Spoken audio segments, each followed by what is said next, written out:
Rise of the European Emperor by Taishan Laonyo. Chapter 1761 Joint Blockade. France's population of 15 million is no joke. There are more than 2 million people in the Mediterranean coastal areas, but nearly half of them are infected with smallpox. It is foreseeable that many people will die. The mortality rate of smallpox is as high as 30% even in the later generations with advanced medicine.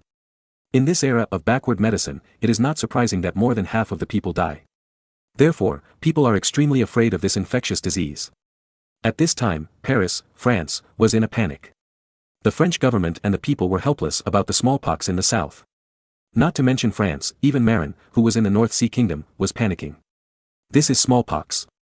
If I get it, I am very likely to die, and my son's resistance is even weaker. Therefore, in line with the idea of eliminating smallpox, Marin ordered to suspend all contacts with foreign countries, including trade, to prevent the smallpox virus from entering the North Sea Kingdom. Then, masks and quicklime disinfection methods were promoted nationwide. In addition, Marin ordered the implementation of the 1 out of 10 method across the country, drawing brave men from various manors across the country, armed with simple weapons such as sticks, and rushing to the border of the North Sea to garrison and drive away or even kill any foreigners who try to cross the border. Because of the national mobilization, the North Sea Kingdom actually drew 50,000 men to serve this time.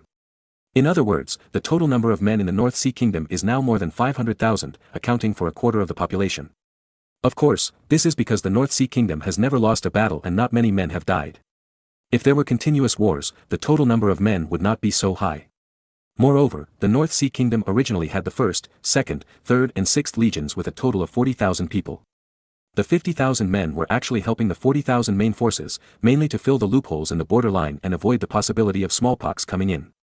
Putting aside the 10,000 people who need to guard the capital, the North Sea Kingdom dispatched a total of 80,000 troops to guard the border this time to resist or even kill all unknown people who try to enter the country, so as not to mix in smallpox patients. Marin did this not without purpose. After all, he has many enemies, and there is no guarantee that someone will send smallpox patients to the North Sea Kingdom. Therefore, it is a very safe approach to fill the border and even the coastline with soldiers. It is true that Charles, the current Count of Nantes in France, and Charles II, the former Duke of Saxony, hated Marin very much. After all, he lost a huge duchy because of Marin. However, he was accompanying Charles III, Duke of Bourbon, to guard the city of Naples at this time and could not do anything about it. Otherwise, he would definitely find a way to send a few smallpox patients to the North Sea Kingdom. Although the defense work has been done, Marin is still worried, fearing that the smallpox virus will spread from France. So, after gritting his teeth, Marin sent someone to release a carrier pigeon to inform John Lafitte, who was far away in Paris, asking him to give advice to Francis I. The day after the secret letter arrived, John Lafitte went to the palace to give advice to the troubled Francois I. Ordered to stop the flow of population and use quicklime for disinfection. Will this work? Francois I didn't understand and was a little skeptical about John Lafitte's suggestion. John Lafitte said calmly, "Your Majesty, I am from the city of Munster and was originally a businessman. My former fellow townsman told me that the North Sea Kingdom relied on this method that was said to have been passed down from the great sage Einstein to prevent many epidemics. One fact is that the North Sea Kingdom has never had an outbreak of epidemics since its establishment. It's not that it has never appeared, but it was immediately wiped out. It is said that this method is also known in Italy. The Dalmatian governor Tolani, who had contact with people from the North Sea Kingdom before, used this method to control the spread of smallpox in the Dalmatian province. When Francois I heard that someone had used this method and it worked, he immediately said happily, "Then give an order. Strictly order the population movement across the country, especially those traveling merchants, who will be locked up if they are seen coming from the south. Anyone who runs around during the ban will be killed without mercy." So the whole of France also moved. In order to preserve the most essential northern plains of France, Francois I dispatched 15,000 troops that had just gathered to recapture Calais, went south to the central region, blocked all roads, and strictly prohibited southerners from going north. If you encounter someone who does not listen to advice, kill them without mercy. In fact, the spread of smallpox in southern France is related to the people in the epidemic area fleeing everywhere. For example, smallpox broke out in Marseille, causing those citizens who did not have smallpox to flee. However, some of them have actually been infected with smallpox, but they are only in the incubation period. As they fled everywhere, smallpox also spread around the Mediterranean coast of France. Therefore, in order to control the spread of smallpox, we must first restrict population mobility. Especially those refugees who think they have not yet contracted the virus, but have actually been infected with the virus. At this time, we must not be soft on these refugees. We cannot let them pass because of their pleading, and we should not even let them get close. Once there is a sign of approaching, you should draw your sword, or even use a musket and bow and arrow. These are all the experiences of Marin in later life. Marin still remembers the incident in 2003. At that time, all people returning from other places would be sent to designated isolation points and observed for a period of time before they could be released. Especially those returning from Peking and Hong Kong were strictly controlled. It was precisely because of these strict measures that the terrible epidemic was quickly extinguished. Of course, smallpox is much more serious than that epidemic, and it is not too important to pay attention to it. The best way to prevent the spread of smallpox is to expel or even kill anyone who dares to leave the epidemic area. This looks ruthless, but it saves more people. Otherwise, if the whole country is infected, it will be miserable. In ancient China, there were actually similar treatment methods. What they did was very decisive. Once a plague broke out in a city, the city would be immediately blocked, and anyone who came out would be killed. There was a shortage of food in the city, and it was not allowed to go out of the city, starving the whole city to death. Europe also had similar isolation methods, but European monarchs did not dare to do so. Because the strength of European countries is not as strong as that of the Chinese feudal dynasty, and their execution is also poor, so they cannot block a city. Of course, a powerful country like France can still do it. For example, this time, at the suggestion of John Lafitte, France deployed troops on various roads along the Lyon-Bordeaux line in the south of the central part to block all southerners who attempted to flee to the north, so as to prevent smallpox from spreading to the north.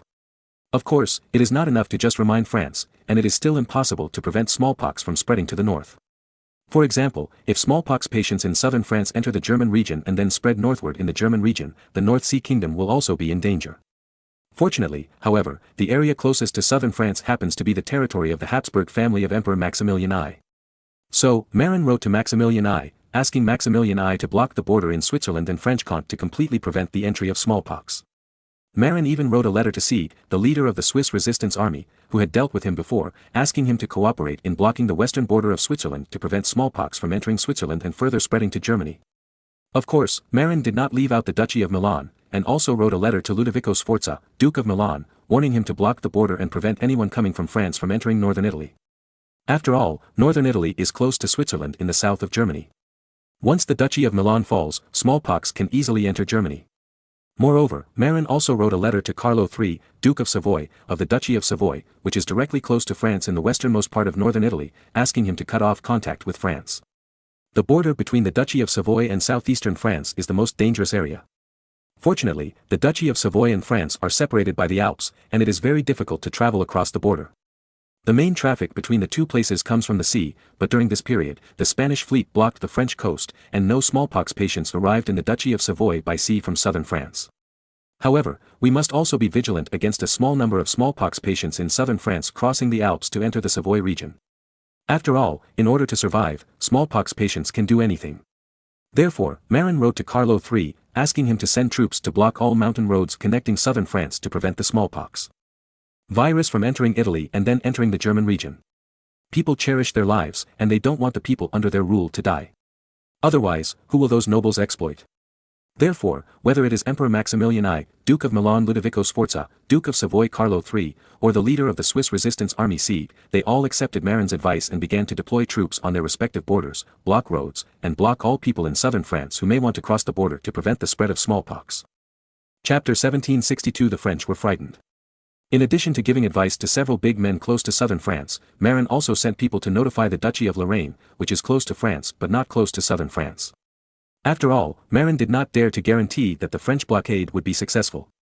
If some people from southern France took the mountain trails and broke through the blockade line in Lyon and headed north, they might spread smallpox to Lorraine. Therefore, it is best for the Duchy of Lorraine to also prepare for the border areas bordering France to prevent smallpox from spreading to Germany. Although Duke Anthony of Lorraine did not like Marin, he still listened to Marin's advice. After all, everyone knows how terrible smallpox is. Of course, Marin also gave advice to King Juan III of Castile, Spain, and sent a full set of epidemic prevention and isolation procedures. Spain actually already has a countermeasure. After all, Gonzalo learned about this when he was studying in East Frisia, and he had already given advice to the two kings of Spain. But Marin still sent advice. After all, what Gonzalo learned was not complete. In addition, Marin had already given advice to the emperor, and the emperor's daughter, Princess Margaret, was the Queen of Castile in Spain. Given their alliance-level relationship, she should have given a reminder. In fact, Marin wished that more Spaniards would die, and it would be best if all the sailors died. But that was impossible, and he gave advice to the emperor, and the emperor would definitely tell his daughter. So, since Spain knew that the full set of plans was inevitable, it would be better to take the initiative to speak out, so as to get a favor. Just when half of Western Europe was guarding against the spread of smallpox, a major event also happened in the Kingdom of Naples in the south of the Italian peninsula. Gonzalo knew how to prevent and isolate the smallpox epidemic. Under his command, the smallpox in the Kingdom of Naples was finally contained after spreading to hundreds of villages. Gonzalo sent troops to block all roads leading to the outside world in the epidemic area, and ordered musketeers to shoot any Neapolitans who dared to escape from the epidemic area. In this way, smallpox was finally controlled in hundreds of villages south of Mount Vesuvius, and the affected population was only tens of thousands. Compared with the 2 million population of the Kingdom of Naples, it is nothing. Of course, this is not Gonzalo's big thing. His big thing is to scare the French soldiers stationed in Naples. To be honest, if the Spaniards want to attack Naples, it will be very difficult. After all, there are 35,000 elite French troops in the city, including 5,000 powerful French knights. It is simply a pipe dream to want to attack.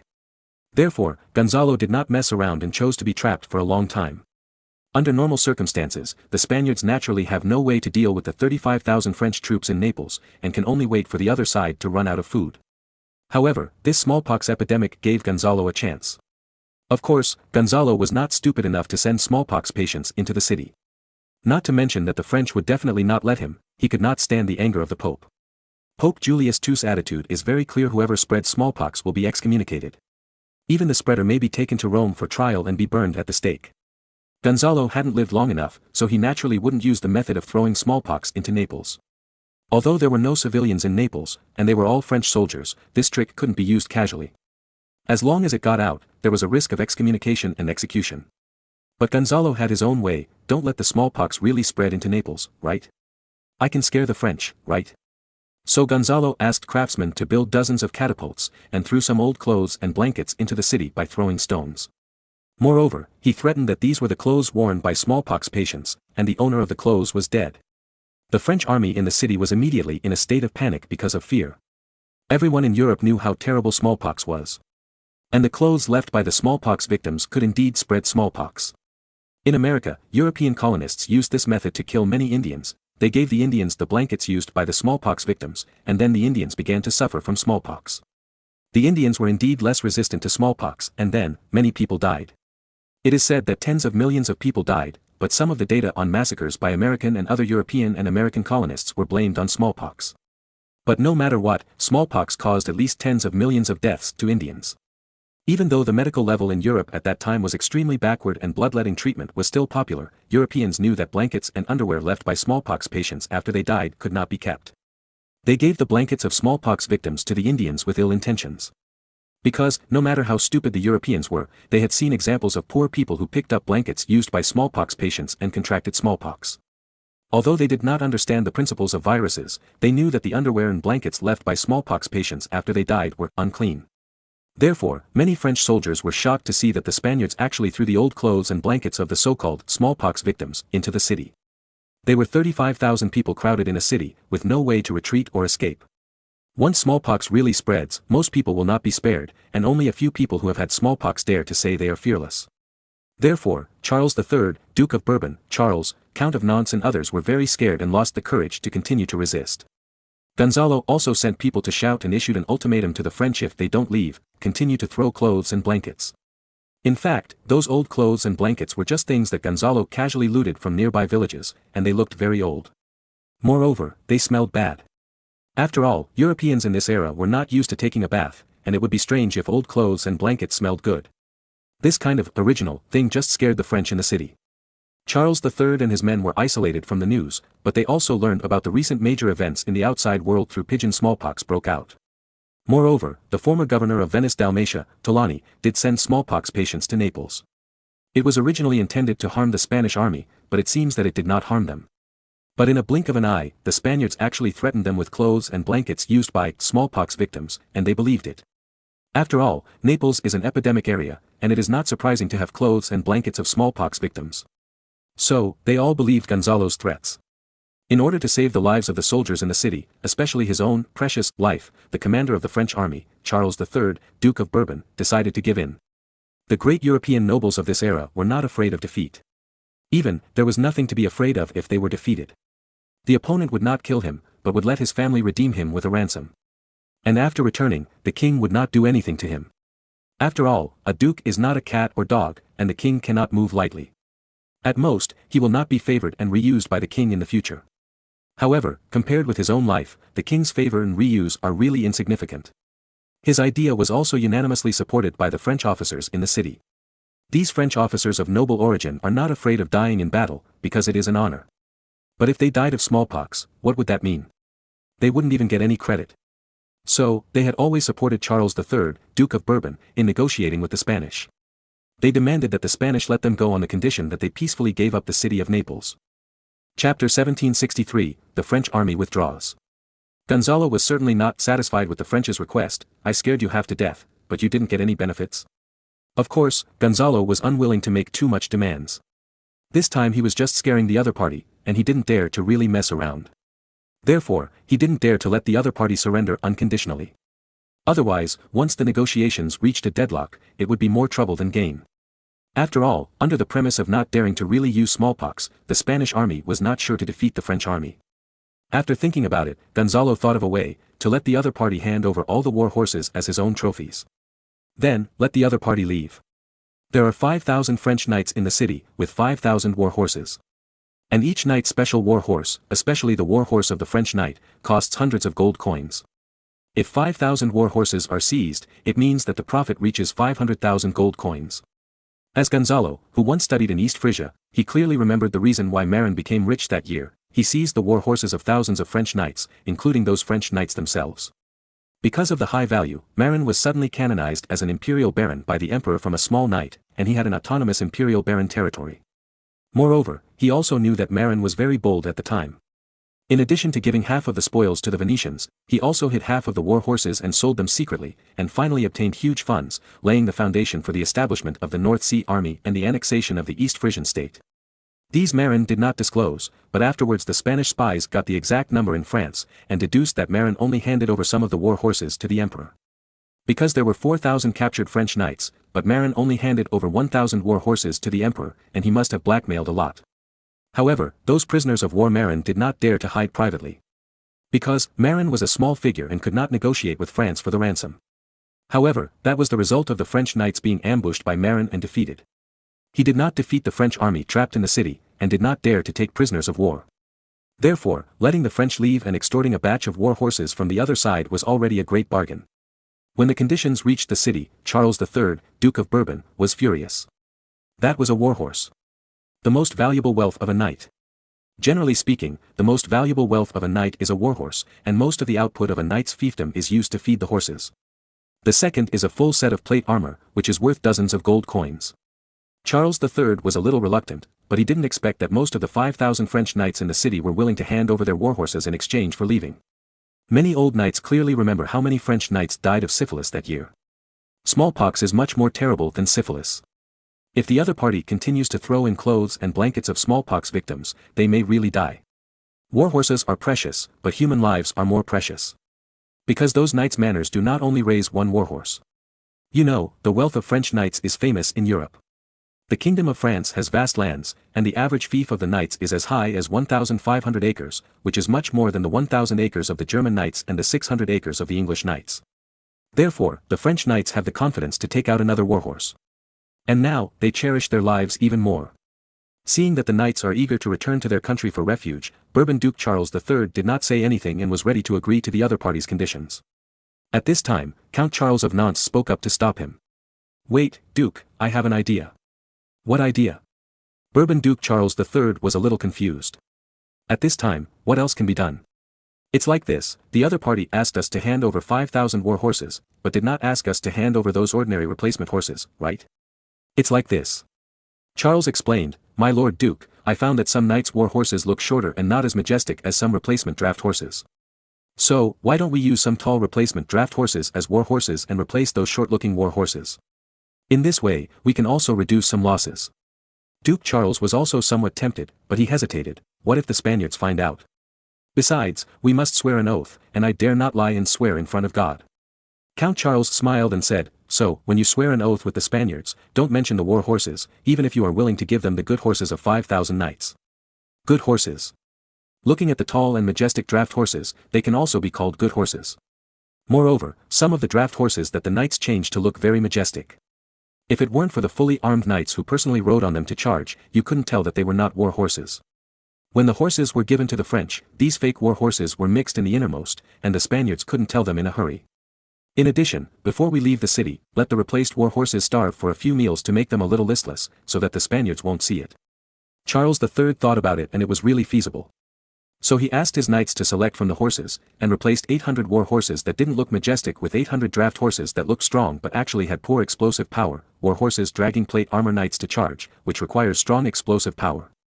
These 800 draft horses were hidden among the 5,000 war horses, and it was indeed difficult for the Spanish to see the problem. Before leaving the city and swearing an oath with the Spanish, Charles III, following the advice of Count Charles, starved the 800 replaced war horses for several meals, and only gave them a small amount of fodder to barely keep them from starving to death. Therefore, when the French army left the city that day, these 800 war horses had lost their spirit, and they did not look like good horses at a glance. What is the main difference between war horses and draft horses? War horses are mainly used for war, and the European war horses of this era are mainly used to carry the heavy armored knights wearing full body plate armor to charge. The most important quality of a war horse is that it is strong and can carry the knights wearing plate armor. At the same time, it must have strong explosive power to facilitate the attack on the opponent. As for endurance, it is the third most important. Because of the needs of war, war horses often accelerate very quickly. Just like the sports cars of later generations, they can reach the maximum speed in a short time. Therefore, ordinary people are actually not used to riding war horses, because war horses look a little neurotic. If you simply drive it, the warhorse will rush out suddenly instead of accelerating slowly. If a person with poor riding skills is not careful, he may fall off. Draft horses are different because they are used to pull carts or ride on the road. Therefore, endurance is more important than explosive power. Moreover, their personalities are not as impulsive and passionate as war horses, and they are often a little slow. They start slowly, but look more stable. If it comes to riding on the road, these ordinary riding horses are more comfortable. But because this is an era of frequent wars, war horses that look a little neurotic are often more expensive. Although the horses ridden by French knights are also good among ordinary horses, the price is only 1/5 of that of war horses, which is about 20 gold coins. At this price, you can buy a good war horse in the Middle East. Charles III, Duke of Bourbon, exchanged 800 ordinary riding horses for 800 war horses, which can save more than 60,000 gold coins. However, Charles III's own mount was too tall and majestic, and it was inevitable that it would be taken away by the Spaniards. So, when he was taking the oath, Charles III was extremely sad when he saw his beloved horse being taken away. His sad expression just made the Spanish believe that the French had indeed handed over their horses. Then, after the Spanish army lifted the siege in the north, the French cautiously withdrew from Naples in a defensive formation, marched north along the Roman road, and set off for home. Chapter 1764, Pope's Bull and Study of Cowpox Law. Not to mention when the Spaniards will find out that 800 ordinary horses have been mixed in with the war horses, Marin also received intelligence soon after the French army left Naples. When he heard that Gonzalo scared away tens of thousands of French troops with fake, clothing blankets of smallpox victims, Marin was furious. He was counting on the two countries of Spain and France to fight to the death. Only in this way, the French would have no time to care about him. The reason why he asked John Lafitte to propose to Francis I to control smallpox, in addition to fearing that smallpox would spread to the north and affect the North Sea Kingdom, was that he hoped that France would have a stable rear, so that it could fight with Spain and compete for Naples. But now, Gonzalo's few old clothes and old blankets actually scared tens of thousands of French troops. After being angry, Marin was left with tension. Why? When the 35,000 French troops come back, the French can do things in other directions. In this way, I will be nervous for a while. Well, no, the most nervous ones are the British who have just taken back the city of Calais. With this main force returning home, smallpox in northern France has been brought under control again, and they will definitely find a way to retake the city of Calais. Suddenly, Marin seemed to think of something, and frowned. What did Marin think of? He was thinking, if the French also used the trick of clothes and blankets of smallpox dead to scare the English who were defending the Calais fortress, would the English be scared away? The possibility is very high. No, the French must be stopped from doing this. Marin would not doubt whether the French would do this, because the other side had a Count Charles, and it was easy to copy this wretched tactic. So, he must find a way to stop this situation. How to stop it? First of all, Gonzalo, who first used this method, must be severely punished. Therefore, Marin wrote a secret letter, and sent it to Julius II, the Pope's father-in-law in Rome, by carrier pigeon, suggesting that he severely deal with Gonzalo. Kill one person as a warning to the 100, so as to prevent others from following suit. In fact, it is to prevent the French from learning this trick to deal with the Calais fortress. After receiving Marin's letter, Julius II also believed that severe punishment must be imposed. Otherwise, someone would really mess up. So, Julius II issued an encyclical, publicly and severely criticized Gonzalo de Córdoba for using the spreading smallpox tactic and announced a 3-year excommunication, that is, Gonzalo's church membership would be revoked within 3 years. This is because it is his first offense. If there is a similar situation again, it will be a permanent excommunication. In fact, Marin is worried that Spain will have no famous generals to fight against France, because if he is permanently excommunicated, Gonzalo will never be able to command the army. In Europe, no one can become a noble or a senior military commander without church membership. But because Gonzalo did not really do this, he was exempted from the punishment of burning at the stake. However, at the end of the encyclical, Julius II severely warned the whole of Europe, in the future, spreading smallpox and other bad means must not be used in wars, otherwise, even if it is a king, he will be excommunicated and cannot be pardoned. If anyone really did this, he would be sentenced to death by burning. If the king supports his men in doing this, once he is found out, the king will also be excommunicated.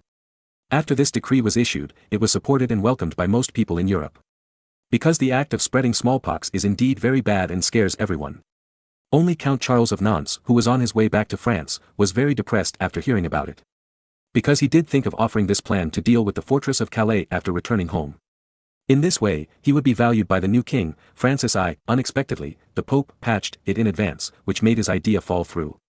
However, despite the Pope's warning, Marin was still worried that the French would find a scapegoat and then perform a bitter plan to use the same method to deal with Calais. Therefore, Marin sent a letter to London by carrier pigeon about what happened in Italy, and asked his men to hand it over to Edward, telling Edward that the French must be prevented from using this evil method to deal with the fortress of Calais. Therefore, Marin suggested to Edward that he should select adult men who had smallpox from all over the country, train them into an army, and station them in Calais, so that the French would not be so crazy as to use smallpox. However, it seems that there has not been any smallpox outbreak in England in recent years, and only some small places have had small-scale outbreaks. Therefore, it is estimated that not many able-bodied men who have had smallpox can be summoned. Therefore, it is better to find another way to deal with it. What method? Of course, it is the famous cowpox method. In fact, when deciding to colonize Haiti Island, Marin thought of using the cowpox method, and also formed a medical research team to study the cowpox method. The doctors in this medical research team are all people who have had smallpox, so they are not afraid of the smallpox virus. However, they encountered a big problem in studying the cowpox method. There is no source of smallpox virus. Even if they study the cowpox method, they have to infect cows with smallpox virus. But without the source of smallpox virus, their research has come to a standstill. Coincidentally, smallpox broke out in Italy, Spain and southern France this time, so Marin decided to start studying the cowpox method now. So, Marin sent 2 speedboats, loaded with the entire medical research team and 30 strong, non-seasick cows, to Spain to collect smallpox virus to continue studying the cowpox method. In fact, Marin hoped to send more ships and more cows to Spain to collect smallpox virus. But unfortunately, he couldn't find enough sailors who had had smallpox. The people who performed this task must have had smallpox. Otherwise, there would be danger to their lives. Marin gathered 80 sailors. Helplessly, he could only send 2 ships to Spain to collect smallpox virus. When the 2 collection ships arrived at the coast of Spain, smallpox in Spain had already broken out. Now, the whole of Spain is trembling. Only the area near the capital Toledo, the northern half of Aragon, and the northern area north of Toledo to the Atlantic coast have not been affected by smallpox. And half of Spain south and east of Toledo is shrouded in the shadow of smallpox. After the ship sent by Marin to collect smallpox arrived, it was discovered that a small town port on the southeast coast of Spain was completely deserted. There was no one in the town, and they only found some corpses. It seemed that the dead died of smallpox. Because they had pockmarks on their faces. So they hurried to collect smallpox virus. They wrapped the strong cattle they brought with blankets and underwear used by the dead. Then, when the cattle got sick. On the way back, most of the cowpox were infected with smallpox, and only 8 very strong bulls did not get sick. The research team was ruthless and collected blood from the sick cows and applied it to the wounds of the 8 cows that they had cut. Then, these 8 cows also got sick. At the end of June, when the fleet returned to East Frisia, 6 of the 30 cows on the ship had died of illness, with a mortality rate of 20%, which was much lower than the 30% of humans. After all, cows are stronger. After returning home, the ship did not dock at the port of Emden, but stopped at Wangerug Island in the East Frisian Islands, which Marin had specially prepared for them, and studied the cowpox method on the island. There was no other way. If the smallpox virus was brought back to the mainland rashly, many people in the North Sea might die. It was relatively safe to study alone on an island in the outer sea. At this time, all other people on Wangerug Island were evacuated, leaving only enough food and 500 strong cattle for the research team to study. Of course, Marin also sent 30 death row prisoners as research subjects. According to Marin's instructions, when these cows that had smallpox but did not die were about to recover, the pustules on their bodies were collected, the viruses inside were squeezed out and planted on the arms of the death row prisoners. Then, they waited to see the reaction of the death row prisoners. Chapter 1765, The Harsh Conditions for Cancelling the Excommunication. While the North Sea Kingdom was conducting research on the cowpox method in full swing, the victorious Spaniards in Naples, Italy, did not feel happy at all. Because their coach Gonzalo was excommunicated by the Pope. Although it was only 3 years, it was very fatal. Because, according to church rules, no believers can communicate with the excommunicated person, and other believers are not allowed to obey the command of the excommunicated person. In other words, within 3 years, Gonzalo is not qualified to serve as the head coach of the Spanish army. However, after the previous defeat, the Spaniards realized that if they wanted to confront the powerful France, they could not rely on others, but on famous generals like Gonzalo. Although smallpox temporarily forced the French to retreat, the French army did not suffer any losses. As long as the smallpox epidemic is over, it will inevitably come back. At that time, who will lead the Spanish army to resist the French counterattack? It can be predicted that once the epidemic ends this year or next year, the French will definitely take advantage of Gonzalo's absence and launch a fierce counterattack. After all, the French cannot give up the volcanic ash in Naples. The Spanish government and the people were all very anxious. Even Ferdinand II, who had a grudge against Gonzalo, had to admit that only Gonzalo could lead the Spanish army to defeat the French. At this time, the Queen of Castile, Margaret of Austria, the daughter of Maximilian I, suddenly suggested, "Father, Juan III, I heard that the relationship between the Grand Duke of the North Sea, Marin, and His Holiness the Pope is very good. Why don't we ask him to mediate and help to intercede with His Holiness the Pope? Not to mention that the excommunication can be exempted, as long as it can be reduced to within a year. It is estimated that smallpox will be difficult to end this year. We just need to let General Gonzalo end the excommunication next year and come out to command the army." The father and son's eyes suddenly lit up. Yes, Marin has always had a good relationship with the current Pope Julius II. At the beginning, it was Marin's army that escorted the Pope into Rome. Ask him to come forward and make peace, there is a chance.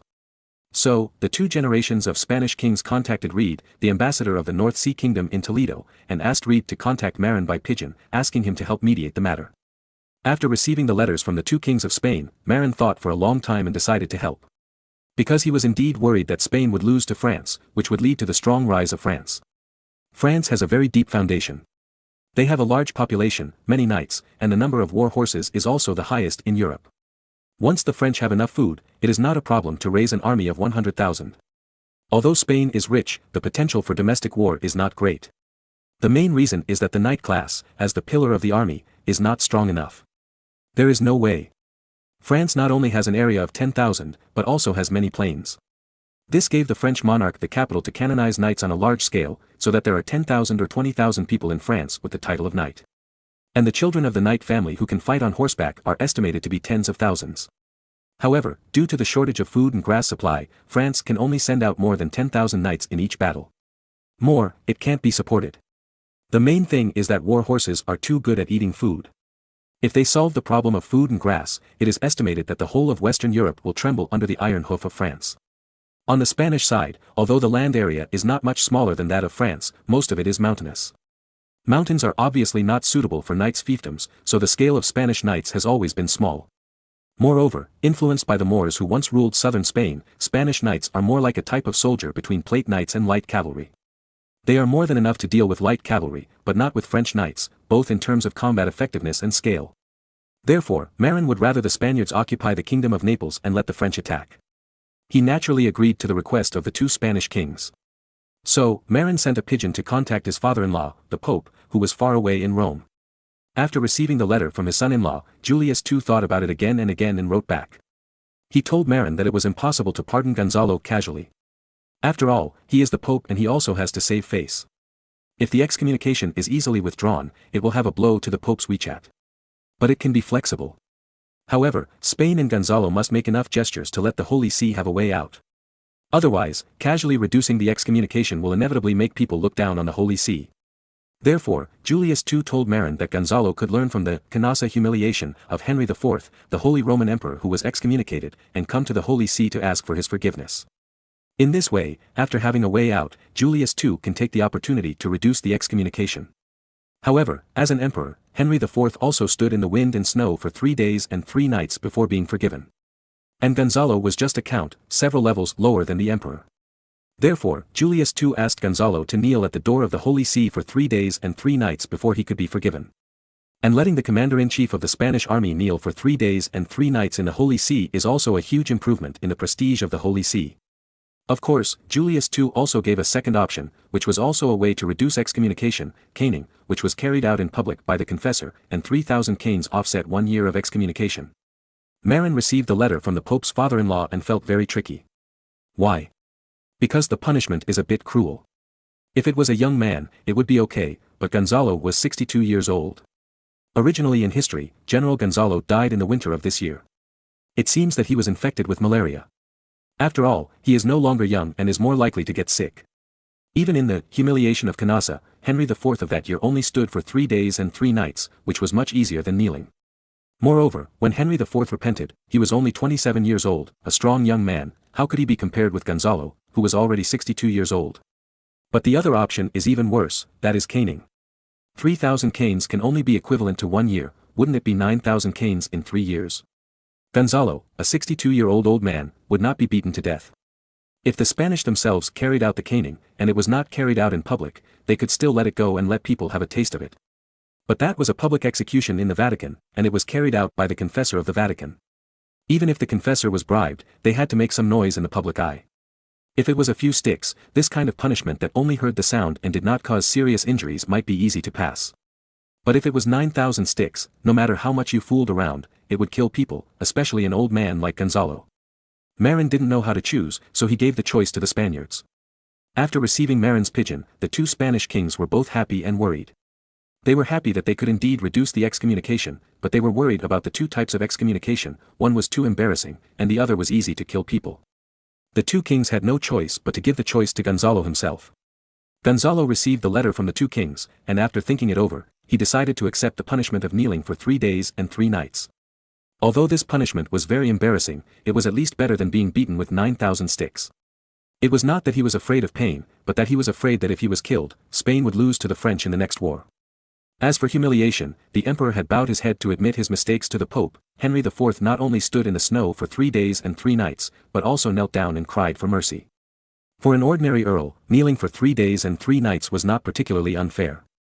Moreover, this seemingly humiliating punishment of kneeling not only gave the Vatican face, but also exchanged for the Pope's complete pardon for him, which was quite cost-effective. So Gonzalo informed the 2 kings of Spain that he was going to the Vatican to kneel. At the same time, he sent a pigeon to Marin, asking him to help him smooth things over in the Vatican. For example, he could be given a cushion when he was kneeling so that he could kneel more comfortably. Also, he could be allowed to go to the toilet during the punishment. He might be able to hold on for 3 days without food or water, but if he didn't go to the toilet for 3 days and 3 nights, he would be suffocated to death. Chapter 1766, Gonzalo kneels down to repent. Marin naturally agreed to Gonzalo's request for help. After all, the cancellation of Gonzalo's excommunication is also in his interest. Moreover, Marin also respects General Gonzalo very much. His so-called Marin Square is actually plagiarizing other people's ideas. Marin not only agreed to help intercede and allow Gonzalo to go to the toilet during the punishment, but also provided Gonzalo with another convenience, allowing Gonzalo to eat when he was hungry. He used a pigeon to send a message to discuss with the Pope's father-in-law. There is no need to mention going to the toilet. As long as Gonzalo asks the gatekeeper outside the church, he can go. Marin has said hello, and the gatekeeper will definitely not embarrass Gonzalo. Of course, you can't go to the toilet in the church. Because people who have been excommunicated cannot enter the interior of the church. As for eating and drinking, Marin also gave a good plan. Once you are too hungry, just pretend to faint. Then, the church guards who have been greeted will carry him to a room next to the church for treatment. At that time, Gonzalo can eat and drink there, including going to the toilet. As for giving some mats, it is naturally not a problem. The Vatican does not care. After all, they want face. A Spanish count and the commander of tens of thousands of troops came to Rome to kneel and repent in person, which was very impressive for the Vatican. After Marin greeted him, Gonzalo was escorted by a team of guards to the gate of the Lateran Basilica, the headquarters of the Vatican in Rome, barefoot and bareheaded, kneeling and begging for forgiveness from Pope Julius II. Gonzalo knelt and repented in front of the church of the Vatican headquarters, causing a huge sensation. After all, since the humiliation of Canossa in 1077, people have not seen such a grand scene for hundreds of years. As a result, many Roman citizens came to watch and pointed fingers at Gonzalo. Gonzalo was already an old man who had experienced many vicissitudes of life. Naturally, he remained calm and ignored the pointers of the spectators. Instead, he maintained a humble look and knelt respectfully outside the church gate. From time to time, he confessed loudly and asked the Pope for forgiveness. When believers entered the hall, Gonzalo also begged them to help him pray to the Lord to alleviate his sins. Gonzalo's faceless behavior made the Holy See earn enough face. This was rare in the 16th century when the authority of the Holy See declined. You know, when Henry IV prayed for forgiveness from Pope Gregory VII in Canossa, it was 1077, and the authority of the Holy See was at its peak. Since King Philip IV of France forced the Holy See to move to Avignon, France in 1309, the authority of the Holy See has actually dropped sharply and no longer has any deterrent power to the outside world. For example, when Charles VIII was on an expedition to Naples, he led his troops into Rome to show off, which made the Holy See very embarrassed. Spain was a powerful country comparable to France, and their army commander kneeled in front of the Lateran Basilica, the headquarters of the Holy See, which greatly increased the prestige of the Holy See. This kind of power has been very rare since 1309. Therefore, the priests at the headquarters of the Holy See had a good impression of the gentle and humble Gonzalo, and some missionaries even helped Gonzalo to plead with Pope Julius II. In fact, they didn't know that this was a double act between the two parties. Gonzalo's knees were padded with sponges, which were very soft. Whenever he felt that he couldn't hold it in, he would humbly ask the guards at the door to allow him to leave for a while and go to the toilet. The reason was that the door of the sacred Lateran Basilica could not be polluted. The guards had been instructed long ago and enthusiastically pointed him in the direction of the toilet outside the church. Everything was so harmonious and beautiful. On the first night, Gonzalo felt very hungry, so he pretended to faint according to the agreement with Marin. Then, the guards on duty at the church door also sent him to a room not far from the church gate for treatment as scheduled. In this room, a table of wine and food had been set up. After Gonzalo had eaten and drunk enough, he went to the toilet before he continued to kneel in high spirits. At this time, it happened to be June, and the weather was very warm, even a little hot. So Gonzalo didn't feel cold at all when he was punished to kneel in the middle of the night. The only trouble was that there were more mosquitoes at night. But Marin had prepared floral water long ago, and Gonzalo applied floral water with pyrethrum ingredients when he went to eat, so mosquitoes didn't dare to approach, which made Gonzalo feel a lot more at ease. When he was sleepy, Gonzalo simply knelt down with his 5 bodies prostrated on the ground and lay there. In fact, he was resting. Because no one saw him in the middle of the night, the Spanish guards who were standing by simply took out a sponge mat and let Gonzalo lie on it to sleep for a while. The next morning before dawn, the sponge mat for Gonzalo to lie on was taken away by the Spanish guards, and Gonzalo regained his humble and pious look. When he met believers entering and leaving the Pope, he still asked them to pray for him. In this way, after kneeling for 3 days and 3 nights, on the morning of the 4th day, Pope Julius II, who felt that it was almost done, came to the gate surrounded by a group of church deacons. He first severely reprimanded Gonzalo, and then imitated the story of the year, kissed Gonzalo on the forehead, expressed his forgiveness, and pardoned the excommunication. After being pardoned, Gonzalo also breathed a sigh of relief, and then lay there directly, and let his guards carry him back. After all, he was 62 years old. Although Marin provided him with a lot of conveniences, kneeling there for a long time did make him very uncomfortable. Even for a while, he couldn't stand up. Pope Julius II then made a public statement, saying that the reason why he was willing to pardon Gonzalo was not only because Gonzalo did not really spread smallpox, but also because he was a first-time offender and was willing to repent sincerely. However, Julius II warned that if anyone dared to mess around again, they would be permanently excommunicated. Moreover, there would be no pardon. In fact, this statement by Julius II was strongly requested by Marin. Because Marin was worried that the French would follow suit when they saw Gonzalo kneeling down to be pardoned. For example, first scare England, take back the Calais fortress, and then let the coach come to Rome to kneel and beg for forgiveness. Therefore, Marin patched it in time to prevent the French from taking advantage of this loophole to seize the Calais fortress. You know, Marin's son Caesar will unite England in the future. If Caesar unites England and the Calais fortress is in the hands of the French, it will be troublesome. Because, if Caesar sent troops to seize the Calais fortress, the French could not do anything to England across the sea, but they could attack the North Sea Kingdom, which is also on the European continent. After all, Caesar is also the successor of the North Sea Kingdom. If the Calais fortress has always been in the hands of England, it will be different. Even if France threatens the North Sea Kingdom to demand the Calais fortress, Caesar can also shirk the responsibility by saying that the pro-war faction in England is unwilling to give it up. At that time, he can ask his generals to act out a discord between the monarch and his subjects, drama to pass the blame. Therefore, at this juncture, Marin did not want the French to take advantage of this loophole to seize the Calais fortress. Then, he asked his father-in-law, the Pope, to help Gonzalo find an excuse for first offense and emphasized that such behavior would no longer be pardoned in the future. Chapter 1767, Vaccination begins. The cancellation of Gonzalo's excommunication has made some people happy and some worried. Spain is naturally very happy, because their most reliable commander will not be forced to leave because of excommunication. Although it was embarrassing to kneel in Rome for 3 days and 3 nights, Gonzalo himself didn't feel anything, and others couldn't say anything. Even Ferdinand II, King of Aragon, who had always been very dissatisfied with Gonzalo, was secretly happy. He always disliked Gonzalo and always felt that the other party had stolen the limelight from him as a king. He was also ambiguous with his wife Isabella I. Therefore, Ferdinand II was secretly happy about Gonzalo's embarrassment. But Ferdinand II had to admit that the Spanish army could not do without Gonzalo's command. Therefore, no matter what the view on Gonzalo's punishment of kneeling was, the Spanish government and the opposition were happy that Gonzalo could cancel the excommunication. Of course, those French spies lurking in Spain were excluded. In contrast, the French were very annoyed that Gonzalo's excommunication was cancelled. Because their plan to take back the Kingdom of Naples by taking advantage of Gonzalo's absence from the commander's position failed before it even began. In fact, they did consider scare the English in the Calais fortress by projecting clothes and blankets of smallpox patients. At worst, they would repent later. But Julius II patched up in time and cut off their thoughts. Of course, Count Charles of Nantes also considered finding a scapegoat to implement this plan and then sacrifice this scapegoat. However, this scapegoat is too difficult to find. Because the person who is qualified to serve as the commander-in-chief of the French army must be at least a count. Other countries will not believe that someone with a low-level title will temporarily serve as the commander-in-chief. But who would be willing to sacrifice himself for a mere Calais fortress as a dignified count? Therefore, this matter can only be a hypothesis. Although Gonzalo is also a count, he is different. Gonzalo is not the heir to the family because he is not the eldest son. And he has not married and had children, and his title has no one to inherit. So, he cannot care about face. Anyway, his family would be extinct after his death. So Gonzalo could kneel down at the door of the Lateran Basilica and confess humbly.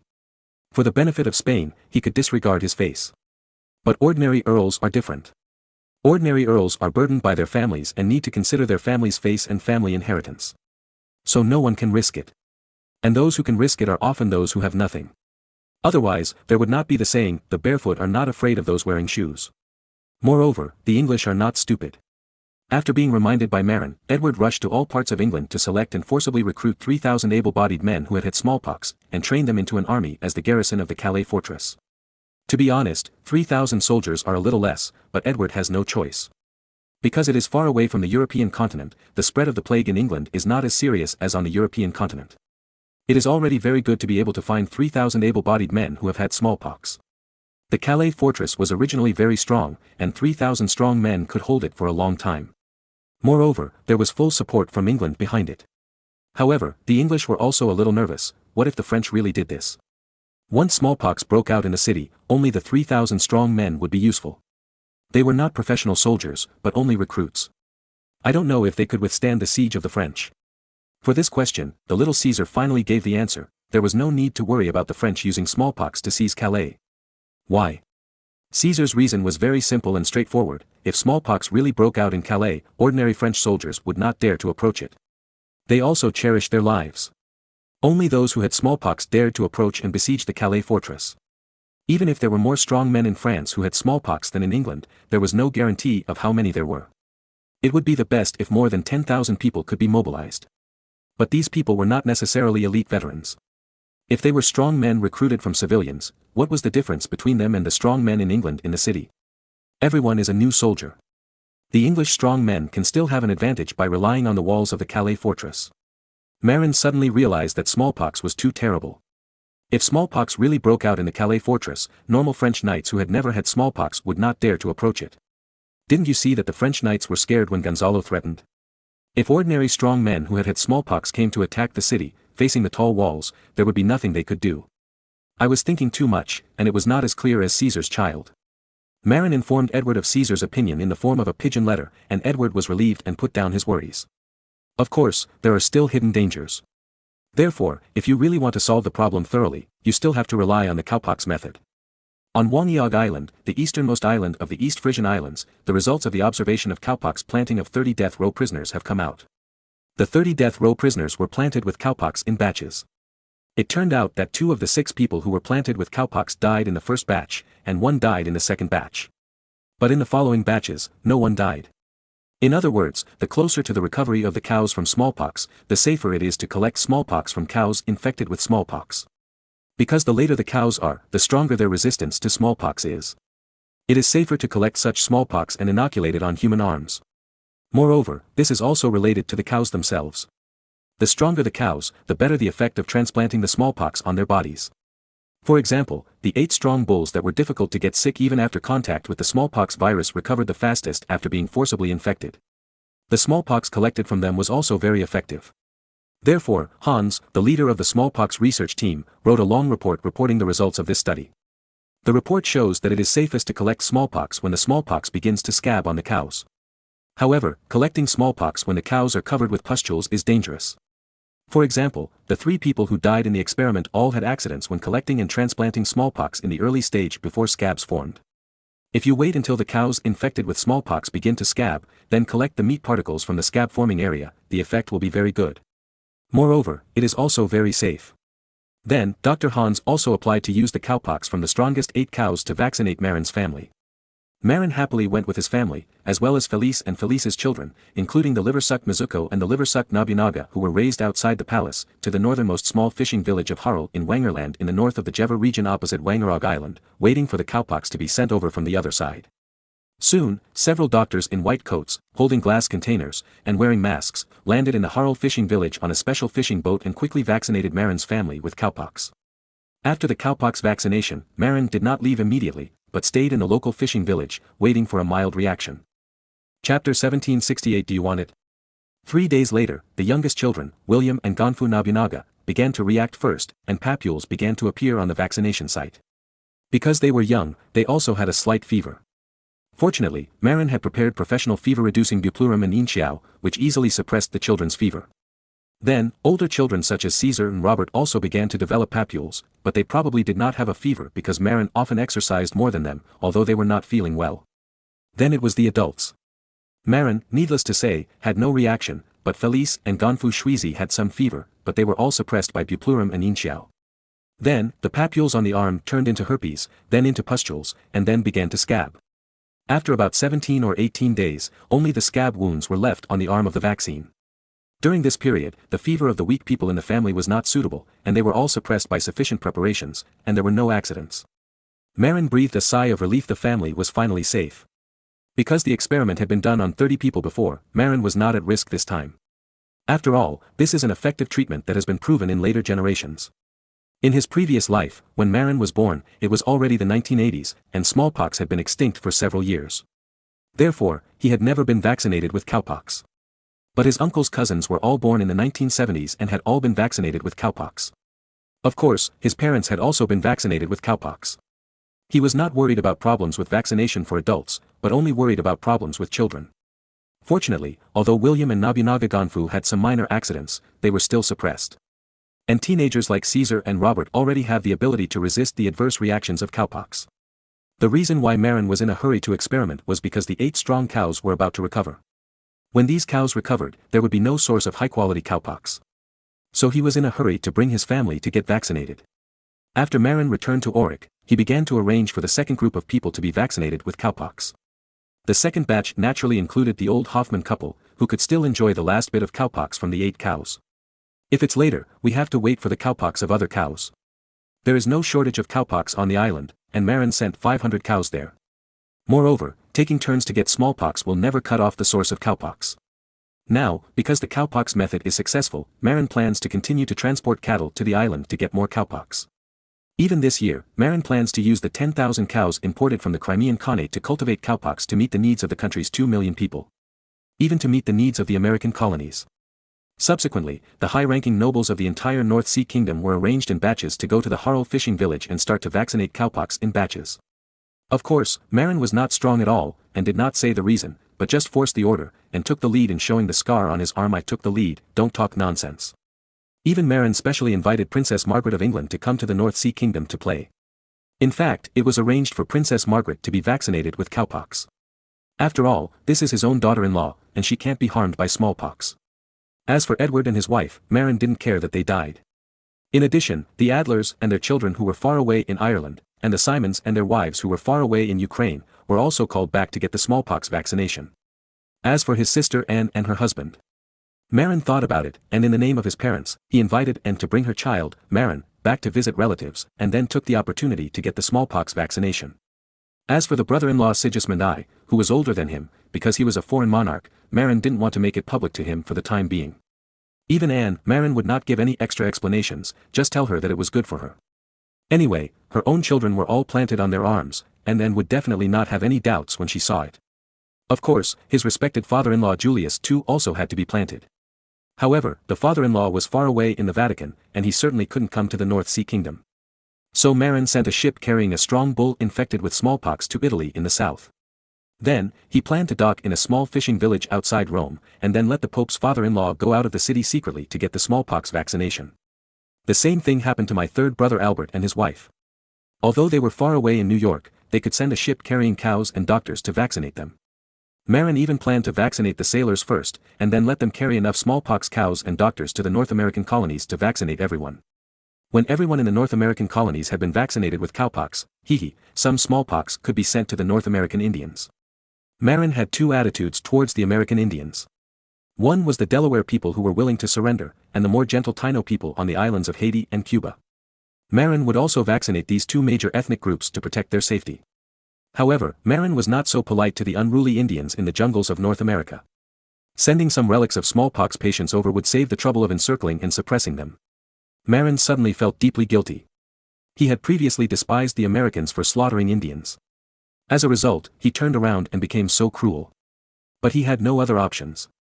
Although there were few North American Indians, the jungles were dense and the Indians made their living by hunting, so they were often brave and good at fighting. This was not the most troublesome thing.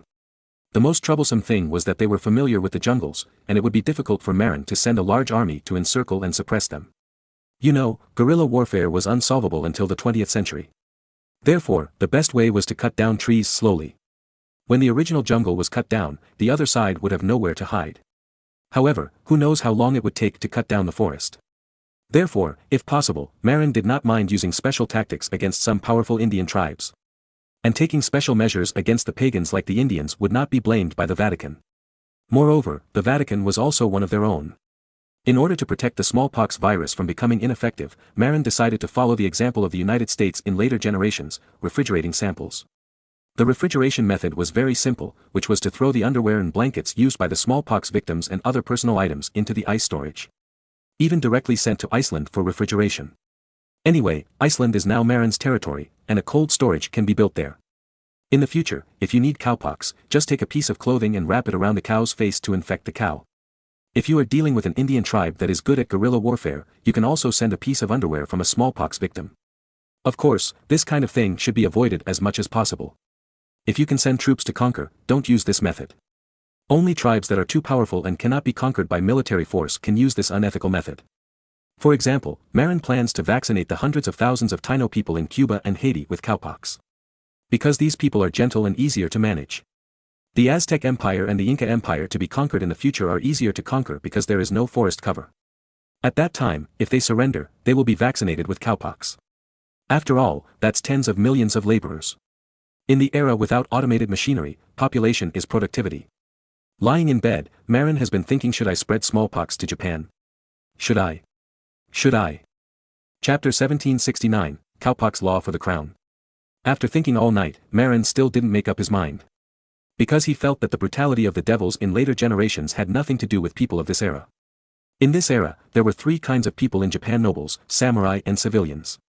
The nobles were the ruling class, greedy and stupid, and a little vicious. The civilian class was more miserable, being driven as livestock by the nobles and samurai classes, and they belonged to the absolute victim class, and the samurai class was the vicious dog raised by the nobles, and they were the most vicious. The Japanese pirates who harassed the coast of the Ming dynasty belonged to this class. However, the nobles and samurai classes accounted for a small part of the Japanese population and did not dominate. If smallpox was spread, most of the unlucky people would be civilians. These, primary school students, civilians, who were generally only about 1.5 meters tall, were submissive and driven by others, just like Yang Bailao. Marin couldn't find any sense of accomplishment in endangering them with smallpox. As for those more vicious Japanese nobles and samurai, because there were not many of them, they could be killed with muskets, and there was no need to use large-scale killings like smallpox.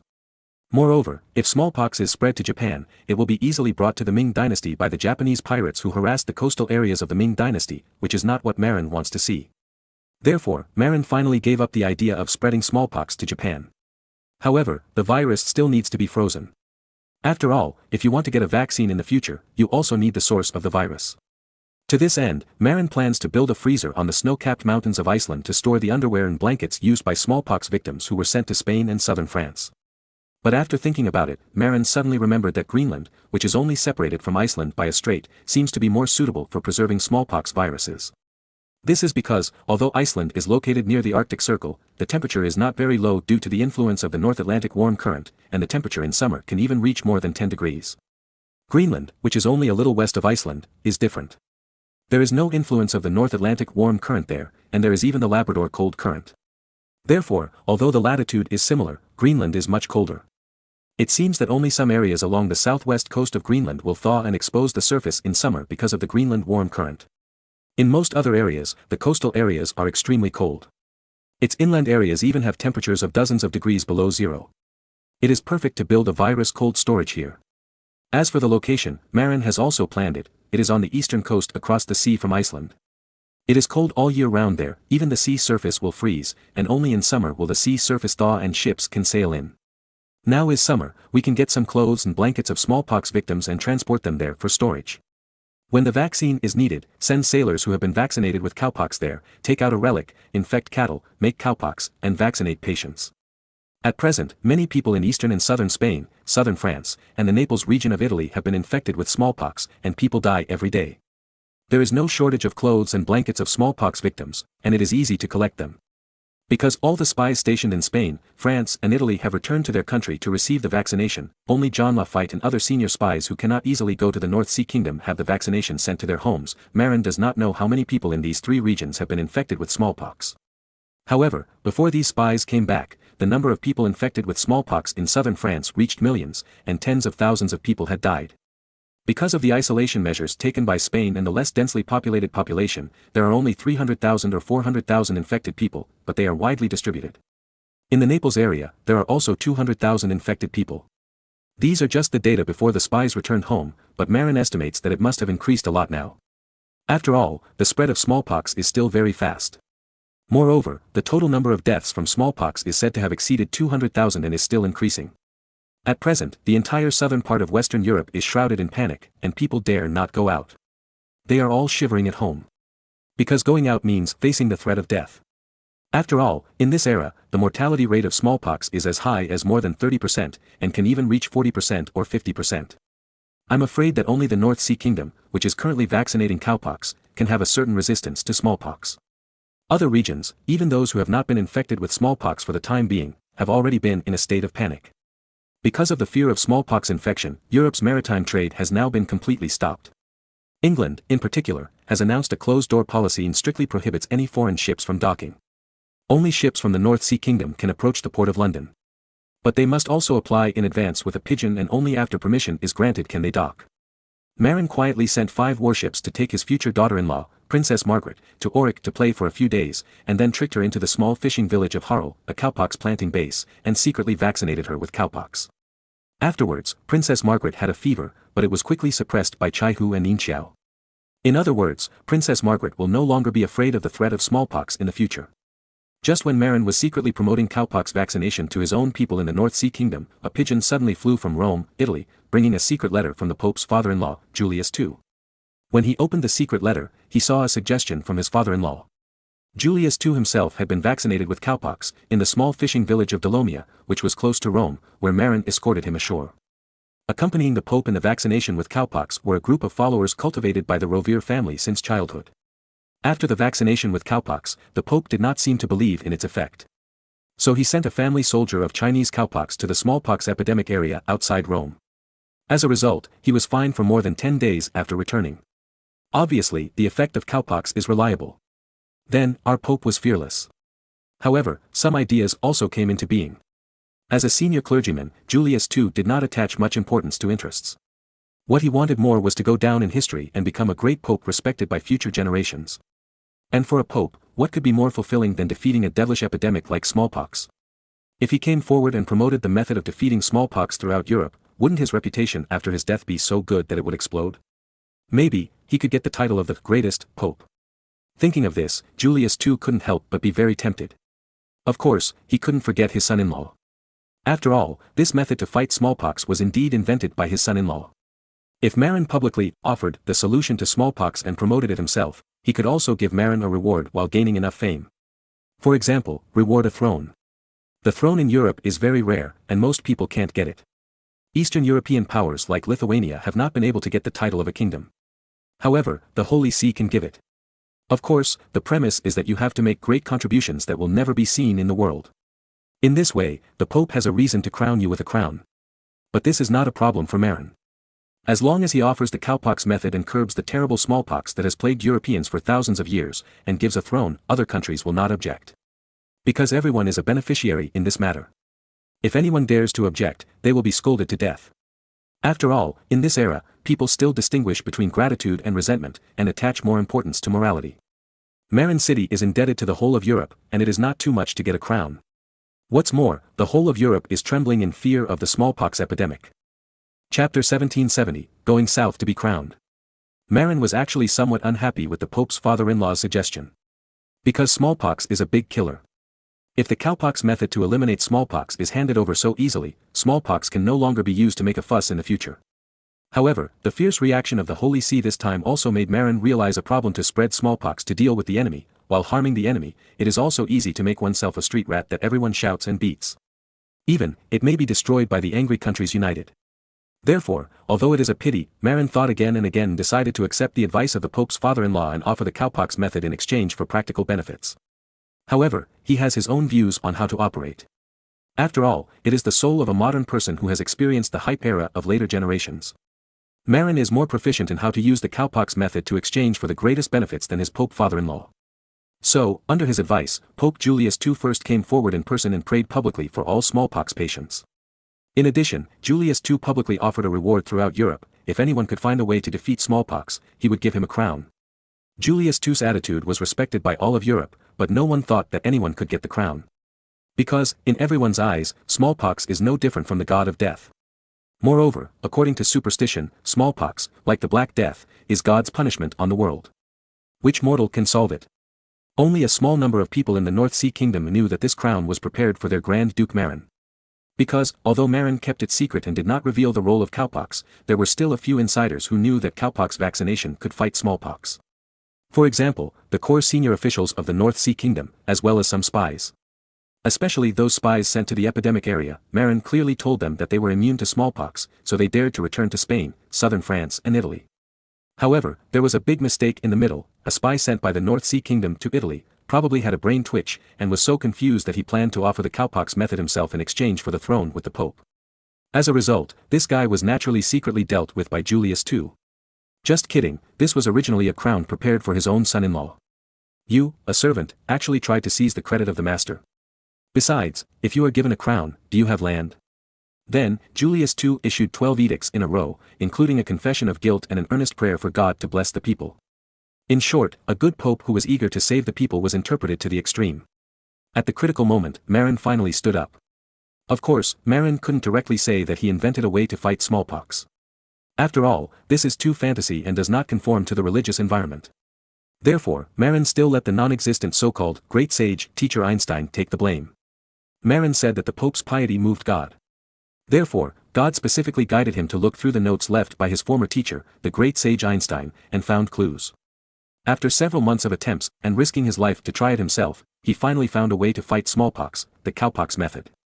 In order to defend his father-in-law, the Pope, who could not communicate with God directly, Marin said that he had also asked this question in a dream, and the messenger of God said that the Pope only managed believers, not diseases. Therefore, this matter needs to be told to the Holy See through the hands of others. After all this tossing and fooling, the whole of Europe was shocked. What? Smallpox, which represents the devil and death, has been solved. Is it true? Moreover, this cowpox method is too weird. Is it really useful? Many people expressed doubts. But Julius II, who had been vaccinated with cowpox, showed the wound on his arm and said that this pope had personally risked and tried it, no problem. Who of you will be the first to vaccinate with cowpox? Under the watchful eyes of the crowd, while others were still hesitating, Archbishop Giovanni of the Medici family, who had already discussed privately with Marin and Julius II, was the first to stand up. "I'll do it." How could he miss such a good opportunity to brush up his reputation? Moreover, the Pope and Marin had repeatedly assured him that there was no danger, so how could he miss this opportunity? If the Pope had not been vaccinated with cowpox, and if he was vaccinated again, there would be a rejection reaction. How could Julius II let him steal the show? Under the watchful eyes of the crowd, Archbishop Giovanni, the future Pope Leo X, bravely rolled up his arms, closed his eyes and shouted, "God is with us." Then, the people sent by the North Sea Kingdom took out the cowpox from the smallpox bowl and vaccinated it on Archbishop Giovanni's arm in public. The other archbishops of the College of Cardinals did not respond immediately, but chose to observe for a while. More than 10 days later, Archbishop Giovanni was still alive and kicking, just a little uncomfortable for a while. Then, dozens of cardinals of the College of Cardinals rolled up their arms and waited for the cowpox vaccination. By the end of July, all the priests in Rome had been vaccinated with cowpox and began to promote it among the citizens of Rome. To this end, the North Sea Kingdom transported thousands of smallpox bulls to supply cowpox. And Julius II also issued an order to collect civilian oxen for the cultivation and collection of cowpox to supply the needs of the entire papal states. In particular, in early August, a large number of missionaries who had been vaccinated with cowpox in the papal states went deep into several isolated epidemic areas in the papal states to help survivors who had not yet been infected and had smallpox outbreaks to vaccinate cowpox. During this period, no missionary who had been vaccinated with cowpox was infected with smallpox. Finally, in mid-August, France and Spain, which had been on the sidelines, immediately submitted an application to introduce cowpox. After all, these two countries are in urgent need of controlling smallpox now.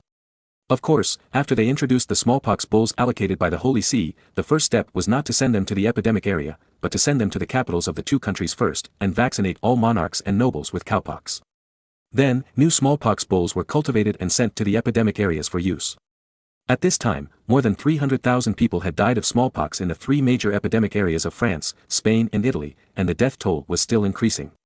When the cowpox was delivered, it immediately caused a scramble and even a bloodbath. It was the army that took action to deal with this matter. Of course, the soldiers were also vaccinated with cowpox first, and then given to civilians. And Marin also made a small profit by exporting smallpox bulls as a source of cowpox to various countries. England alone introduced 3,000 smallpox bulls from the North Sea Kingdom.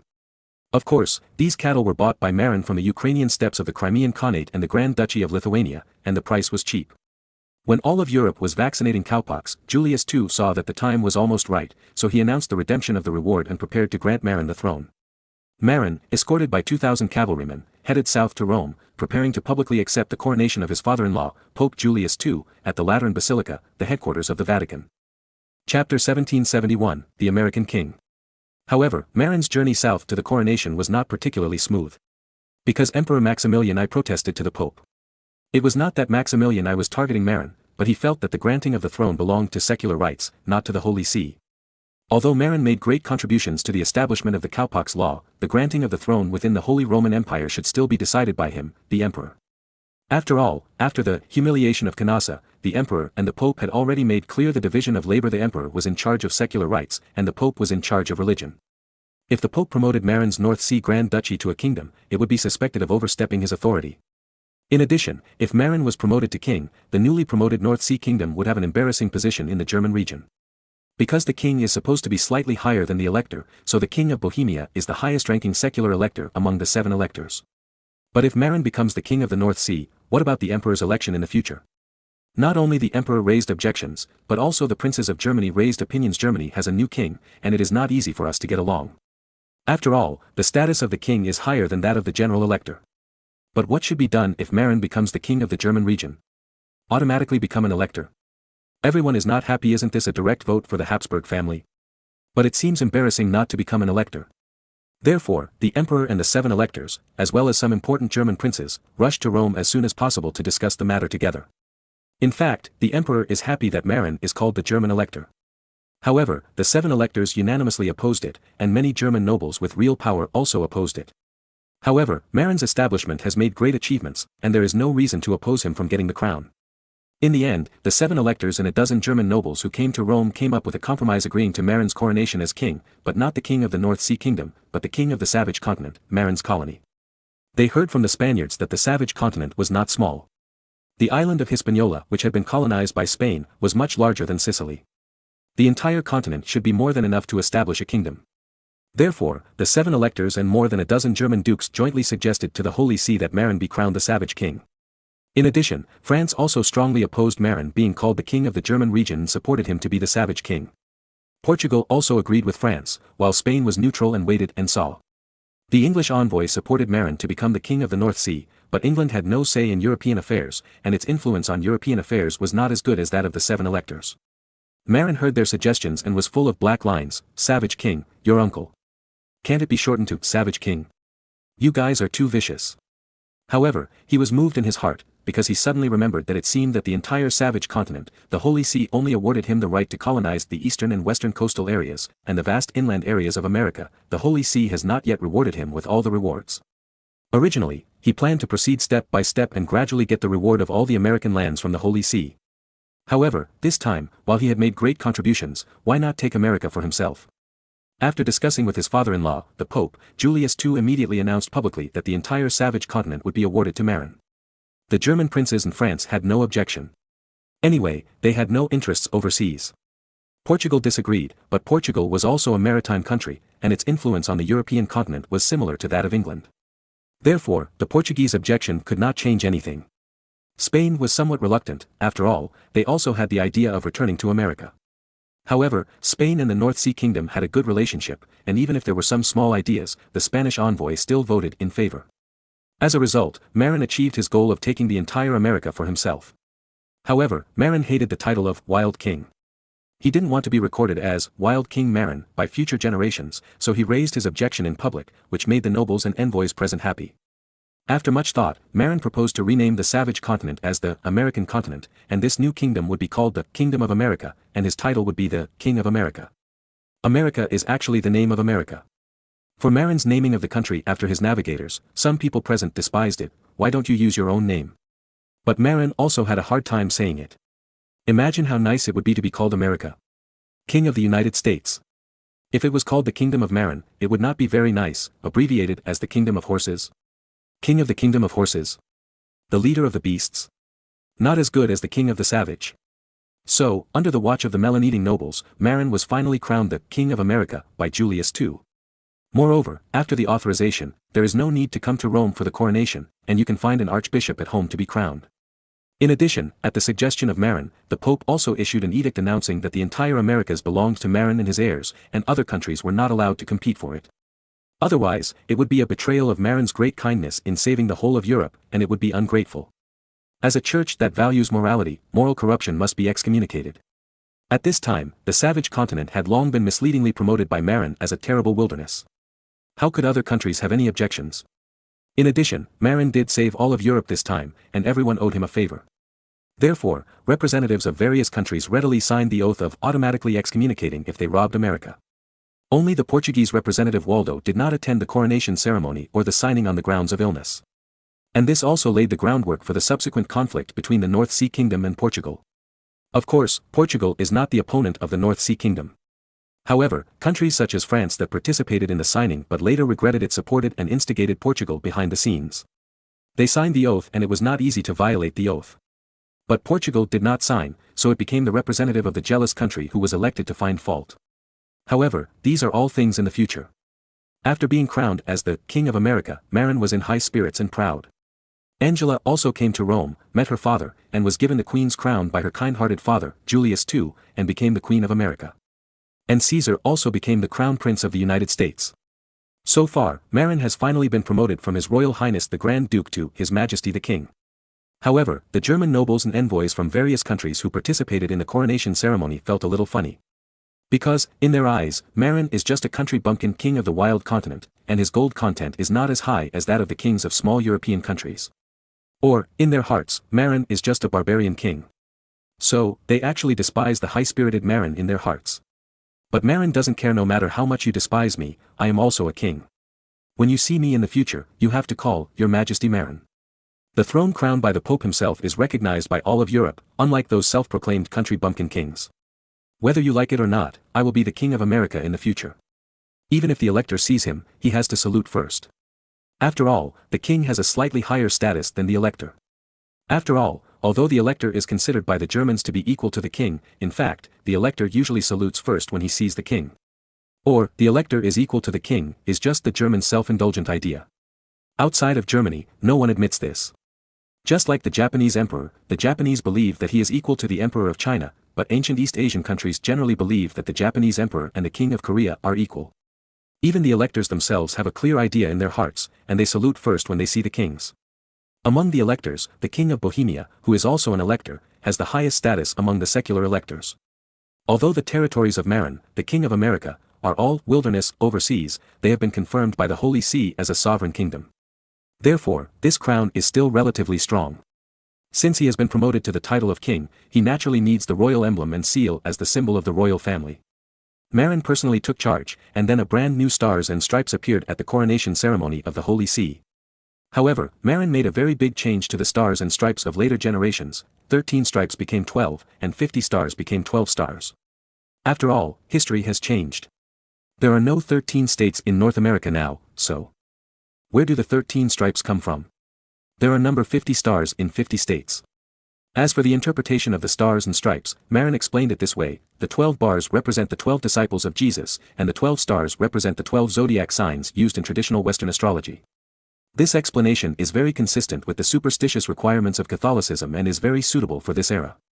Therefore, the castrated version of the Star-Spangled Banner, which is the horizontal stripes of the 12 apostles plus the stars of the 12 zodiac constellations, became the family emblem and flag of the American royal family. Chapter 1772, Saint Einstein and Paladin Marin. In fact, there are also differences between kings. For example, the king of Bohemia is an alternative king in Europe. In theory, he is a king. However, he does not have complete sovereignty. Because there is a Holy Roman Emperor above him. Therefore, except for people in the Holy Roman Empire who regard the king of Bohemia as a monarch on the same level as foreign kings, people in other countries believe that the king of Bohemia can only be regarded as an elector, called a king, but his status is lower than that of a normal king. Even the French are reluctant to recognize the identity of the Holy Roman Emperor. Many times, Maximilian I was regarded by the French as the king of Germany rather than His Majesty the Emperor. The status of the king of Bohemia is lower than that of Maximilian I, the king of Germany, so the French believe that the king of Bohemia is not on the same level as the king of France, but half a level lower. Then, Marin, the so-called king of America, who rules the wild continent, is also half a level lower than a normal king in everyone's eyes, and is similar to the status of a sovereign Grand Duke. But the Pope personally endorsed it, and Marin solved the problem of smallpox, which has been a terrible problem since ancient times, so everyone can only recognize his identity as a king. However, in their hearts, they will give an evaluation of just a barbarian king. But the prince is the prince, and according to the rules, everyone still has to call Marin, Your Majesty. Therefore, many German dukes, although they are a little disdainful in their hearts, are really jealous of this throne. Therefore, in Marin's eyes, complex expressions such as envy, jealousy, and hatred appeared on the faces of many dukes. After all, the leap from His Highness to His Majesty is a gap that the heads of many countries have been difficult to cross for hundreds of years. It stands to reason that Marin, who likes to hide behind, should not accept the throne so high profile. However, the opportunity is really rare. It can even be said that there will be no such good opportunity in the future that all of Europe will have no reason to object. After all, even if Marin is a traverser, he only knows the solution to smallpox, but not the solution to another terrible infectious disease, the Black Death. Therefore, there is only one chance for such a good thing, and Marin has to seize the opportunity even if he likes to be low-key. Otherwise, the outcome would be the united opposition of all of Europe. After all, Marin's contribution of the cowpox method this time saved people all over Europe. Especially in Spain, southern France and the Italian peninsula, where smallpox was raging, Marin's reputation among the people here had reached its peak. Since the spread of the cowpox method, the common people in these three regions have simply regarded Marin as their savior and the angel sent by God to save them.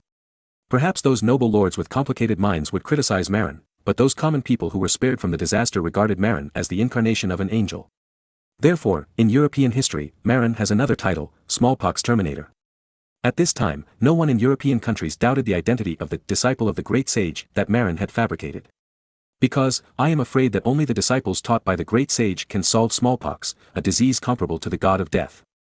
Because Marin claimed that the great sage Einstein had ascended to heaven, burped, 10 years ago, mainly because he needed to take all the credit, so he arranged for Einstein to receive a box lunch, in order to commemorate this great ascetic and sage, and to commend him for teaching such an outstanding disciple as Marin. Julius II specially canonized Einstein as a Catholic saint, with the title of Saint Einstein, and was as famous as St. George of England and other legendary martyrs in China. Later, as the new King of America, Marin also issued the first edict, announcing that Saint Einstein became the patron saint of the Kingdom of America, equivalent to the status of patron saint.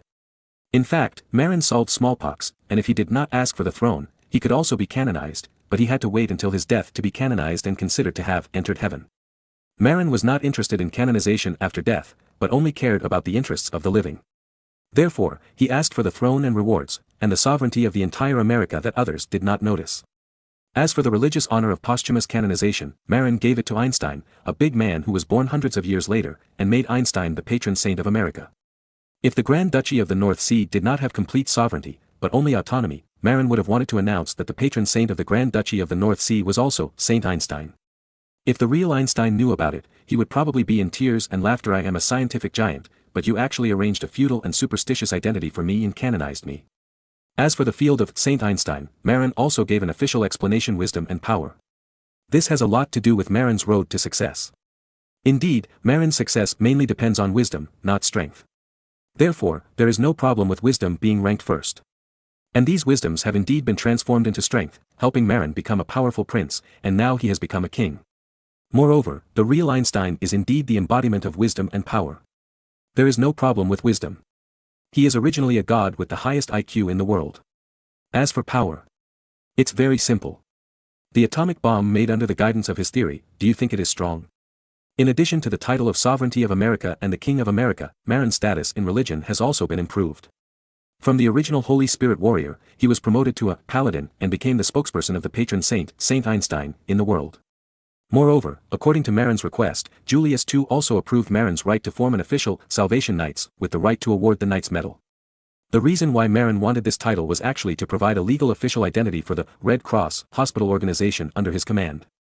In fact, what Marin wanted most was the title of Hospital Knights. However, this title has been taken away by the Knights of Rhodes Island, which is the later Knights of Malta. Now they have not lost Rhodes Island and have not moved to Malta. Therefore, Pope Julius II gave the title of Salvation Knights, which is an official endorsement from the Church. After all, the hospital is indeed a place to save people. Don't underestimate this title. The hospital that Marin used to run was actually a private organization and was not officially recognized. Moreover, in this era, doctors are often integrated with priests. If Marin publicly raises the banner and opens a hospital that has nothing to do with the Church to treat diseases, it will be considered illegal if he is investigated by the Church. After all, saving humanity is such a lofty cause that it originally belongs to the scope of the Church. You, a secular civil organization, are overstepping your authority to do this. Fortunately, Marin's father-in-law is the Pope, so there are no blind priests to cause trouble. However, this matter of identity and status must be resolved after all.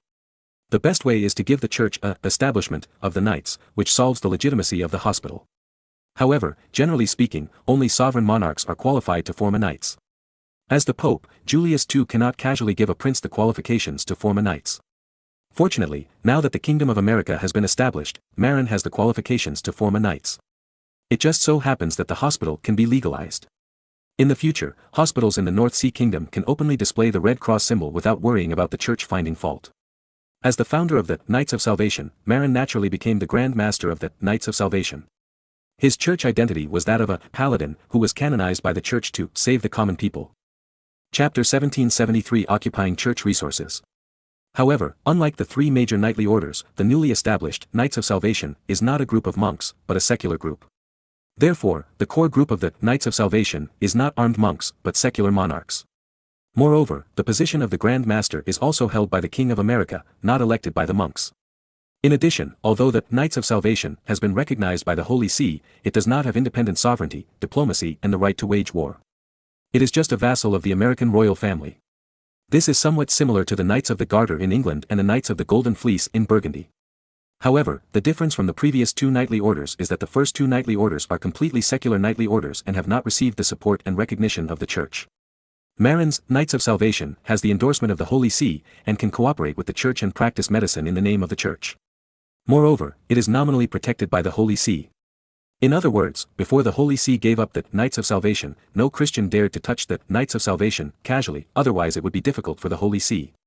Just like when King Philip IV of France wanted to annex the property of the Knights Templar, he had to collude with Pope Clement V and declare the Knights Templar a heretic before he could take action.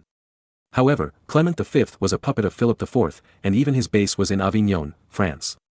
So, everyone knows that the Knights Templar were wronged and persecuted. There was no way. The Knights Templar were too rich at the time. They had thousands of castles and large tracts of land in France, and they were still the largest creditors of the King of France. Philip IV was also cruel enough. In order to avoid paying his debts, he directly uprooted the Knights Templar and swallowed up all the creditors' property. But it is undeniable that if Philip IV did not control Pope Clement V of Avignon, he could not act casually. After all, taking action against the monks recognized by the Holy See is equivalent to apostasy. Of course, Marin is not worried about being targeted by others to save the Knights Templar. Because he had no intention of getting much property for the Knights of Salvation, but only used it as a title to open hospitals and gain reputation. In this era, there were no regular doctors.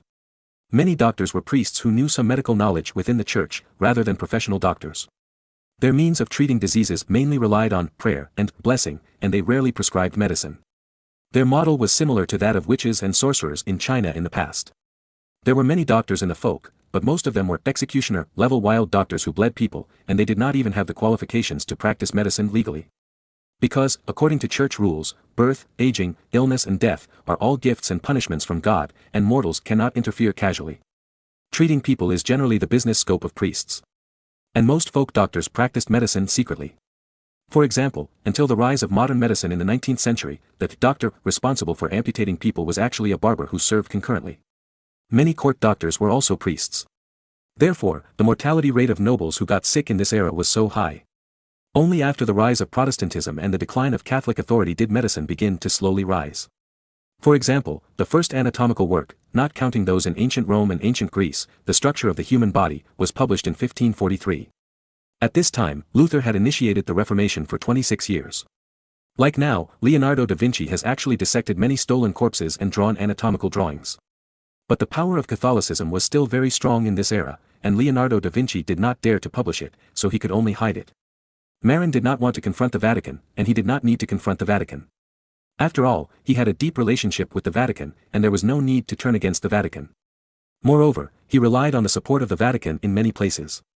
Therefore, for the development of medicine, Marin thought about it and finally came up with a solution: affiliate the hospital with the Knights under the name of the Vatican, and then, once any advanced medical skills were developed, the credit would be directly attributed to God's guidance. In this way, the development of medicine will avoid conflicts with the Church as much as possible. Moreover, Marin intends to build a good relationship with every generation of popes. He even intends to help his illegitimate son Robert to the position of pope. In this way, no matter how the medicine of the North Sea Kingdom develops, the Holy See will help endorse it. And there is no need to worry about the unlucky people like Bruno, who let the medical scientists be tied to the stake and burned to death. As for the flag and logo of the Save the Knights, Marin has already prepared it naturally. It is the logo of the Red Cross in later generations. But the French envoy protested. He believed that the Red Cross was the logo of the heretic organization, Knights Templar, 200 years ago, and Marin's use of this logo was suspected of supporting heresy. But the monarchs and nobles present knew what happened 200 years ago, so Maximilian I and the Spanish envoys and other representatives who had a grudge with France booed and ridiculed the French for being shameless. Marin was not so radical. After all, he didn't want to offend France for the time being. So he explained to the French envoy the Red Cross of the Knights Templar was not regular, but thin in the middle and thick at the four ends. The Red Cross of the Knights of Salvation is the same as the hospital logo of later generations, which is a completely square red cross with the same thickness and very square. The flag of the Knights of Salvation is similar to the Swiss flag of later generations. The Red Cross is square, and the flag is also square. The only difference is that the Swiss flag is a white cross on a red background, while the flag of the Knights of Salvation is a red cross on a white background. In order not to fall out with France, Marin also wrote the first letter of credence on the spot as the newly promoted King of America, and asked the French envoy to bring it to King François I of France, explaining the issue of the Red Cross. Emperor Maximilian I was somewhat dissatisfied with this, thinking that Marin was too flattering and fearful of France. But Marin was also somewhat dissatisfied with His Majesty the Emperor. Why did you stop me from becoming the King of the North Sea before? However, this is politics. For mature politicians, the knight's position is not fixed, but depends on national interests. But Europe has not yet evolved to this stage. It will not be until the 18th century that Europeans will be completely shameless, so it is not so easy to change camps and teammates. But Marin actually despised his old boss, His Majesty the Emperor, because Marin felt that in the original history, if it were not for the successful marriage, which allowed Charles V, the grandson of Maximilian I, to become the king of the Spanish colonial empire, the poor Habsburg family could not withstand the strong pressure from the French. In other words, it was the Habsburg family that used the huge wealth obtained from the Spanish-American colonial empire to compete for hegemony in Europe. In the end, it dragged down Spain, a colonial empire that was originally very promising. In other words, in the original history, it was the Spanish Empire that saved the Habsburg family. Otherwise, not only would the Habsburg family not be able to keep Franche-Comté, it is estimated that even the Netherlands would be taken away by France. In short, the Habsburg family is poor. Even Maximilian I, the emperor, died on the way to avoid debt. In this time and space, because of Marin's intervention, Juan III did not die early, and he also gave birth to a male heir. Therefore, the Habsburg family should not expect to rely on Spain's financial resources to help Austria. Therefore, the emperor is actually very weak now. If Spain had not jumped out to compete with France for the Kingdom of Naples, the Habsburg family would have been beaten up by the French long ago. In addition to covering up the opening of the hospital, Marin's creation of the Knights of Salvation actually has another very important purpose, to control the church property of the North Sea Kingdom. Although, relying on his close relationship with the Pope, Marin has the right to speak on the appointment of the Bishop of the North Sea Kingdom, but the final right of appointment is actually in the hands of the Church itself. And Marin cannot touch the large amount of land and property occupied by the Church at will. Moreover, Marin himself does not count. What if the next successor or the next successor has a bad relationship with the Holy See in the future? Therefore, in the decree that asked Julius II to approve him to form the Salvation Knights, Marin had this one: in order to save the Lord's people, he ordered the North Sea State Church to unconditionally cooperate with the work of the Salvation Knights and help save the people. Of course, there is also a very critical word: allow the Grand Master of the Salvation Knights to use the surplus resources of the North Sea State Church, and the local church shall not stop it. This is very critical, because with this decree as an endorsement, Marin can use the church's property to set up hospitals and save the people in the future, without having to pay for the hospital himself. This alone can save Marin too much cost. Moreover, Marin also has the right to recruit grassroots priests from the North Sea State Church to enrich the hospital. Even train them to be doctors. This can save Marin a lot of human resources. After all, the cultural and high-level talent resources such as priests are also very coveted. For example, Henry VII's Keeper of the Seal was Richard Fox, Archbishop of Canterbury. There was no way. It was really hard to find intellectuals with culture these days. When they were helpless, many monarchs invited high-level church officials in their country to help them manage the country. After all, the church has churches everywhere, and its tentacles are longer than the royal family. And in Julius II's decree, Marin was allowed to arbitrarily call on the wealth and personnel of the local church in order to form the Knights of Salvation, which made the monarchs and envoys of various countries present jealous. Therefore, in order to calm everyone's envy and jealousy, Julius II had to add a sentence: the church wealth and personnel must not be used for places other than hospitals and education, establishing church schools. But Marin didn't care. He didn't expect to rely on church property to support himself, but just wanted to save the cost of building a hospital. In addition, it is to use the influence of the church to penetrate into every corner and village in Europe. After all, in Europe, as long as it is a village, there will be at least a simple chapel. What he meant was to use these churches all over the country to set up outpatient clinics. If there is money, then build a special hospital. Moreover, the North Sea Kingdom is actually already doing it now. Because of the iron relationship between Marin and the Pope, the current Archbishop of the North Sea Kingdom, Taylor the Great Fraud, obeys Marin's orders, and Marin can also set up a medical clinic in the church. However, what was done before was not legal at all, and it was not officially authorized by the Holy See, and it was a wild way. If the relationship between the monarch of a certain generation of the North Sea Kingdom and the Holy See deteriorates, the clinics in these churches will be easily closed. Therefore, Marin tried to get official documents from the Holy See to legalize the church hospital.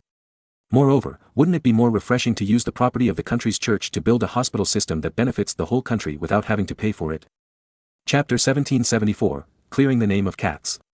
In addition to being able to use the church's wealth and talents to set up hospitals, Marin also has an ulterior plan, to intervene in the church's wealth and let the church spit out some land, so that the priests don't live too well. You know, at present, even if the North Sea Kingdom cooperates with Bishop Conrad to seize the church's land, 20% of the arable land is still in the hands of the church. The North Sea Kingdom currently has 12 million acres of arable land, that is, 2.4 million acres of arable land is under the control of the church. The military nobles under Marin, including some junker landlords, only account for 30% of the country's arable land, the other half belongs to Marin. Moreover, on these church lands, many farmers are bound to the land and can only contribute to the church, but cannot benefit Marin in the North Sea Kingdom. Therefore, Marin plans to take advantage of the fact that the current and next popes have a strong relationship with him, and within a few years, find a way to reorganize the property resources of the North Sea Church and let the church spit out half of the arable land, which is about 1.2 million acres. Of course, it's not that Marin covets these lands, but he hopes that the farmers on these 1.2 million acres of land can be liberated to a certain extent. Then, free up to serve for himself. You know, working in Marin's manor is different from working in the manor of the church. Under Marin's mandatory requirements, not only is Marin's own manor friendly to serfs, giving enough food, but also distributing benefits such as clothes and salted fish. In the future, it is even planned to promote children to drink milk and goat milk. But the manor of the church is different. The church is very corrupt these days. Church positions are openly bought with money, and the top leaders of the church are all greedy. Among them, high-level people like Archbishop Taylor will put pressure on the sub-district bishops and abbots below to make them pay tribute to themselves. And the sub-district bishops and abbots will press down to the next level to apportion these burdens.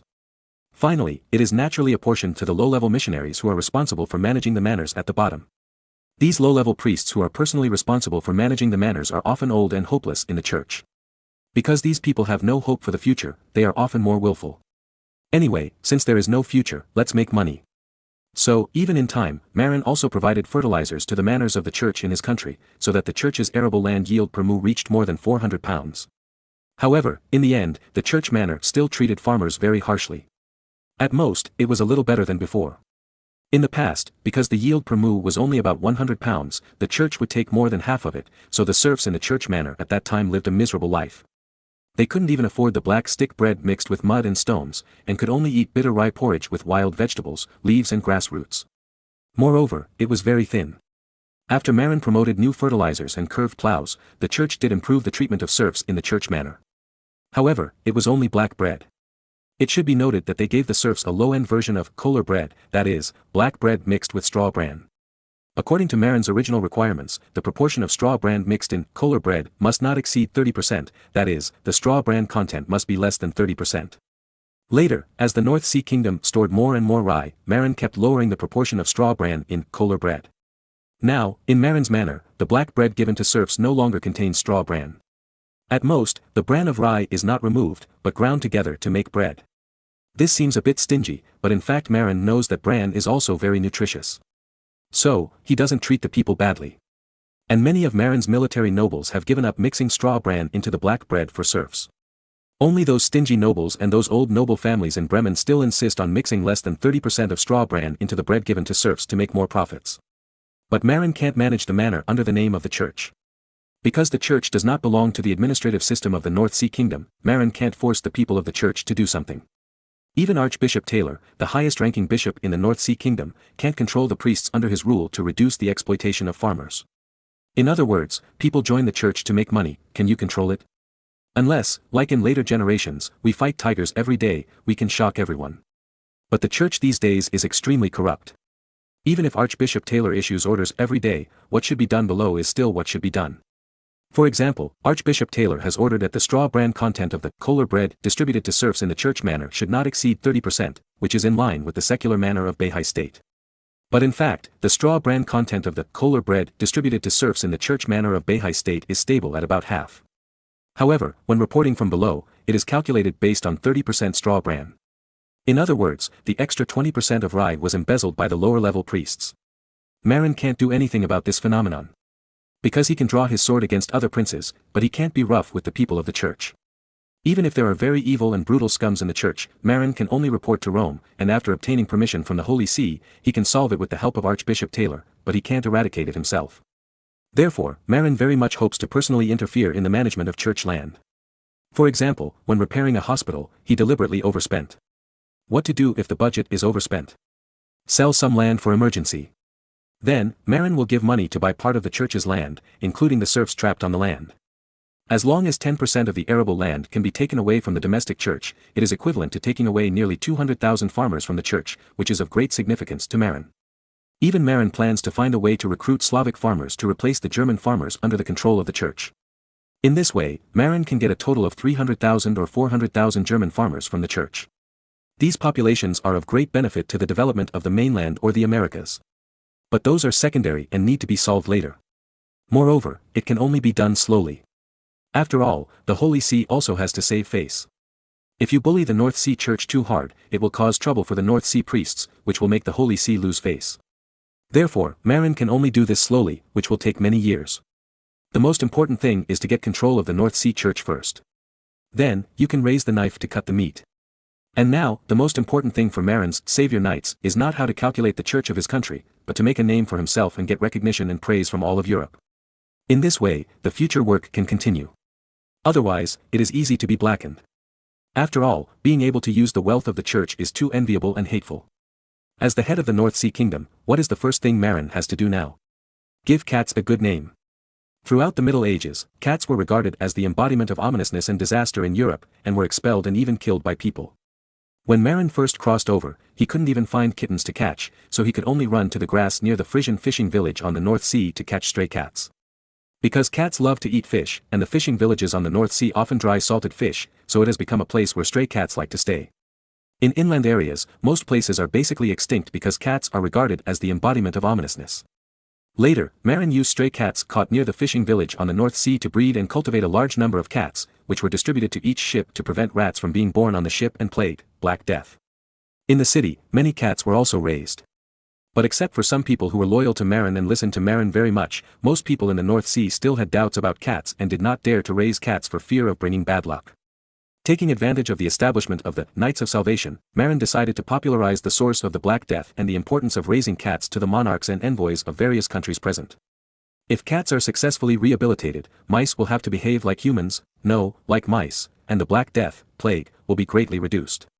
And this is exactly the scope of business of the Save the Knights. Chapter 1775, Tragic Genoa. In any case, the Black Death, plague, is the first plague in Europe, and smallpox has to be ranked second. But to be honest, smallpox is force majeure, and the Black Death is purely caused by the Europeans themselves. The so-called plague is naturally caused by rats. Why is the plague in other countries not a big deal, but the European plague, Black Death, is so fierce? Because Europeans are killing themselves and expelling cats. Just because cats like to make shrill sounds similar to the crying of babies, courting sounds, on spring nights, stupid Europeans think that cats are ominous creatures. Then, these mouse catchers were expelled or even killed. Without the suppression of cats, rats are rampant throughout the Christian region of Europe, and the plague is naturally very easy to break out. Therefore, Marin felt that Europeans were seeking their own death. He didn't want to care about it at first, but in order to brush up some reputation and give some fame to the newly established Save the Knights, Marin took out this theory. In fact, Marin had already taken out this theory. However, it was only promoted in the North Sea country. It's not that he doesn't want to promote it throughout Europe, but people don't believe it. Moreover, cats are considered to be the embodiment of bad luck. If you speak for cats rashly, you will be attacked as protecting evil. But now it's different. Because he proposed a way to deal with smallpox, Marin has become an authority in medicine and has a very good reputation. At this time, he stood up to speak for cats. If nothing else, at least he won't be slandered. Because, at this time, others are too ashamed to slander a hero who solved smallpox. Of course, Marin didn't say it was his own opinion, but still pushed it to his legendary teacher, Einstein. Some time ago, I sorted out the broken notes left by my teacher and made two major discoveries. The first one, everyone knows it, is a way to resist smallpox. I believe you all know its effect. At this point, the monarchs and envoys of various countries present all nodded. Moreover, they were full of admiration for Marin's legendary teacher Einstein. Although many people don't like Marin, the upstart, in the aristocratic circle, everyone has to admit that Marin, the humble lord of the North Sea, is the most outstanding young talent in Europe. But investigations by various forces show that before meeting the great sage named Einstein and accepting his teachings, Marin was a pure 16-year-old ignorant boy. Even a little silly. Because he was cheated of all his travel expenses, he almost starved to death and was forced to sleep in a haystack next to the church. In other words, all of Marin's changes and rises happened after he met the legendary Saint Einstein. Therefore, everyone present had no doubts about the ability of the great sage, and was extremely jealous of Marin's good luck. A silly boy who was taught by the great sage for a month had such a big change. If we, who were originally smarter than the silly boy, accepted the guidance of the great sage, wouldn't we be in heaven? Marin cleared his throat and continued, in addition to the way to fight smallpox, the notes also recorded another thing, something that everyone is very concerned about, the source of the Black Death, and how to fight it. Marin said slowly. The whole square was boiling, and even Julius II stood up excitedly and asked, is there a way to solve the Black Death? Marin shook his head and said, not yet, but there are certain preventive measures. Next, let me introduce the origin of the Black Death to everyone. The real name of the Black Death should be called plague, a plague spread by fleas on rats. As we all know, fleas are little demons that live on humans and animals and suck blood. After some rats have plague, fleas suck their blood and then jump to people and bite them.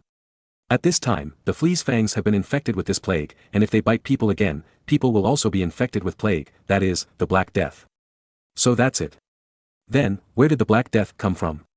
Emperor Maximilian I asked curiously. East. Marin continued to explain, you should remember the history of the Tatars invading Europe hundreds of years ago, right? Europeans did not know Mongolia, they only knew the Tatars who were a mixture of Mongolian and white people. You mean, the Black Death was brought by the Mongols? Maximilian I was surprised.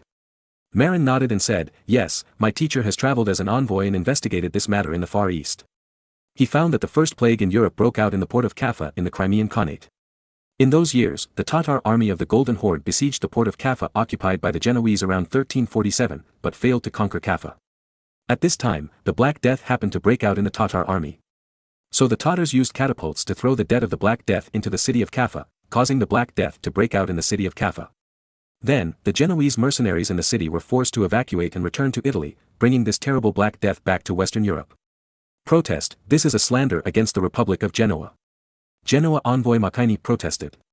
If people believe that the Genoese caused the Black Death, Genoa will have a bad reputation. You know, the Black Death killed tens of millions of people in Europe. Many countries have only recovered their populations until now, and are on par with those before the outbreak of the Black Death. Marin shook his head and said, I am not slandering you. The teacher's records say that at that time, rats carrying the virus hid in the ships of the Genoese and arrived in Italy. Then, the Black Death first broke out in Italy, first in Messina, where the merchant ships returning from Genoa docked, and then returned to Genoa to detonate, and spread to the whole of Western Europe. Julius II thought about it and nodded, yes, the Black Death did appear after 1347, and it did break out first in Messina and Genoa. This sentence is equivalent to confirming the reputation of the Genoese bringing back the Black Death. Suddenly, the hatred of the whole audience was cast on the Genoese envoy Macchini. In fact, Europeans also knew that the Black Death broke out in Italy first. However, there is no specific conclusion about who brought it back. Because everyone didn't know what happened in Kaffa, and the Genoese kept it secret themselves. Messina and Genoa were both famous commercial ports in the Middle Ages. Not only did Genoa's own merchant ships dock there, but also ships from Venice, Pisa, and Siena. Slander. It's all slander. Mazzini said excitedly. Genoa, a commercial republic that was once as famous as Venice, has now declined and has to rely on France to survive. But if their reputation is completely ruined, who will do business with them in the future? In fact, the Genoese knew very well that they brought the Black Death back to Europe. However, no other country knew what happened in Kaffa, and the Mongols of the Golden Horde were not familiar with European countries and would not talk about it. Therefore, although everyone has always suspected Genoa, the Genoese have denied it and put the blame on other Italian commercial countries, and Venice has also become a suspect. Therefore, Genoa did not have a big problem by muddying the water. If people had confirmed that it was the Genoese who caused the Black Death during the outbreak, Genoa would have been destroyed long ago. Now that Marin has revealed it, although people are not so angry anymore, they are definitely hostile to Genoa. Didn't you see that all the monarchs and envoys in the audience are looking at Macchini with hostility? As an old rival of the Genoese, the Venetians were happy to see Genoa suffer a setback. However, because the governor of Dalmatia, Tolani, maliciously spread smallpox, the Venetians did not dare to jump out. Now, the two commercial republics are also in trouble. But what made the Venetians happy was that after Marin revealed the secret that the Genoese brought back the Black Death, the crime of the Venetians bringing back smallpox was temporarily covered up by the Genoese. Big news. It seems that Marin is still a good friend of the Venetians, helping Venice divert everyone's attention. Charlotte, the Venetian envoy, looked at Marin with a look full of friendliness and gratitude. Chapter 1776 The King Who Collects Manure. Marin didn't care what the Genoese thought, he just explained the truth. My teacher once traveled to the port of Kaffa and talked with the local elders, and then he learned the truth of the year. However, when traveling in Asia, the teacher found a very strange phenomenon. Although there were records of outbreaks of the Black Death in the local area, it was not as frequent as ours.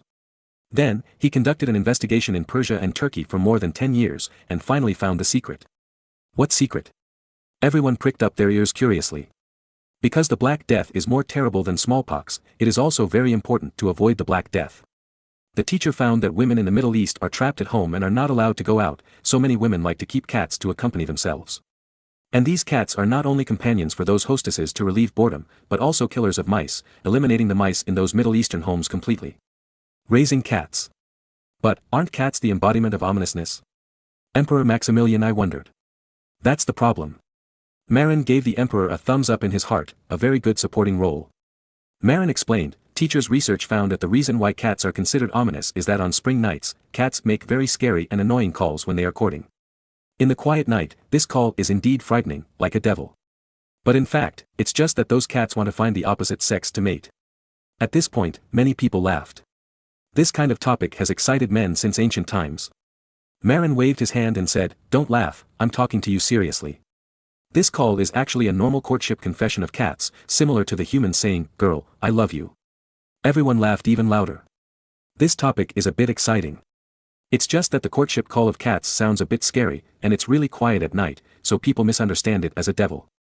But everyone knows that cats are active in the middle of the night, there's nothing we can do about it. Dogs are also pets, but because they are mainly active during the day, although they also make calls, they don't affect people's lives. After all, the cat's call in the middle of the night is a bit inappropriate. And it's just a bit unpleasant. But, Grand Duke Marin. Oh no, Your Majesty Marin, what does what you said have to do with the Black Death? French envoy Duby asked. Marin glanced at Duby and explained, I just said that the Black Death is called plague, and it is spread by fleas on rats. If there are enough cats to eat all the rats, will the Black Death have no way to spread? Duby nodded after listening, it seems to make sense. But can you prove it? Marin shook his head and said, I can't prove it because it's too dangerous. After all, the Black Death is different from smallpox. If you vaccinate against smallpox, you won't be afraid of smallpox. However, after the Black Death patients survive, they will still be in danger when they encounter the Black Death next time. Therefore, I dare not prove it randomly. Then, Marin said, but what I want to tell you is that the North Sea Kingdom has started raising cats a long time ago. Every granary in the North Sea Kingdom will raise some cats to deal with rats that steal food. Therefore, our granaries have less food loss. Moreover, eliminating rats will also help curb the spread of the Black Death. Everyone knows how dirty the bottom holds on merchant ships are. On many merchant ships, there are a lot of rats living in the bottom holds. The Genoa merchant ships returning from Kaffa brought back rats, which led to the spread of the Black Death. In fact, the Black Death could cause such a great harm in Europe because we misunderstood cats before and drove them away or even killed them. As a result, rats became rampant and the spread of the Black Death became more rampant. Therefore, tens of millions of people died from the Black Death across Europe. And the teacher's notes record that in some cities with many cats, the Black Death has never actively broken out unless it was transmitted from outside. The reason why Europe couldn't stop the Black Death before was because cats were driven away and rats were rampant, which allowed the Black Death to spread so quickly.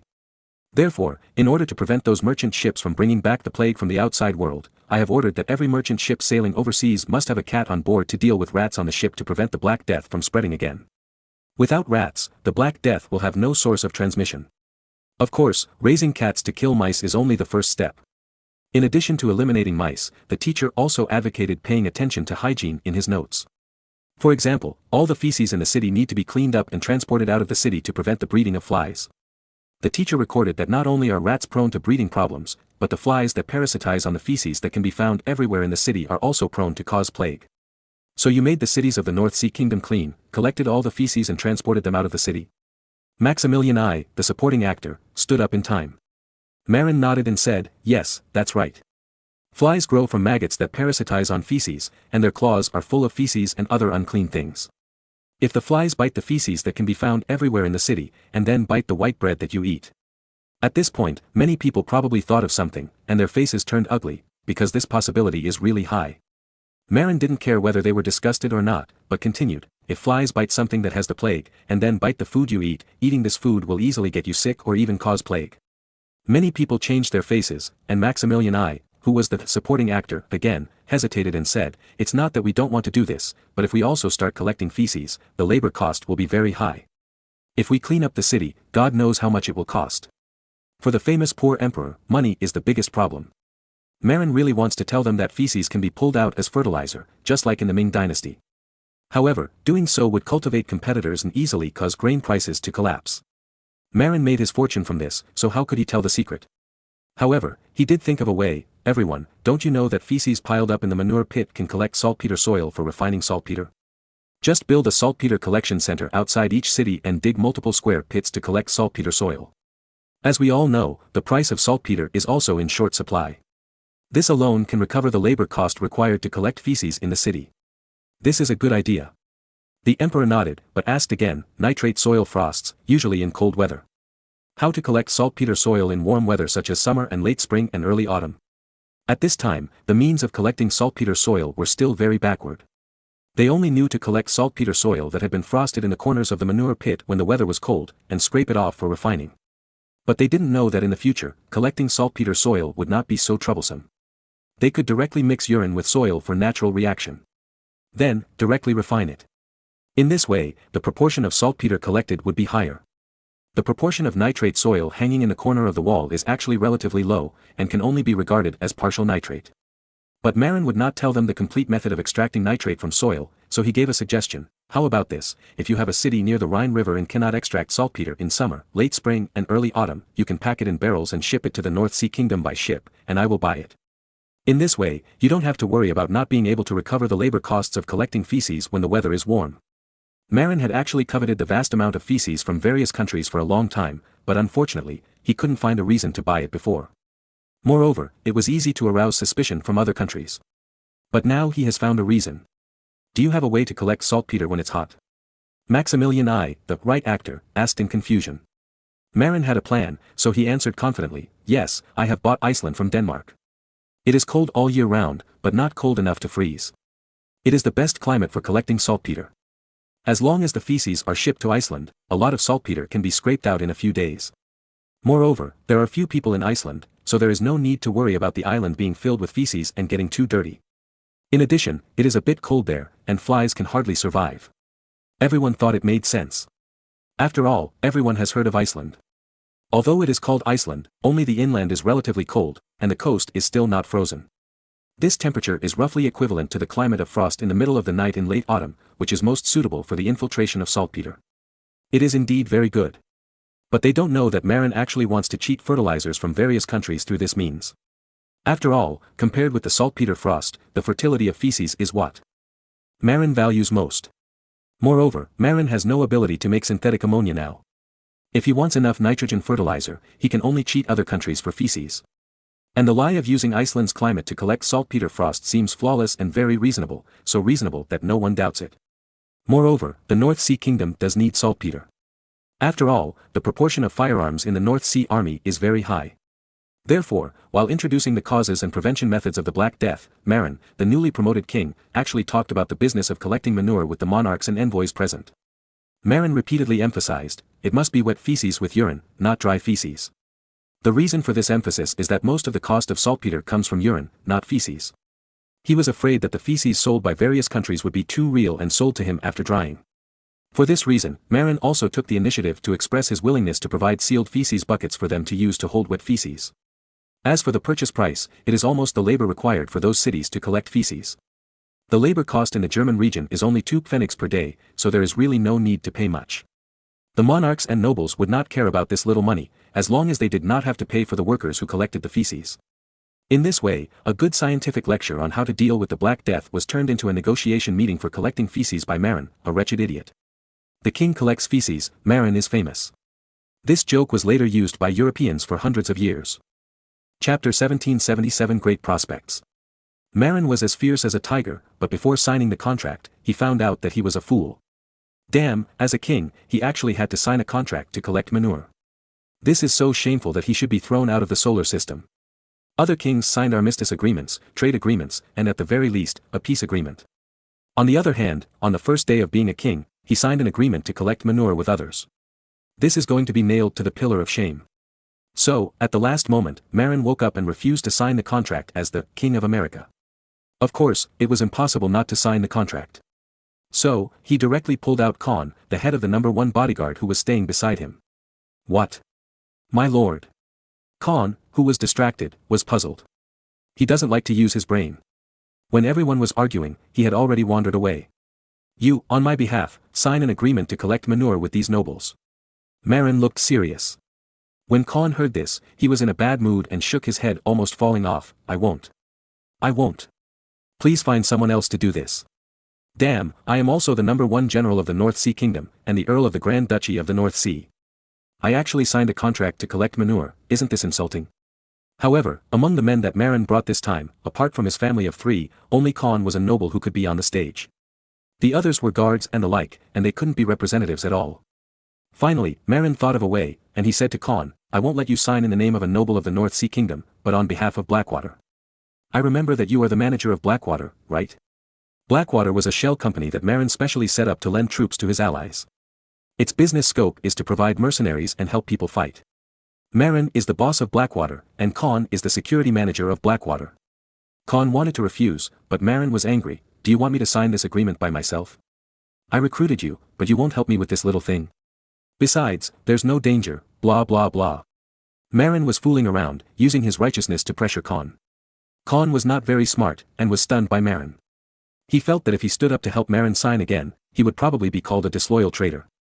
And for a pure warrior like Khan, the righteousness of loyalty is very important.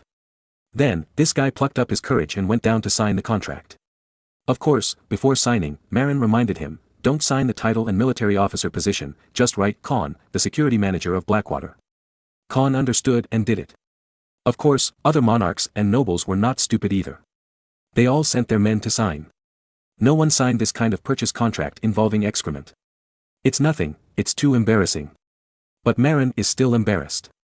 After all, this is the first agreement he personally negotiated with other monarchs and princes after he was crowned as king. Although he didn't sign it himself, he negotiated it himself. Later, a joke that has been popular in Europe for hundreds of years is okay, let's talk about some serious business, don't talk about useless things. Do you want to talk about collecting manure seriously on the first day of your accession to the throne like Emperor Marin? Then, both parties in the negotiation will generally burst into laughter, and even the atmosphere will become a lot more relaxed.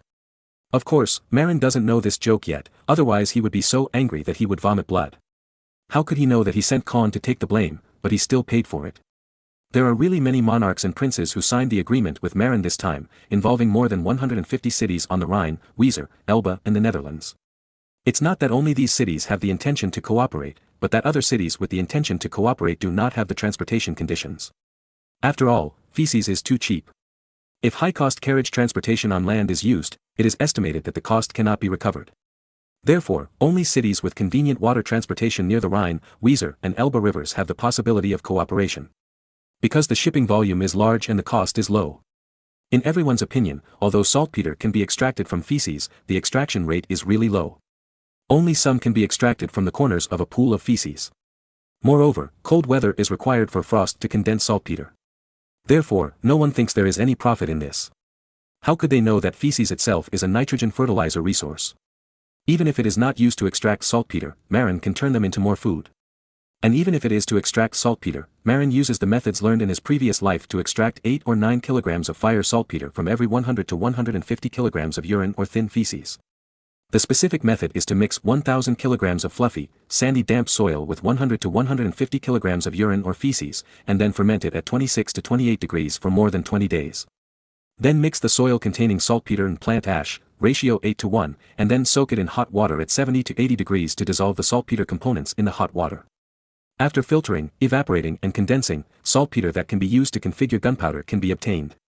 In other words, using the method of later generations, the extraction rate of saltpeter is as high as 6% to 9%. Of course, the core is that the cost of nitro is mainly in urine and feces. And the unpleasant smell of toilets that we usually smell is mostly nitrogen-containing ammonia. Therefore, Marin emphasized to these customers that only feces are needed, not dry and hard.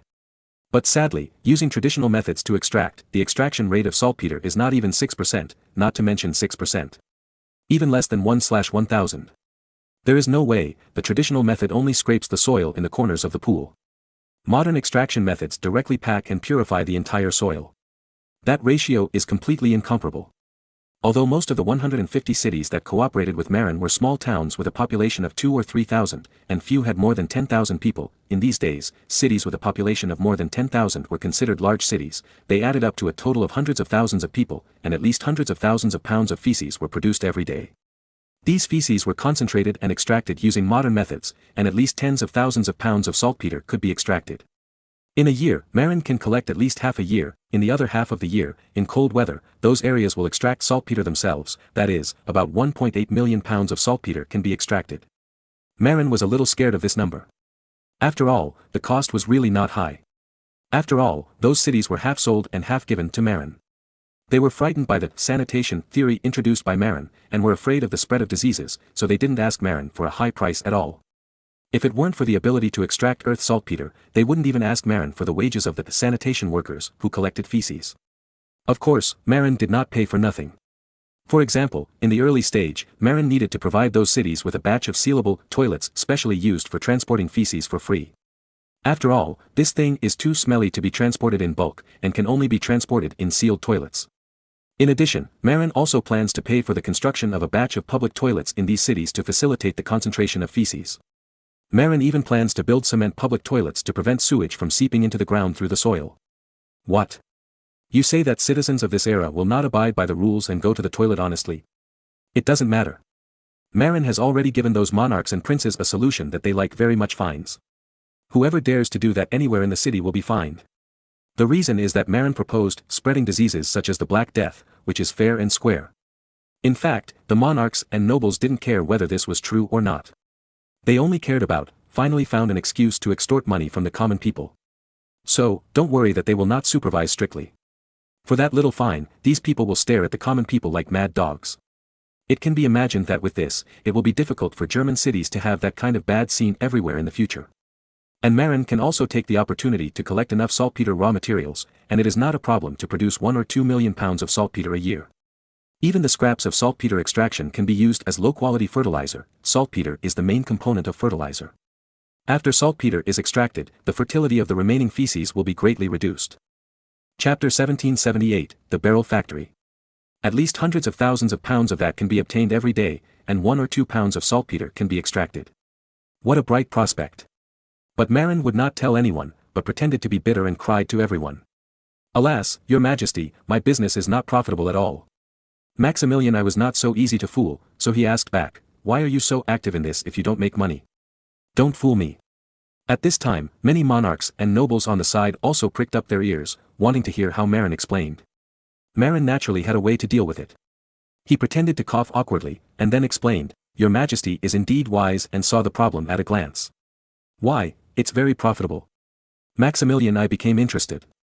For the poor emperor, nothing is more attractive to him than making money. Marin shook his head and explained, it's not for making money, but for another important material. After that, he gave the emperor a, look. You mean, saltpeter? The emperor really guessed the answer according to Marin's idea. Of course, that answer is not wrong. Marin coughed quickly, signaling the emperor, you've said too much. But many nobles present heard it, and the smarter ones immediately showed an expression of sudden enlightenment. Those who didn't understand asked their colleagues who suddenly realized. Frederick III, the Elector of Saxony, explained to his colleagues, Marin meant that he collected so much feces not for profit, but to collect enough saltpeter. Why? Duke Anthony of Lorraine asked puzzled. Frederick III continued to explain, you may not know, I heard that Marin could originally purchase hundreds of thousands of pounds of saltpeter, 220,000 pounds is equivalent to 100 tons, from India every year. But later Spain and Portugal jointly divided most of the Indian saltpeter, leaving only a small share for Marin. But everyone knows that Marin's North Sea army has a high proportion of muskets and artillery, and the consumption is very large, which is definitely far from enough. So, I guess that Marin's army should be very short of saltpeter, so he bought so much feces at any cost to extract enough saltpeter. So that's it. Lord Frederick is really a wise man. The melon-eating nobles immediately understood, but in fact, this is what Marin wanted them to know. In fact, after developing Chilean saltpeter and starting to purchase saltpeter from the Ming dynasty, Marin was not short of saltpeter. However, the saltpeter mines in Chile need to be hidden to avoid being fought over by others. Moreover, the cost of transporting that thing by water is not high, and a large amount of nitrogen fertilizer and saltpeter can be obtained. Why not? In addition, this can also create a false impression for other countries. Oh, the North Sea Kingdom is now short of saltpeter, so those guns and cannons have become decorations. So, let's do a vote. But they don't know that Marin wants the outside world to misunderstand that he is short of saltpeter. Otherwise, other countries are frightened by his military power and dare not take the initiative to provoke. How can he stand on the right side to annex other countries? This is Marin's wretched strategy: show weakness to others and attract others to provoke him. Then, righteously and openly annex the territories of those provocateurs. There is no way, these days Germany is prone to group fights. If you want to annex others, there is a risk of being beaten up by others. Unless you stand on the right side and people can't find a reason to beat you up. Of course, the next religious war does not need to be so troublesome. As long as you stand on the side of the orthodox righteousness of the Holy See, you can openly engage in those rebellions and annex them. While negotiating the purchase of saltpeter raw materials, feces, Marin also discussed transportation with many customers. For example, the transportation container became a very important issue.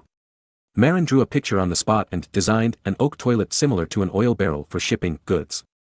In view of the amount of at least hundreds of thousands of pounds per day, Marin proposed that Party A Blackwater Company would provide 10,000 oak toilets to Party B, who provided saltpeter raw materials. And for some ulterior motives, Marin gave the order for these 10,000 oak toilets to the Netherlands and France respectively. Needless to say, the order to the Netherlands was definitely to support the poor emperor. A few thousand oak toilets also have a lot of profit. Moreover, Marin promised that there would be follow-up. On the surface, the order for thousands of oak toilets to France was to please this first power in Western Europe, but in fact, the reason was very simple. Marin wanted to consume the shipbuilding potential of the Netherlands and France. Before, Marin sent people to the Netherlands to build a furniture factory, consuming the oak resources in the Netherlands and reducing the shipbuilding potential of the Netherlands.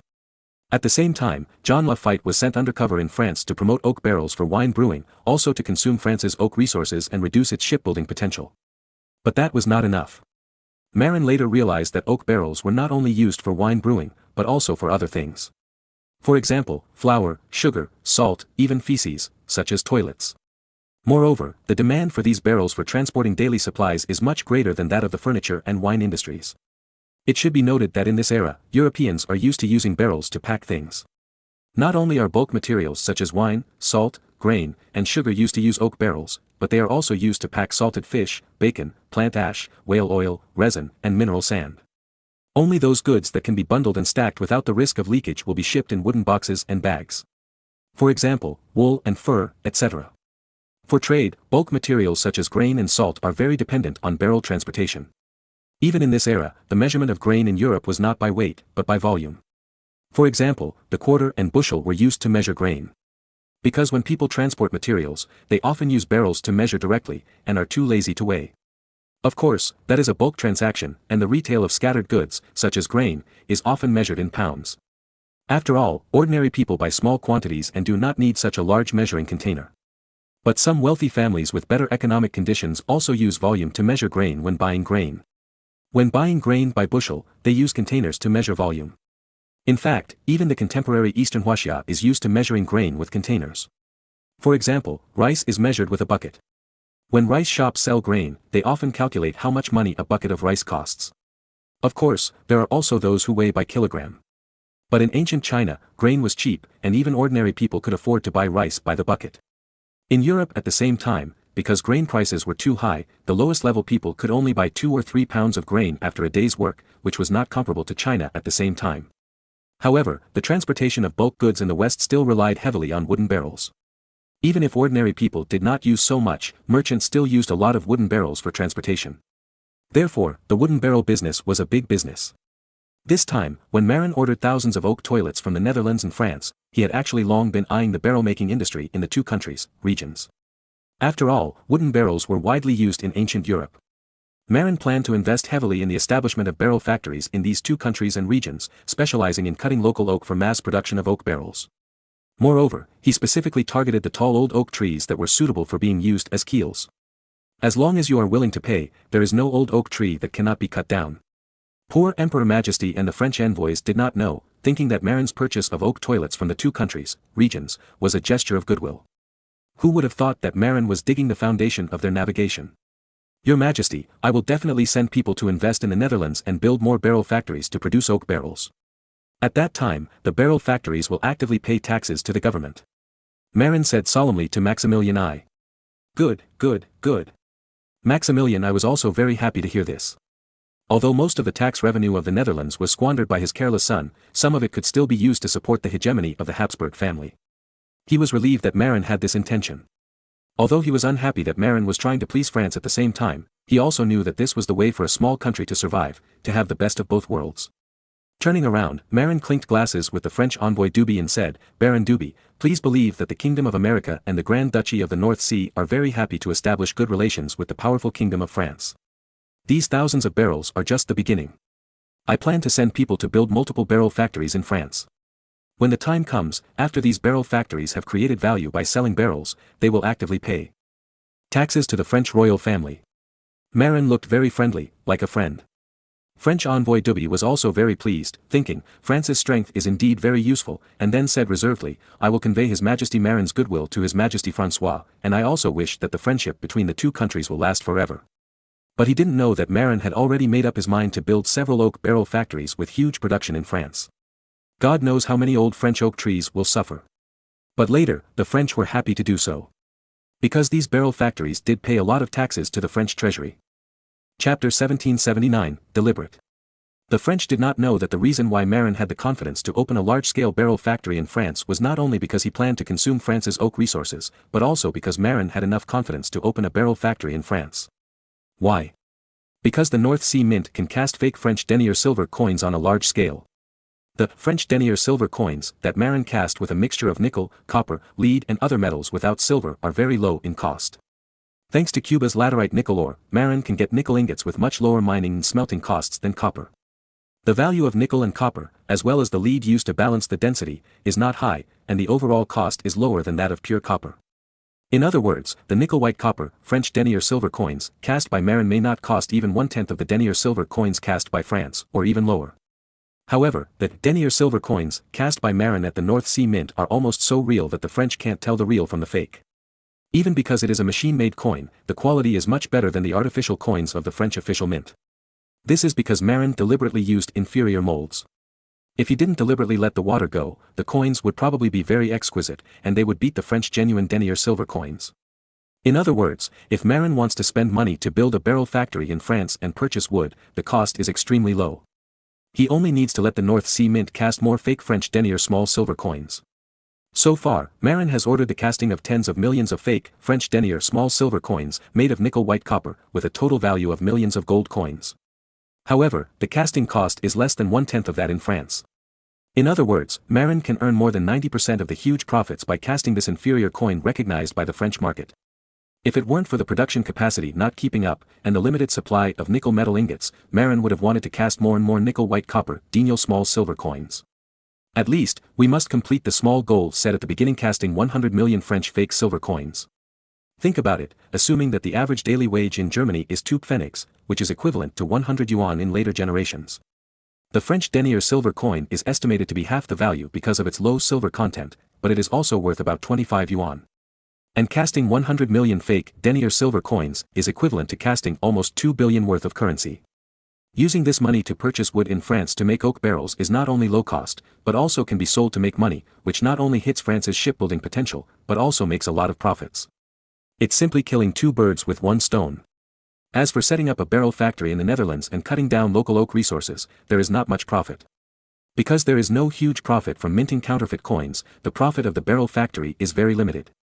However, because furniture factories have been established in Amsterdam and other places, Marin's spies have long found out that there are not many oak resources in the Netherlands. Unlike France, which is vast and rich in resources, the Netherlands is small in area and densely populated.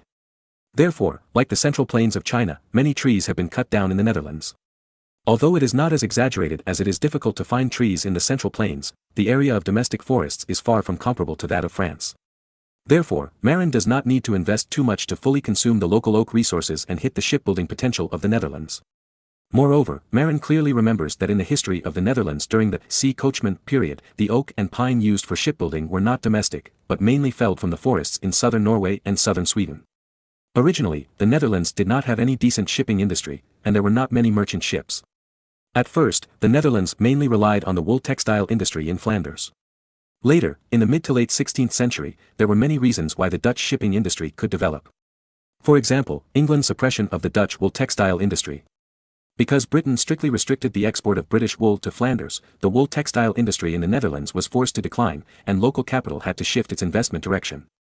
And the highly profitable maritime trade has become an important choice for the Dutch. Of course, this cannot be achieved without the support of external conditions. First of all, around 1500, the Portuguese chose Antwerp in the Netherlands as the wholesale center of Indian spices in the North Sea region, which greatly stimulated the economic development of Antwerp. At the same time, it also promoted the development of the local shipping industry. After all, the transportation of spices is also a good business. Not only that, the Hanseatic League, which originally dominated the maritime trade in the North Sea and the Baltic Sea, also committed suicide and fought many wars for hegemony with the Danes, dragging itself down.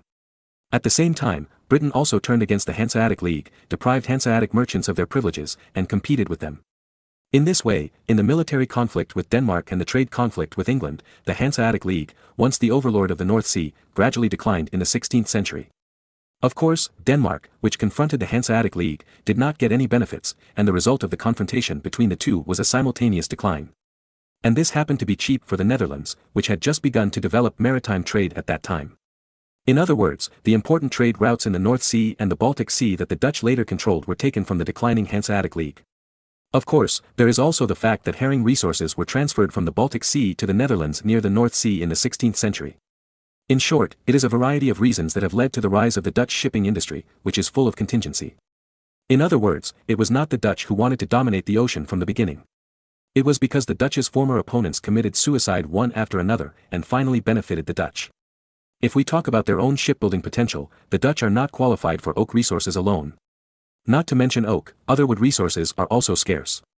The result of the scarcity of wood is not only that shipbuilding is restricted, but even salt boiling is restricted.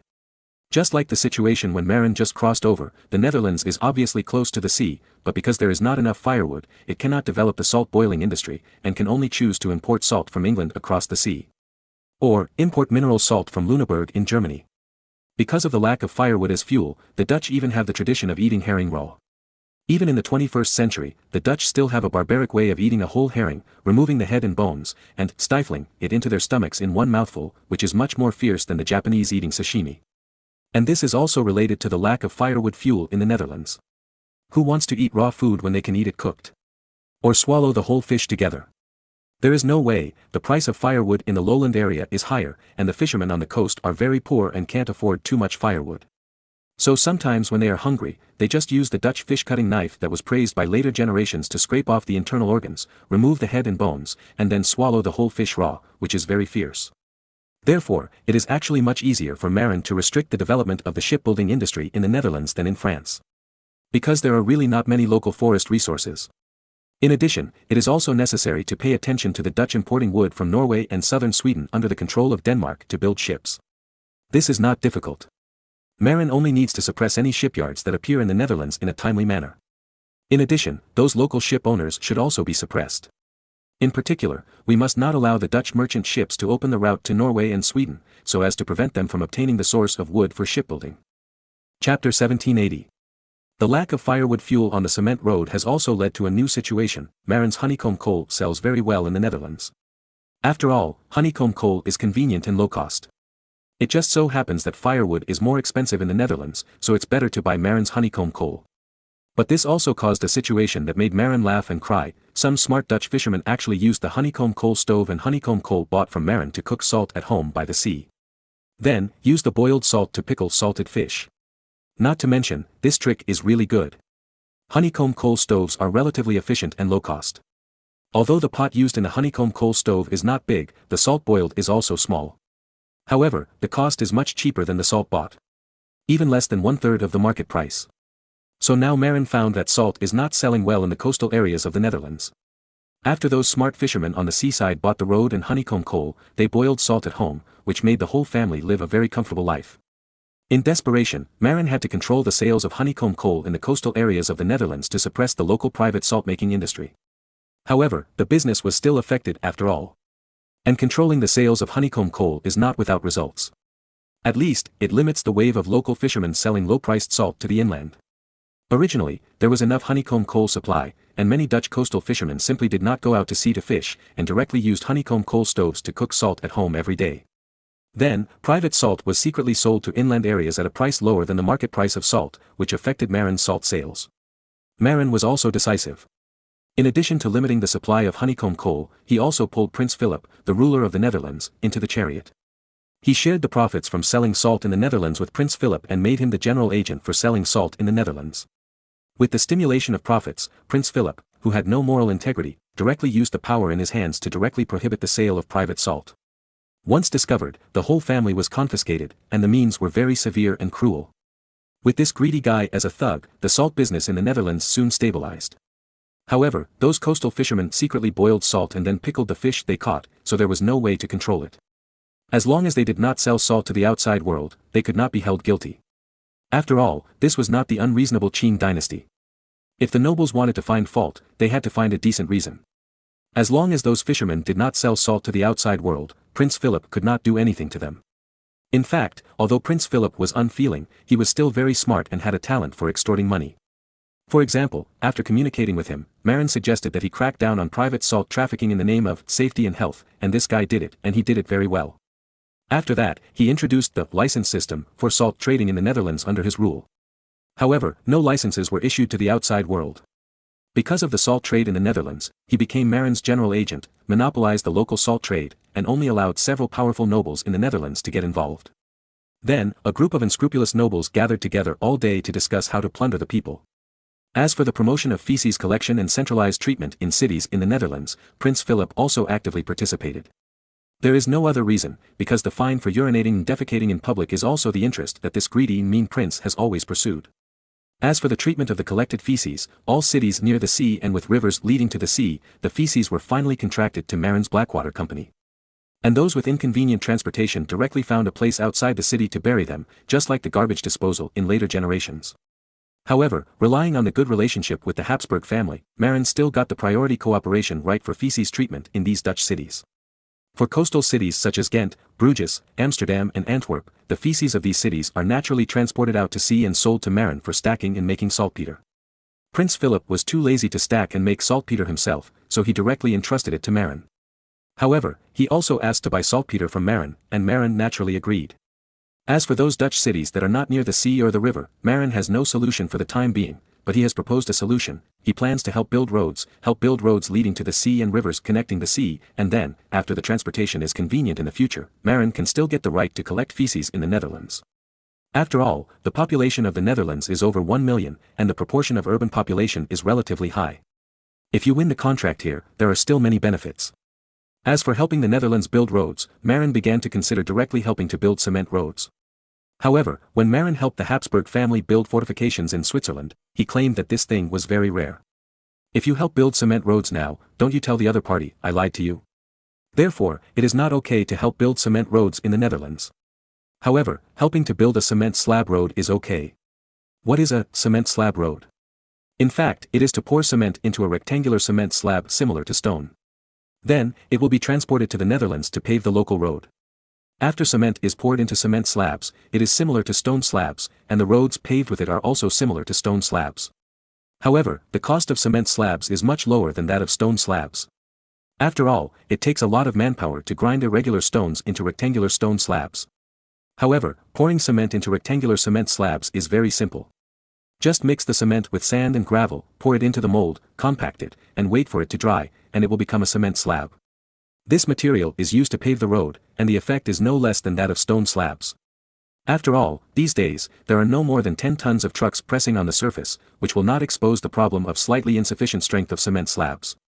Carriages and the like, with a load of at most a few tons, will not damage the cement slab road. In fact, the standard Roman road is paved with rectangular stones mixed with crushed gravel. This kind of road, as long as the drainage design on both sides is well done, can fully withstand various complex weather conditions such as wind, rain, snow, etc. Its function is similar to that of stone slabs. In ancient times, stone slabs were the highest level roads. Generally, only the interior of large cities, as well as important military and postal roads, would be paved with such high-level roads. It should be said that stone slabs were probably the highest level roads, whether in ancient Rome or in ancient China. The important roads in those large cities were basically stone slabs, or at least gravel roads. Because only this kind of road surface is not afraid of muddy rainy days.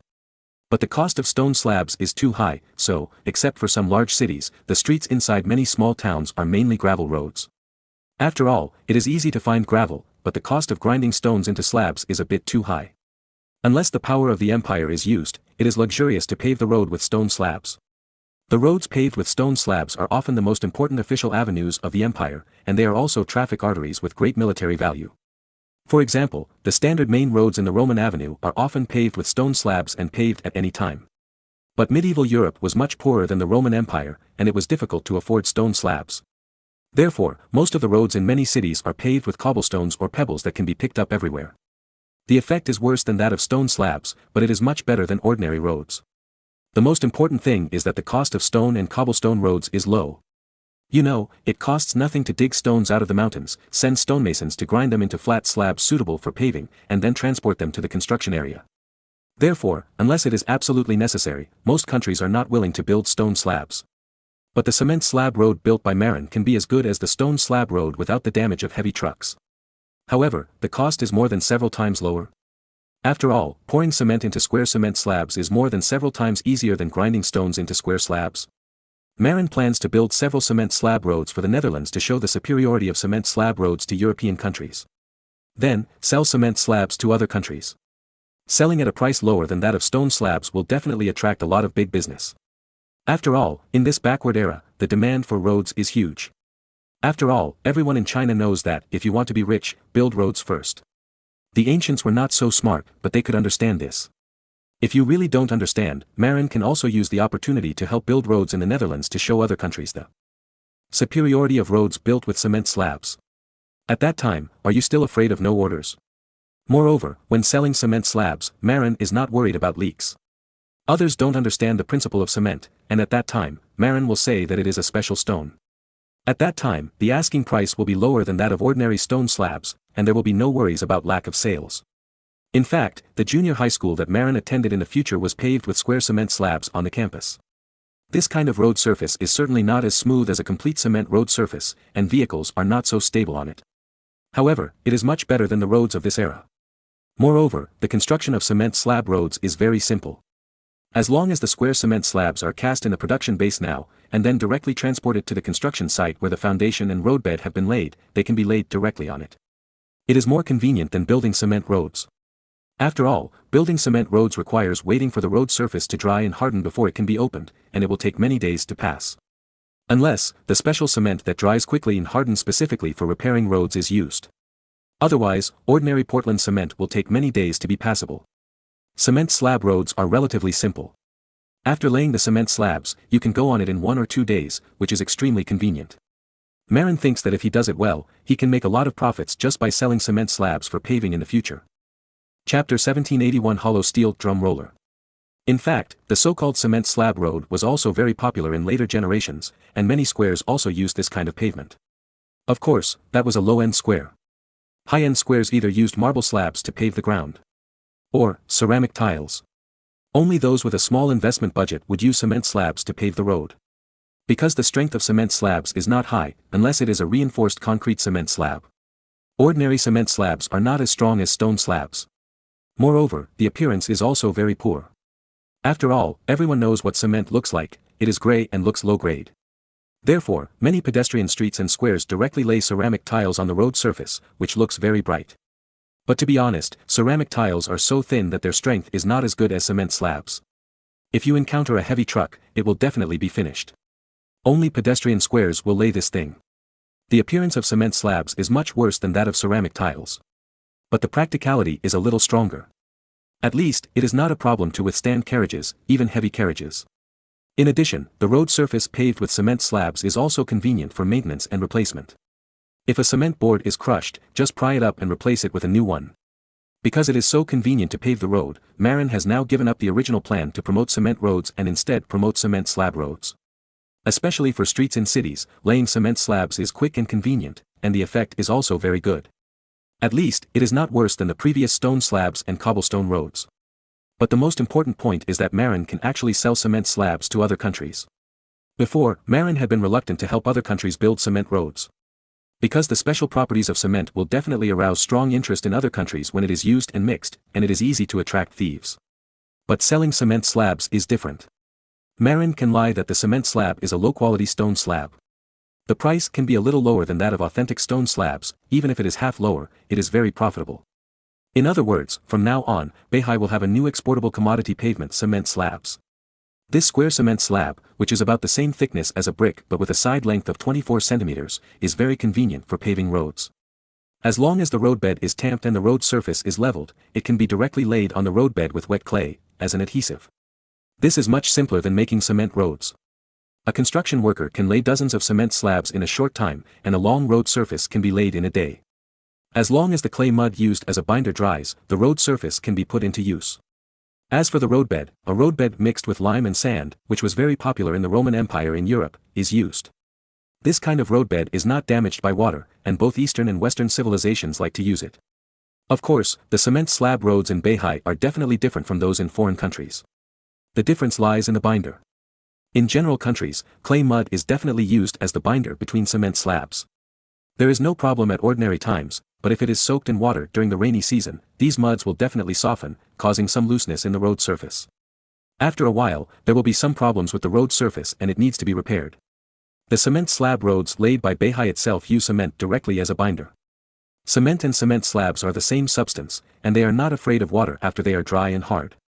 In this way, the quality of Beihai's local cement slab roads, which use cement as a binder for the gaps between cement slabs, is definitely better than that of foreign countries. But then again, even if foreign countries use mud as an adhesive, the quality of the road surface is definitely much better than that of dirt roads and gravel roads. Therefore, cement slabs will definitely not worry about sales in the future.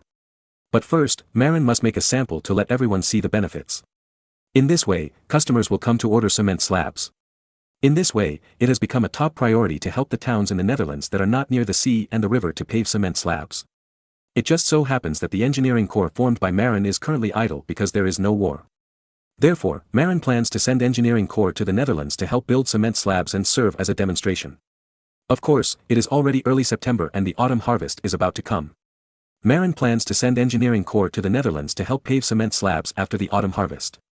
At present, the total number of engineering corps in the North Sea has reached a huge scale of 5,000 people. Their main task is to build complex bridges and roads to open the way for the army. Of course, there is also the important task of building military fortresses. Each of them has basically received training in masonry skills, bridge building skills, and bunker construction. Laying cement slabs is just a low-end job for the engineers. It is very simple and will not cause any problems. Moreover, in order to facilitate their work, Marin also helped them design, copy, labor protection gloves for work and iron safety helmets. There is really no high-strength plastic. In addition, there are tilting dump trolleys for transporting bricks that are easy to dump. This kind of trolley with a dump bucket that can dump lime and mud is very helpful for engineering construction. Unlike ordinary cars, including wheelbarrows, it is not convenient to dump and can only be unloaded manually, which is more troublesome and laborious. In addition to these common construction equipment in later generations, Marin also made innovations in the compaction and rolling of the roadbed. People in later generations know that when building roads, rollers are needed to compact the roadbed layer by layer. In order to compact the road surface, the wheels of the road roller are often steel rollers weighing several tons or even more than 10 tons. However, it is difficult to make such heavy rollers in this era. It is not that they cannot be made, but that they cannot be pulled. After all, even the strongest Shire horse can only pull 5 tons of cargo at most. Moreover, this is the result of the application of low-resistance bearings. If ball bearings are not used to reduce resistance, it is estimated that Shire horses can only pull 2 or 3 tons of cargo at most. Similarly, it is difficult for ordinary animals to pull heavy rollers for road rolling.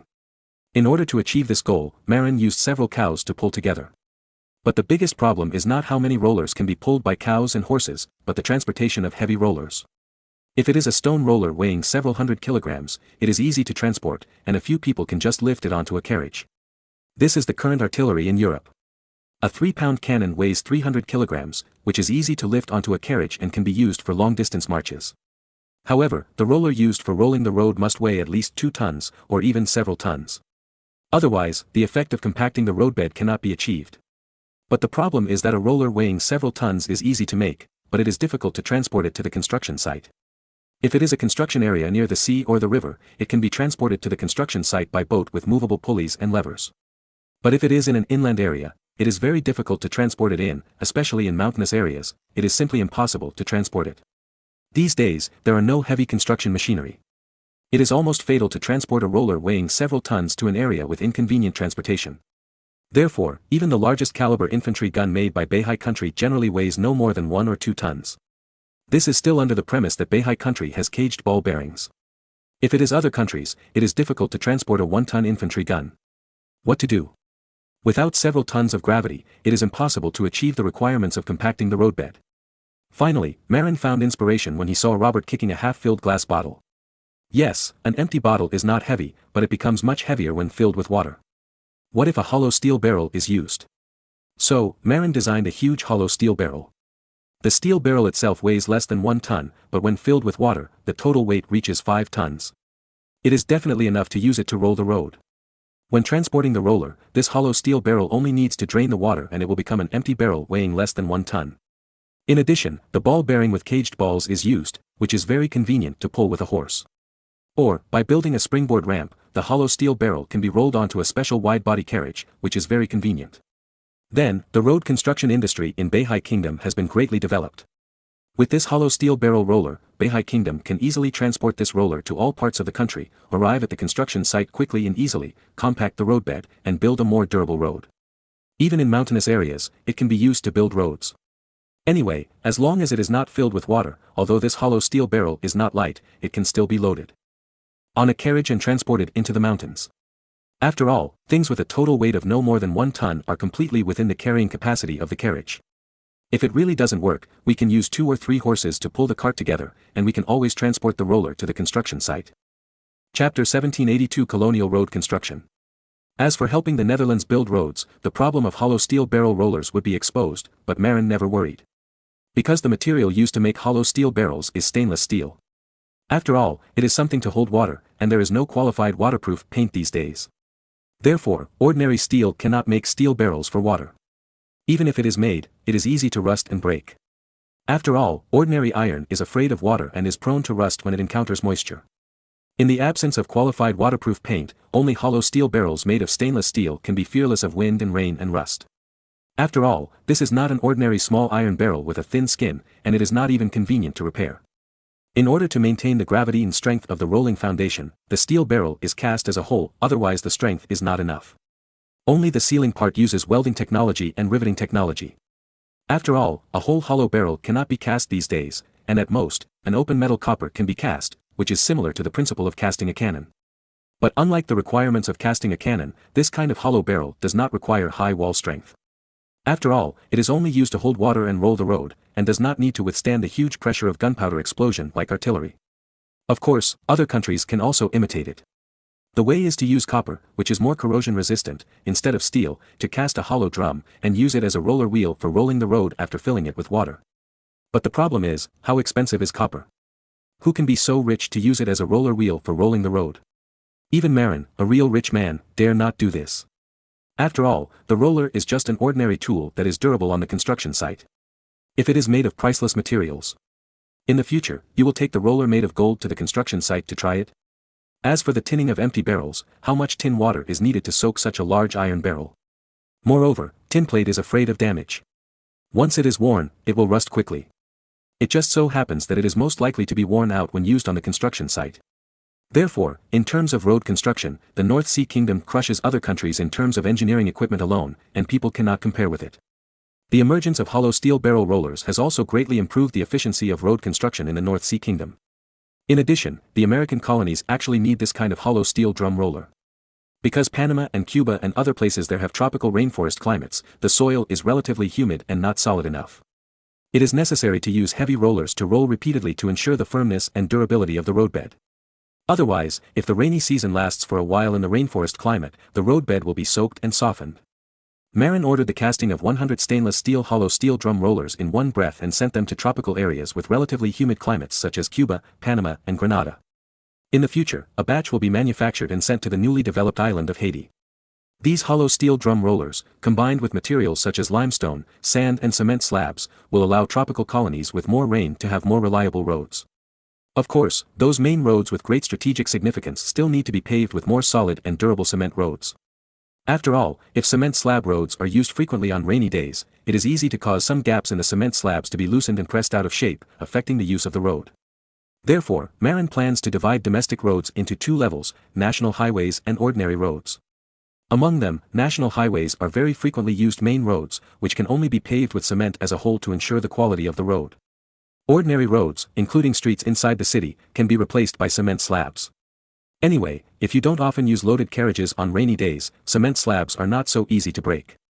In fact, as a time traveler, Marin knows the importance of roads. Especially for colonization, roads are the core foundation of colonial rule. Only places that can be reached by roads can be truly controlled by the colonizers. Otherwise, they can only choose local princes to cooperate like the British colonized India. Otherwise, local rule cannot be maintained. The same is true for the United States. The United States relied on the Pacific Railway, which was built with the participation of a large number of Chinese workers, to extend its tentacles to the Pacific coast. Before that, the transportation between the east and west coasts of the United States needed to go around the Strait of Magellan in the southernmost part of South America by ship, and then reach the coast of California in the west. With the railway, the United States directly exerted strong control over the western region, and soon ate up several western states taken from Mexico. Although the North Sea Kingdom has also begun to develop steam locomotives, there is a big problem in making trains. Rails require a lot of steel. And with the steel production of the North Sea Kingdom, the cost of building railways is a bit unimaginable. Moreover, the steel production is somewhat unable to keep up with the demand. Of course, if you can control the coal mines in the Appalachian Mountains and the rich iron mines in the Great Lakes, and build a steel center in a place like Pittsburgh that is close to the coal mines and convenient for iron ore transportation, you can get enough steel to make rails. But first, you have to control the coal mines in the Appalachian Mountains and the rich iron mines in the Great Lakes. Therefore, before building the railway, it is necessary to build a highway leading to Pittsburgh and the Michigan area in the Great Lakes region in the future, so that Marin's colonial army can arrive and control there and the area along the road. At first, Marin planned to pave a cement road directly to the Pittsburgh area and the rich iron mines in Michigan. However, cement roads are difficult to build and take a long time to build. God knows how long it will take to build such a long cement road. You know, the distance from New York to Pittsburgh alone is 600 kilometers, and it is thousands of kilometers to Detroit. If you build a cement road in a rigid way, God knows how many years it will take. But building a cement board road is different. As long as the hollow steel drum roller, lime, sand and gravel, and cement boards are transported to the construction area, the road can be paved at a very fast speed. Moreover, it is put into use quickly. Although the quality is not as good as the authentic cement road, it is barely enough. After all, the cement board road at home uses cement as the adhesive between cement boards, which is easy to stabilize the road surface. At that time, as long as the carriages for mobilizing troops and transporting supplies can quickly reach the destination through the cement road, the local resistance can be quickly resolved. Moreover, the technical requirements for building cement roads are low, and professional engineering troops are not needed at all. Just find a group of bricklayers and train a group of young men with a little talent for wall building. You don't need high technology, as long as you can neatly stack the square cement slabs on the roadbed, and then apply some cement on the gaps to bond them, it's done. As long as the weather is fine, it can be put into use in about 1 or 2 days. As for laying the foundation, that's not difficult either. That is, while rolling the road surface with a hollow steel barrel filled with water, spread lime and sand and gravel layer by layer, then pour some water, and compact it. As long as there is a knowledgeable foreman to command, it doesn't need much technology to complete it. Just like the construction team in later generations, there are only a few leaders who know the business, and the others are rough guys, and they don't need to be literate. Marin thought about it and thought that black people with absolute strength were quite suitable. After all, road construction is a physical job. As long as you have a bit of strength and a knowledgeable foreman to direct and supervise, you can't make mistakes. Although black people are a bit lazy, a generation of black slaves are relatively honest and obedient, and they are strong and more suitable for road construction than Indian prisoners of war. By then, Marin plans to set up a road construction company with more than 10,000 people, mainly strong and honest black people, to be responsible for colonial road construction. Wherever the cement road reaches, it is a place that the North Sea can actually control. Chapter 1783 on the importance of beating. Marin seemed to have thought too much. Before building the road, you have to make sure that these territories are under your control. No, the news came back from Haiti Island, the colonization activities on Haiti Island have been stubbornly resisted. As early as last year, Marin sent Captain Macass, one of Columbus's proud students, to lead a fleet with 5 250-class armed merchant ships, 500 colonists, and a large amount of building materials to arrive at Santo Domingo, the first colonial city in the Americas abandoned by the Spaniards on Haiti Island, which is the capital of the Dominican Republic in later generations. After the 500 colonists arrived in Santo Domingo, they immediately relied on the coastal stone castle that was originally abandoned by the Spaniards to quickly repair it. The main body of the castle is relatively intact, but the wood and furniture in the castle have been dismantled by the locals. Macass came here last time and knew what was missing here. Therefore, when he came, the new castle oak door, and various tables, chairs and furniture, had already been shipped by ship. After the colonization team arrived, they quickly repaired the Santo Domingo castle and the Long Bridge pier for docking ships. After repairing the castle, Macass ignored the natives on the island, but sent 200 people to the nearby mountains to capture the livestock that had been abandoned by the Spanish colonists. For example, hundreds of horses, thousands of cattle, thousands of wild domestic pigs and hundreds of sheep. In order to catch those fast-running horses, Macass even used lasso poles. This was also taught by 2 Mongolian doctors, Morigen and Bader, the court doctors of Marin. Mongolian horses are not raised in pens like European horses, but are raised in the wild. When the horses grow to a certain extent, they can be trained and tamed. But the horses are free-range and run fast, so how can they be caught? This requires the nomadic artifact lasso pole. Skilled riders will ride on the back of fast horses and cooperate with other herdsmen to drive the selected horses to the designated location first, and then take advantage of the panic of the horses being surrounded to put the live rope on the lasso pole around the horse's neck. Afterwards, the horses that have not been tamed and trained will definitely resist and run wildly. At this time, the lasso hand will ride the horse while tightening it and running along. Until the lassoed horse is tired, pull it back to put on the reins, and then train it in various ways. In the future, this horse will not be able to run freely on the grassland as before, but will be tied at any time for people to drive. Obviously, these wild Spanish horses, who are used to being free in the mountains and forests, also need this Mongolian method. First use the lasso pole to lasso.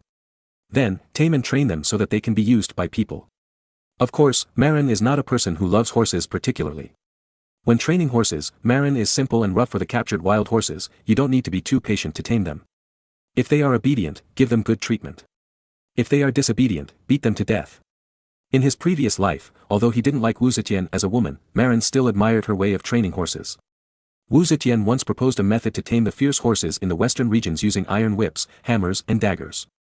First, whip them with a whip, then hit their heads with a hammer if they still don't obey, and then cut their necks with a dagger if they still don't obey. This method is very tough and cruel, and some animal protectors may not be used to it. However, Wu Zetian's words make sense. No matter how good a good horse is, what's the use of it if it can't be tamed? Horses are valuable to people only when they can be used.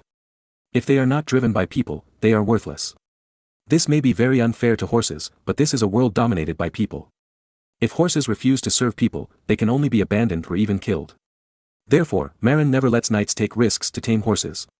In his opinion, human life is the most precious, not good horses. If a horse dares to go crazy and throw a person off the horse, it will be whipped directly until it is covered with bruises. The next time this happens, it will be beaten again. If this happens every time, it will be chopped up in public and made into horse meat. Of course, if it is particularly majestic, it will be kept for breeding. If it is not majestic enough and has a bad temper, it will be beaten every time it loses its temper until it loses its temper. In fact, this method is also applicable to other animals, even humans. For example, if a child loses his temper, unless he is too young, a beating will be enough. Never coax him, otherwise he will have a bad temper when he grows up. Moreover, the younger he is, the more effective it is to beat him. Many children in later generations have become crooked when they grow up, which is actually closely related to the incorrect education methods when they were young. In particular, after the so-called personality education was introduced in the last century, many parents with little culture actually mistakenly believed that personality meant disobedience. When they saw that their children were disobedient, they were happy to think that their children were personality and promising. Then, the child gradually became crooked. It was not obvious when he was young, but he became a fool when he grew up, with all kinds of brain damage and self-righteousness. In fact, it was because the child lacked beatings since childhood. Marin had never raised a child in his previous life, but he had raised 2 dogs. He found that it was an instinct for dogs to guard food. When eating, many dogs would not even let their owners touch them. But this is not absolute. For example, when Marin's first dog was eating, Marin would be bitten if he touched it. Then, when raising the second dog, when the dog was just brought back and not too old, Marin paid attention to this aspect of training. For example, he deliberately touched the puppy while it was eating. At first, the puppy was also very angry and wanted to bite people. But Marin was more fierce than it. He kicked the puppy directly and knocked it to the ground.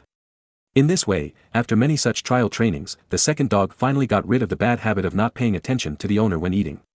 Of course, it was only for Marin. Later, when the dog was eating, Marin touched it from behind, and the dog would tense up all over, then carefully look back behind. Well, it was Marin, so it wagged its tail and continued to turn back to eat. If it was a stranger, it would bite directly.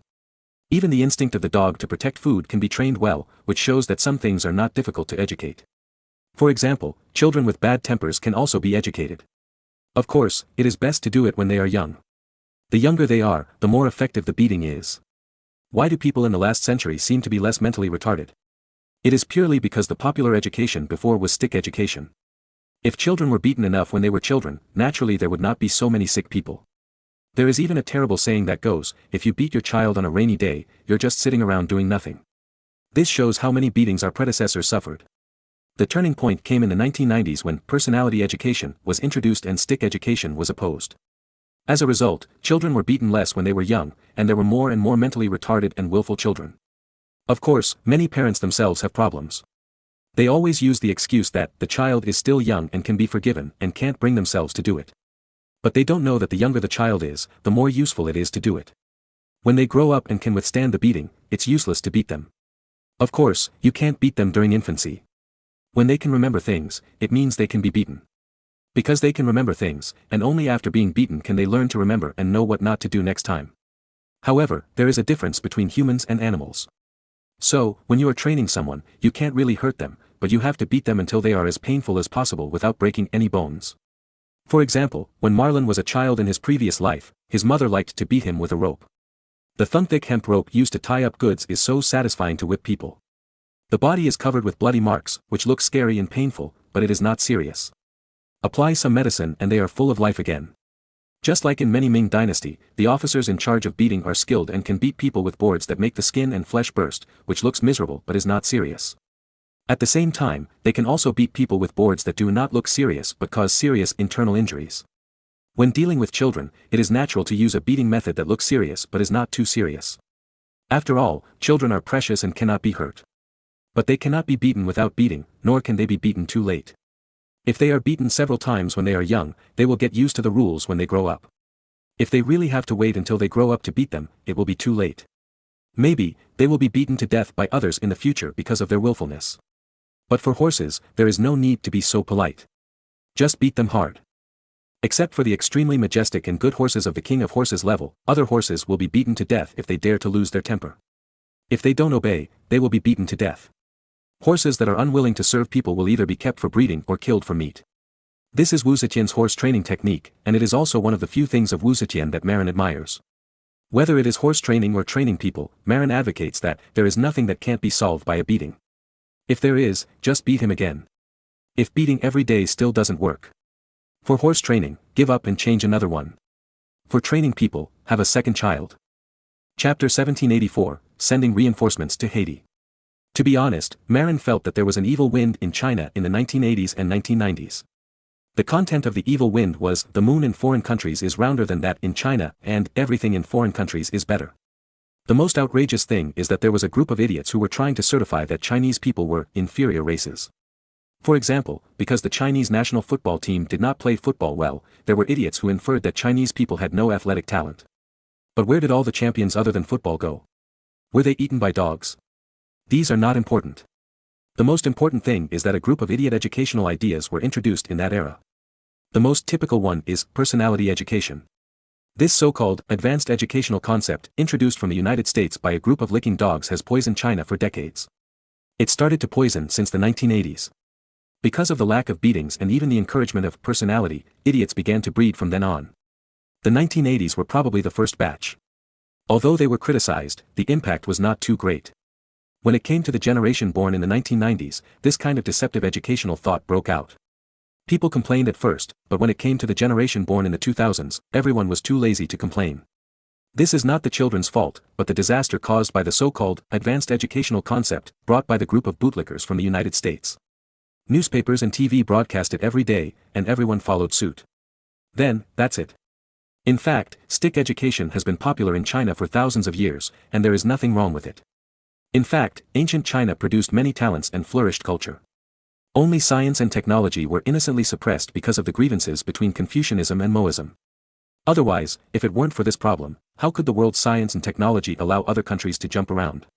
Things are so wonderful. When Mozi founded the Mahist school, he criticized some of the Confucianists because he couldn't stand some of the empty things. But it was fun to criticize others, but the future generations would be buried in the crematorium. The Confucian lineage had recorded it in a small notebook at that time. When Emperor Wu of the Han dynasty established Confucianism as the only official school, the Confucian scholars raised their heads and immediately pressed the Mahists to the ground. Later, they even listed craftsmen as inferior people. You know, in the Qin Empire, Mahist craftsmen were very important. After Confucianism turned over, because of the Mahists' verbal canon, the craftsmen were directly denounced as strange and lewd skills and denied their social value. Then, the Mahist school gradually disappeared. So, this matter is purely the Mahist. It's fun to criticize others, but the whole school will be buried in the crematorium.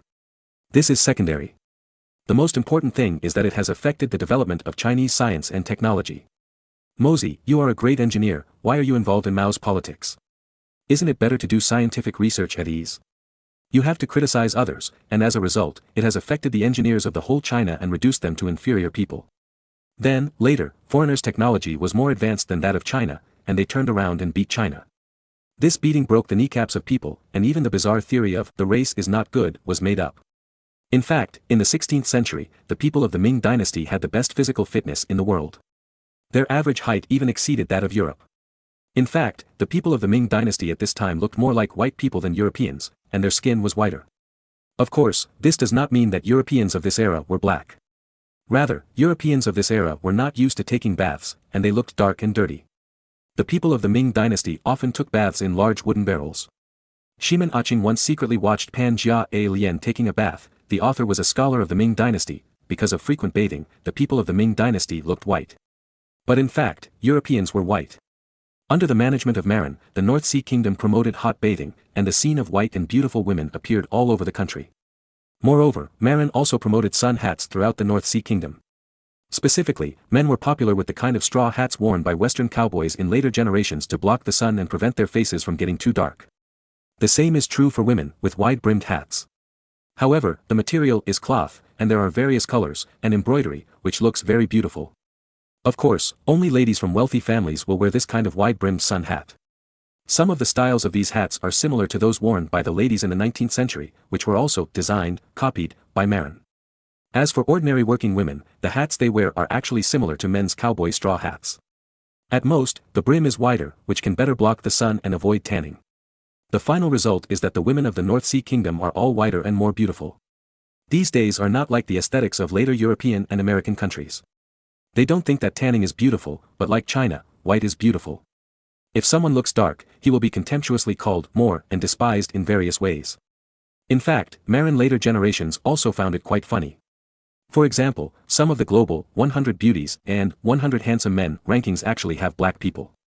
For example, on the old American 100 handsome men list, there is actually Dwayne Johnson. Marin thinks it's nonsense.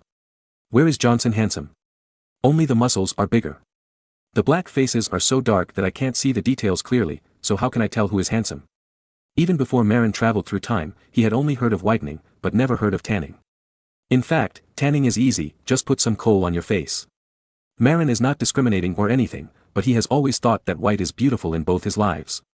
Even if he can't stand those young and handsome men in later generations who have no acting skills and no works, he has to admit that they are indeed handsome. As for the handsome black guys, well, only the Americans can choose them. After all, there are many black people and many votes, so they will definitely vote for their own people. Marin's imagination ran wild. It happened that it was the Mid-Autumn Festival in 1515. Marin ate the moon cakes made by the imperial chef introduced from the Ming dynasty, and his imagination ran wild.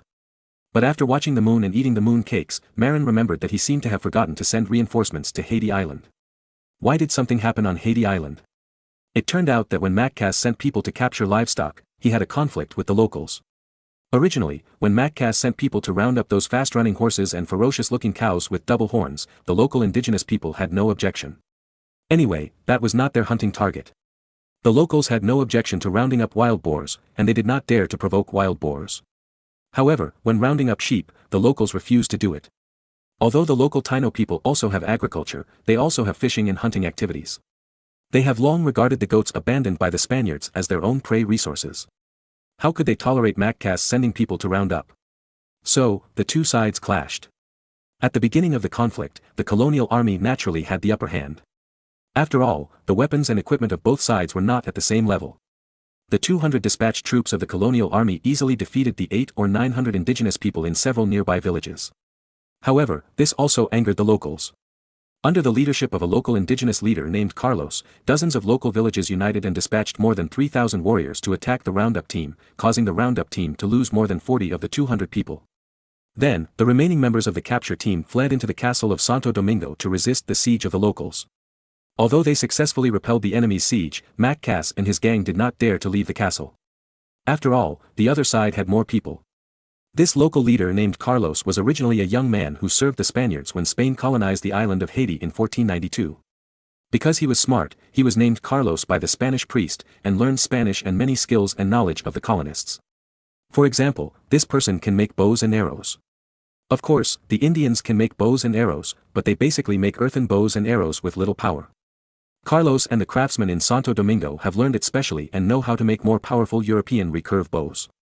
Therefore, in this conflict, 500 of the enemy's 3,000 indigenous warriors used European recurve bows, causing huge casualties to the capture team.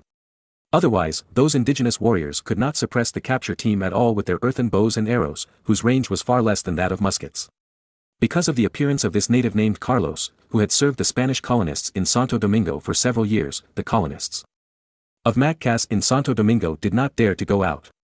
At the same time, Marin was asked to support a group of troops and weapons and equipment to fight against the local indigenous people. Among them, the most important thing is the armor to resist the bows and arrows of the indigenous people. The indigenous people have European recurve bows, so they can't use ordinary wood lamellar armor to resist, and they must use more advanced armor. In addition, more troops are needed to suppress the resistance of the locals and clear obstacles for colonizing the local area. Fighting in the tropical rainforest. Marin thought about it and finally decided to send 500 soldiers who are proficient in jungle warfare and allocate 500 sets of rhinoceros leather armor to fight against the indigenous recurve bows. Chapter 1785, Colonization Plan Adjusted. In the past, Marin would not dare to send troops to tropical areas casually, so as not to cause personnel to be unfit for the local climate or even non-combat casualties. However, since Conti brought back betel nuts from the Ming dynasty, everything has changed. Although chewing betel nuts has the risk of oral cancer, it is okay as long as you don't do it too much. Moreover, the soldiers sent to the colonies did not stay there for a lifetime, but were transferred back after a few years. Or, they were transferred to other places. Marin coveted Haiti Island, mainly because of its large population. After all, there are millions of people, how much land can be cultivated? In fact, Marin had such a plan to capture a group of Taino people from Haiti Island and send them to the New York colony as serfs. The Taino people are not as fierce as the Indians in the North American jungles, and are relatively gentle. This time, the main reason for the incident was an indigenous man named Carlos who had learned Spanish craftsmanship and military command methods. Without this person, the local indigenous people would be a mess and would not be able to make a difference. Moreover, these Taino people are not like those black slaves, and they are not very adaptable to farming life.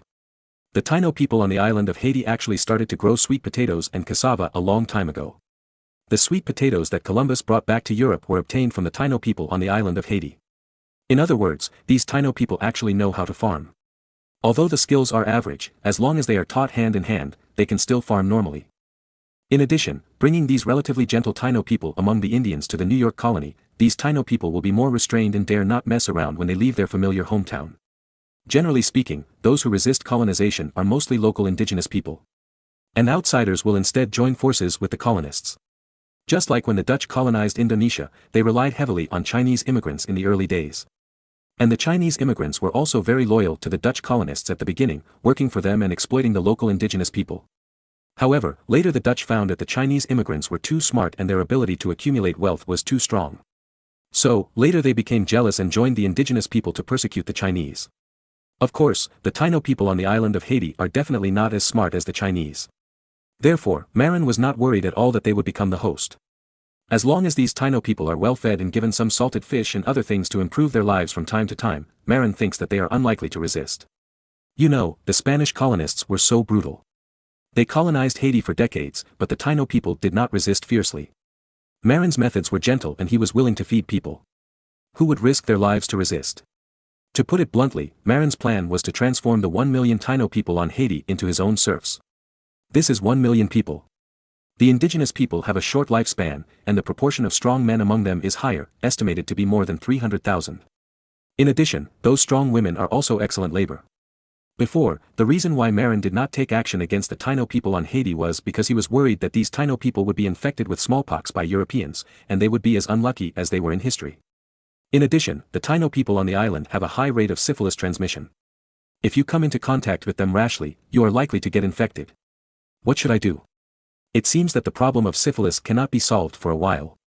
Marin suddenly realized that if he wanted to control Haiti Island at once, it seemed that too many troops were needed. The 500 soldiers wearing rhinoceros leather armor sent this time can only guarantee the defeat of Carlos's resistance. But if you want to control the entire island, this number of people is far from enough. At this time, Marin suddenly remembered a report he had seen a few days ago. Marin found the not very important file from a pile of documents. A batch of 2,000 strong Maogongongs arrived. These 2,000 Maogongongs were prepared by Marin before to check the syphilis infection of women on Haiti Island. After all, to check syphilis, you need to check below. If it is a normal young man with blood and vigor, he may not be able to help but do something. By then, a new syphilis patient might be born. But these eunuchs who were castrated by the Crimeans are different. They have no desires. There will be no problems in the process of checking whether the Taino women have syphilis. According to the original plan, Marin planned to send a large army to conquer the entire island of Haiti. Then, control the people on the island, and then send these 2,000 eunuchs to check the syphilis of the women on the island. But now, Marin suddenly changed his mind. What new ideas does Marin have? Before, he planned to develop Haiti, but he was just looking for the 1 million people on the island. But now, Marin suddenly figured it out. Since it is for those people, why should he develop Haiti? Isn't it enough to capture them and send them to other colonies? Moreover, it is easier to manage the local Taino people in other colonies. After all, when leaving their hometown, most people will panic and become cautious. How dare they explode? In addition, there is another very important point, that is, Marin does not have enough manpower to control the population of the entire island at once, and it is difficult to complete the syphilis inspection of the residents on the island at once. However, if it is changed to plundering the population, then all this will not be a problem. First of all, plundering the population requires fewer people. Even a few hundred people are enough. At most, you can bring back the population of a village every time you go out. Although a few hundred people are few, if you do it more often, it will accumulate into a lot. Moreover, it is very important that if there are only a few hundred people each time, then it will be simple to check the syphilis situation, and there will definitely be enough manpower. Then, the healthy Taino people who pass the inspection will be sent to colonies such as New York as serfs. And those who fail the inspection and are infected with syphilis, naturally, they will be sent to the deserted island, given hunting tools, and left to fend for themselves. Only by isolating these sources of syphilis from normal people will not be harmed. Moreover, those who are proven to be healthy will not let people get syphilis after arriving in the new colony, which is very safe. In this way, the problem of syphilis among the locals was solved and checked in batches, and the pressure of insufficient manpower was perfectly solved. In addition, they could also be vaccinated with cowpox to prevent them from being destroyed by smallpox in the future. Marin had already planned to send 100,000 Taino men and women to the New York colony first. Apart from anything else, the Pennsylvania area in the future would be developed first. These 200,000 young and strong men and women would be sent to cut trees first. With so many young and strong laborers, the efficiency of cutting trees would definitely be greatly improved. Then, the local area would be developed into farmland to produce food and raise livestock. As for the original German immigrants, some of the strong men would be drawn out and formed into militias to supervise these Taino people and prevent them from escaping. In this way, with the addition of 200,000 strong men and women, at least 3 million acres of arable land could be developed, and a lot of cattle and sheep could be raised. By then, Marin should not have too much food and supplies in his hands. In addition, Marin also planned to immigrate tens of thousands of Taino people to the Savannah colony to assist the colonial team there and develop the Savannah colony. The Savannah colony was different from the New York colony in that it had a subtropical climate and could grow not only wheat and peanuts, but also cash crops such as cotton. Marin wanted to promote cotton fabrics, cotton coats and quilts in the future, so he had to expand cotton planting in the Savannah colony. Therefore, it seems that the Savannah colony has a greater demand for Taino serfs. Marin thought about it and made another adjustment. First, provide Savannah with 20,000 Taino young men and women, and give priority to the development of cotton planting. As for the New York colony, let's wait and see. Chapter 1786 Eunuch Mao's Arrangement. In other words, after the adjustment, Marin has changed the original plan to directly develop Haiti Island, and changed it to plundering people from Haiti Island and going to other developed colonies to serve as serfs. He originally had his eyes on the 1 million people of Haiti Island, not the rich local resources. Even if there are gold resources in the local area, Marin doesn't care much. Moreover, Marin feels that if he really develops a large amount of gold resources from Haiti Island, Spain, which has given up Haiti Island, will probably be depressed and crazy. After all, that is the place they gave up voluntarily. Therefore, in order not to stimulate the Spaniards, Marin did not think about continuing to develop Haiti Island. Anyway, the gold resources there are not well known, and the estimated gold content and reserves are not high, so there is no need to force development. Of course, when sending troops to capture people, Marin will also send professionals who know a little about gold mine search to accompany the army. If you encounter a gold mine by chance, you can't miss it, right? As for the 500 reinforcements sent to Haiti Island and 500 sets of rhinoceros leather armor, Marin does not intend to change this plan, but to carry it out as usual. After all, the resistance of the indigenous Carlos must be eliminated. Otherwise, the colonial plan cannot continue. In any case, Santo Domingo is a good springboard. The colonial army can establish a foothold here and send troops to capture people in all directions. Then, they can be quarantined and observed in Santo Domingo, and after checking their health, they can be sent to ships at the port and transported to where they are needed. In fact, in addition to the need for labor in Savannah's cotton planting, Cuba's sugarcane plantations, sisal plantations, and rubber plantations also require a large number of laborers. In order to maintain the development of Cuba's plantations, Terra has sent troops to sweep around many times and captured many Cuban locals to work in the plantations. According to Terra's estimate, there are about 200,000 to 300,000 indigenous people on the island of Cuba. At present, only about 100,000 people in the tens of thousands of square kilometers near Havana have been conquered by Terra's troops. Among them, all the able-bodied men and women were sent by Terra to work in the plantations. The indigenous people on the island of Cuba are roughly divided into Guanahatabe, Siboney, Taino, and some smaller Indian indigenous tribes. Among them, the Taino people here and the Taino people on Haiti Island are one family. They originally migrated from Haiti Island, mainly in the eastern part of Cuba Island. Only a small number of Taino people on Cuba Island moved west to the vicinity of Havana and were conquered by Terra's colonial army. Although Terra was not very capable, he strictly followed Marin's orders. Although he used brutal means to conquer the locals by force at the beginning, he did not abuse those people later. Except for the frequent beatings of lazy people who refused to work at the beginning, the indigenous serfs were never abused later. Their treatment is not worse than that of the serfs of the North Sea Kingdom. Because the local resources are too rich and there is too much food to provide. For example, the main food in the local area is rice. However, bananas are everywhere. When the bananas are ripe, the local indigenous serfs can eat bananas freely, which is much happier than the serfs in the North Sea Kingdom. But Terra is still not satisfied and plans to have more labor. Therefore, when necessary, Marin will also give him some Taino serfs from Haiti Island. Anyway, the last thing Haiti Island lacks is population. Of course, not all Taino people were willing to be serfs, and there must be diehards who were more determined to resist. In this regard, Marin's way of dealing with it was also simple and rough. It's not easy, right? Okay, you are disqualified from being a serf. What? Freedom? It doesn't exist. You are not allowed to be a serf, but there are other things for you to do. Go mining. There are also laterite nickel mines and chromite mines on the island of Cuba that need to be mined. In the future, maybe some gold and silver mines will be found. Or, you can be sent to the Sydney coal mine on Cape Breton Island to dig coal. In short, the fate of mining is much worse than being a serf. After all, although serfs are also hard, at least they have slack time. That is, during spring plowing and autumn harvest, serfs are a little busier. And the slaves who mine are more miserable. They go down to the mines to mine every day, and they are busy every day. There is no free time. Moreover, underground work is also life-threatening. In other words, Marin's simple and rough view is, if you obey, go to farm, if you don't obey, go to mine. Farmers have to be honest. Those who are not honest will be sent to mine. Those who refuse to mine will be taught a lesson by the whip of the supervisor. In this way, the serfs are all honest people, and there is no need to worry about accidents in the more scattered farms. Although there are many troublemakers in the mines, the labor sites in the mines are concentrated. As long as enough troops are sent to suppress them, those troublemakers can be controlled and they can't make waves. Moreover, there is a difference between mining and mining. For example, mining coal mines, in fact, there is no danger at all to mine coal on the surface, and it is relatively comfortable. The real danger of mining coal is to work in the mine. After all, it is easy to encounter gas explosions when working in the mine. Moreover, it is easy to encounter toxic gases. Therefore, Marin also makes a distinction for mining. Normal honest miners are mainly responsible for surface mining or mining in shallow mines. As for going down to the deep mine, send those troublemakers down. Marin became more and more excited as he thought about it, and kept writing on the document paper.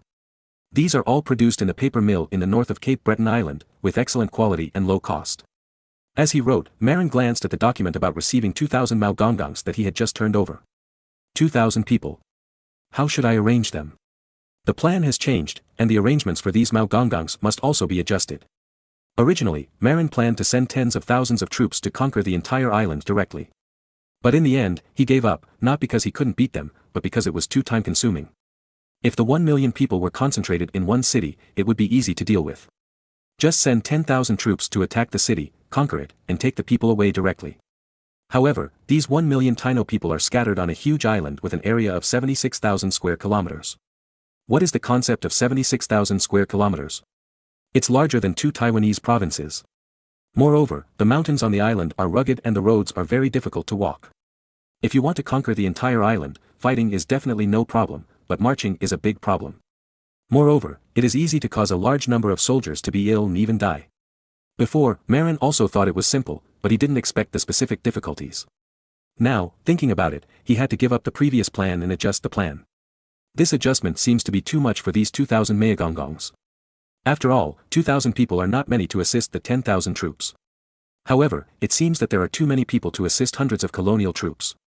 Or, should we directly incorporate these 2,000 Mayagongongs into the arresting troops? Marin thought about it, and sent someone to order them to bring the 2,000 Mayagongongs over to have a look. As a result, these 2,000 Mayagongongs are strong and look very powerful. Obviously, this is the best coolie. However, it is obviously impossible to equip them with rhinoceros leather armor, which is too luxurious. You know, the regular army of the North Sea Kingdom is not equipped with much rhinoceros leather armor. Therefore, Marin plans to equip these 2,000 Mayagongongs with shields and train them all into shield men. With shields, these Mayagongongs can also resist the bows and arrows of the indigenous resistance army to a certain extent. In addition, Marin decided to let them wear double-layer mahjong mat armor, that is, wooden lamellar armor. Although it can't block recurve bows, it can still block earth bows and arrows. Then, these 2,000 shield-wielding eunuchs would become assistants to the 500 expeditionary forces and help them capture people. When the quarantine inspection came, they could also help check the Taino women to see if they had syphilis. Chapter 1787 Terra asks for a fight. Because they were playing as auxiliary, Marin didn't even plan to equip these 2,000 Maogongang shield men with single swords. He planned to directly equip these 2,000 Maogongang shield men with one-handed short sticks like baseball bats. In addition, the short sticks would be wrapped with cloth strips. In this way, the equipment of these 2,000 Maogongangs is actually like the riot police in later generations, which are specially used to suppress resistance. These Maogongang shield men don't have to worry about fighting. What they have to do is to capture the local natives after the victory. At the same time, use the short sticks wrapped with cloth strips to whip those disobedient natives to make them honest. 2,000 Maogongangs like riot police, holding shields and short sticks, follow the colonial army to arrest people and guard the captured natives, which is perfect. After all, these Maogongangs look strong, and they are still a bit bluffing. Moreover, they are only dealing with unarmed Taino civilians. As for the armed profiteers, the 500 soldiers wearing rhinoceros leather armor will deal with them.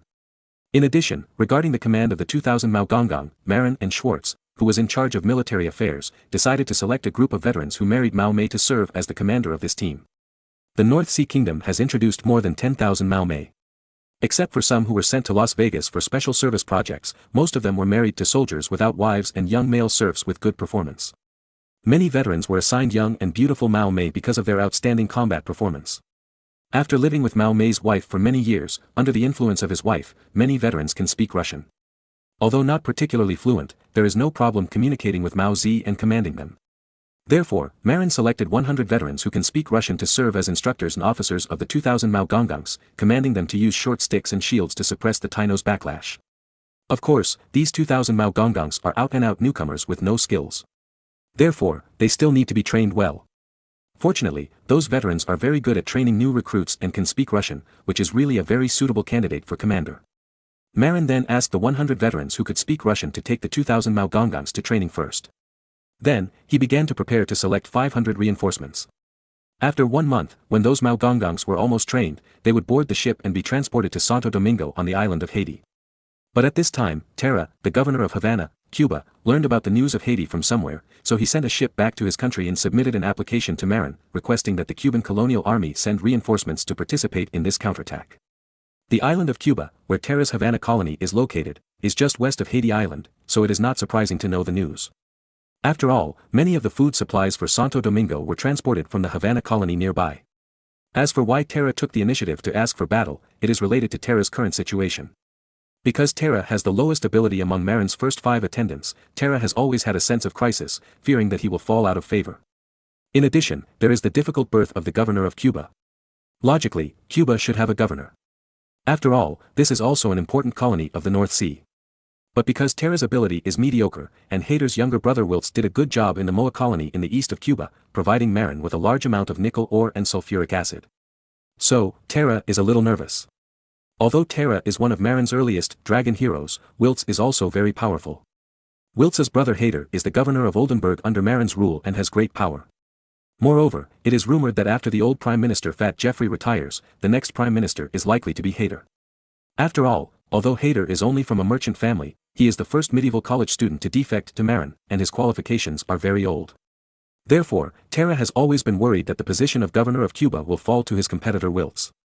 After all, he is not only capable, but also has a brother who is the next Prime Minister. He is more promising than Marin's former servant. So, if he wants to compete with Wiltz for the position of governor of Cuba, he can only earn merit from other aspects. Obviously, military merit is a very good option. You know, military merit is the most hardcore merit from ancient times to the present. No matter how great the merit of civil governance is, it is difficult to be awarded a title and a fief. But military merit can be, and it is hereditary. In terms of cultural knowledge and ability, Terra, a former servant of Marin who was born a serf, is definitely not as good as Engineer Wiltz. Therefore, Terra can only think of a way for military merit. But the problem is that conquering the indigenous people of the Havana colony is his job as the governor of Havana, and even if he wins, he will not get much credit. After all, the local indigenous people are too weak in combat. However, this rebellion on the island of Haiti is different, because with the indigenous youth Carlos who knows how to make recurve bows, the combat effectiveness of the indigenous people has soared. Of the 500 colonists brought by Macass, only 200 had some combat effectiveness, and the remaining 300 were actually bricklayers responsible for repairing the castle. But more than 40 of the 200 militia-level colonists were killed. In other words, Macass now has less than 160 armed forces. So, Macass is now in a panic. It's just that the indigenous people are not good at sieges, so Macass can barely defend the castle of Santo Domingo with the remaining 150 militiamen. But don't think about going deep inland. The island of Cuba is different. Terra has been transferred here for 10 years. In these 10 years, Terra has expanded the number of troops in the Havana colony of Cuba to as many as 2,000. Otherwise, it would be impossible to conquer the 100,000 indigenous people on the island. In addition, Terra also recruited puppet soldiers from the indigenous people and formed a puppet army consisting of 2,000 Guanajuatabes and Sibones. These pseudo-soldiers were given food and clothes by Terra and lived in houses provided by the North Sea Kingdom, enjoying the same treatment as ordinary colonists. Their task was to serve as supervisors of various plantations and supervise the work of the 100,000 natives. With the help of these pseudo-soldiers, Terra and his 2,000 colonial troops were idle, and they went around to sweep and expand their territory. It happened that a rebellion broke out on the island of Haiti. So, Terra got excited and asked Marin to lead troops into Haiti to eliminate the thousands of rebels of the indigenous youth named Carlos. Moreover, Terra stated in the letter of request for war that although the combat effectiveness of the native army of the North Sea Kingdom was strong, the problem of climate adaptation was a big problem if they wanted to fight in the tropical rainforest. Although the North Sea Kingdom now has advanced medicine, it not only has artemisinin for the treatment of malaria, floral water for mosquito repellent, but also has betel nuts for the treatment of tropical miasma. However, this can only ensure that the native colonists will not die, but it cannot guarantee that the native colonial troops will immediately adapt to the local climate. Generally speaking, because they cannot adapt to the tropical climate all of a sudden, many people will suffer from minor illnesses due to acclimatization. Although there is no danger to life, they will certainly not be able to form combat effectiveness in a short period of time. Just like Terra's first batch of colonial troops, after arriving in Havana, it took several months to recover and gradually adapt to the local climate. Today, Terra and his 2,000 colonial troops have completely adapted to the local climate of the island of Cuba, and are very proficient in fighting the enemy in the tropical rainforest. If troops are mobilized from the mainland, a lot of food will be wasted in the adaptation period of several months alone. After reading Terra's letter of request for war, Marin thought that it was right. However, if troops are mobilized from the island of Cuba, what about the safety of Cuba? What should be done if the local natives rebel? After thinking about it, Marin decided to find Schwartz, Stade and other senior military officials to discuss and make a decision together. Chapter 1788 Hungarian Prisoners of War. Soon, the three military leaders Schwartz, Stade and Wagner in Auric came to the conference room to discuss the issue of sending troops with Marin. In fact, Kahn is also a military leader, but he only has strength but no brains, so Marin can only ignore him when discussing issues. Of course, Kahn will also attend the meeting, but generally he can't make any useful suggestions. He is just a mascot. As for the other corps commanders, Steindorf is stationed in the eastern region, Hanks is in Goslar, Sakara and Sivag are in the UK. So, Marin can only discuss with Schwartz, Stade and Wagner, the three military leaders in Auric. After the meeting, they always believed that Cuba is very important and cannot be lost. After all, Cuba is now the main producer of tropical specialties such as sugar, sisal, and rubber in the North Sea. Moreover, it is also rich in tropical fruits, which is of great significance to the North Sea. Even if Terra is eager to fight, several leaders do not think that the army on Cuba Island can leave at will. However, what Terra said in the letter was also correct. After the new army arrived on Haiti Island, it did take several months to adapt and could not fight immediately. Terra's army had fought in the tropical rainforest for 10 years and was very experienced. Haiti Island and Cuba Island are adjacent to each other and have similar climates. It is indeed very appropriate to dispatch the army of Cuba Island to suppress the resistance of Haiti Island. What should we do? At this time, Wagner, the commander of the Second Army, thought for a long time and hesitantly proposed, "Your Majesty, maybe we can try to send reinforcements to Cuba Island. Marin is now the king, and everyone has changed to call him His Majesty. Send reinforcements to Cuba Island? What does that mean?" Marin was stunned. Wagner explained, "That's right, Your Majesty, didn't Terra say that ordinary soldiers who suddenly arrived in tropical areas need to rest for several months before they can adapt to the local climate?" Marin nodded and motioned for him to continue. Wagner continued, "Since we have to make corrections anyway, why don't we arrange for the reinforcements to rest in the Havana colony in Cuba? In this way, Havana will have enough troops and there will be no need to worry about accidents. And Governor Terra's 2,000 veterans who are adapted to the local climate and good at jungle warfare can be freed up to fight in Haiti." At this time, Khan, the mascot of the meeting, spoke up and asked, "But those reinforcements can't fight when they arrive in Havana. Without resting for a few months, they can't be used to suppress possible local resistance." Wagner explained, "Lord Khan, it's like this.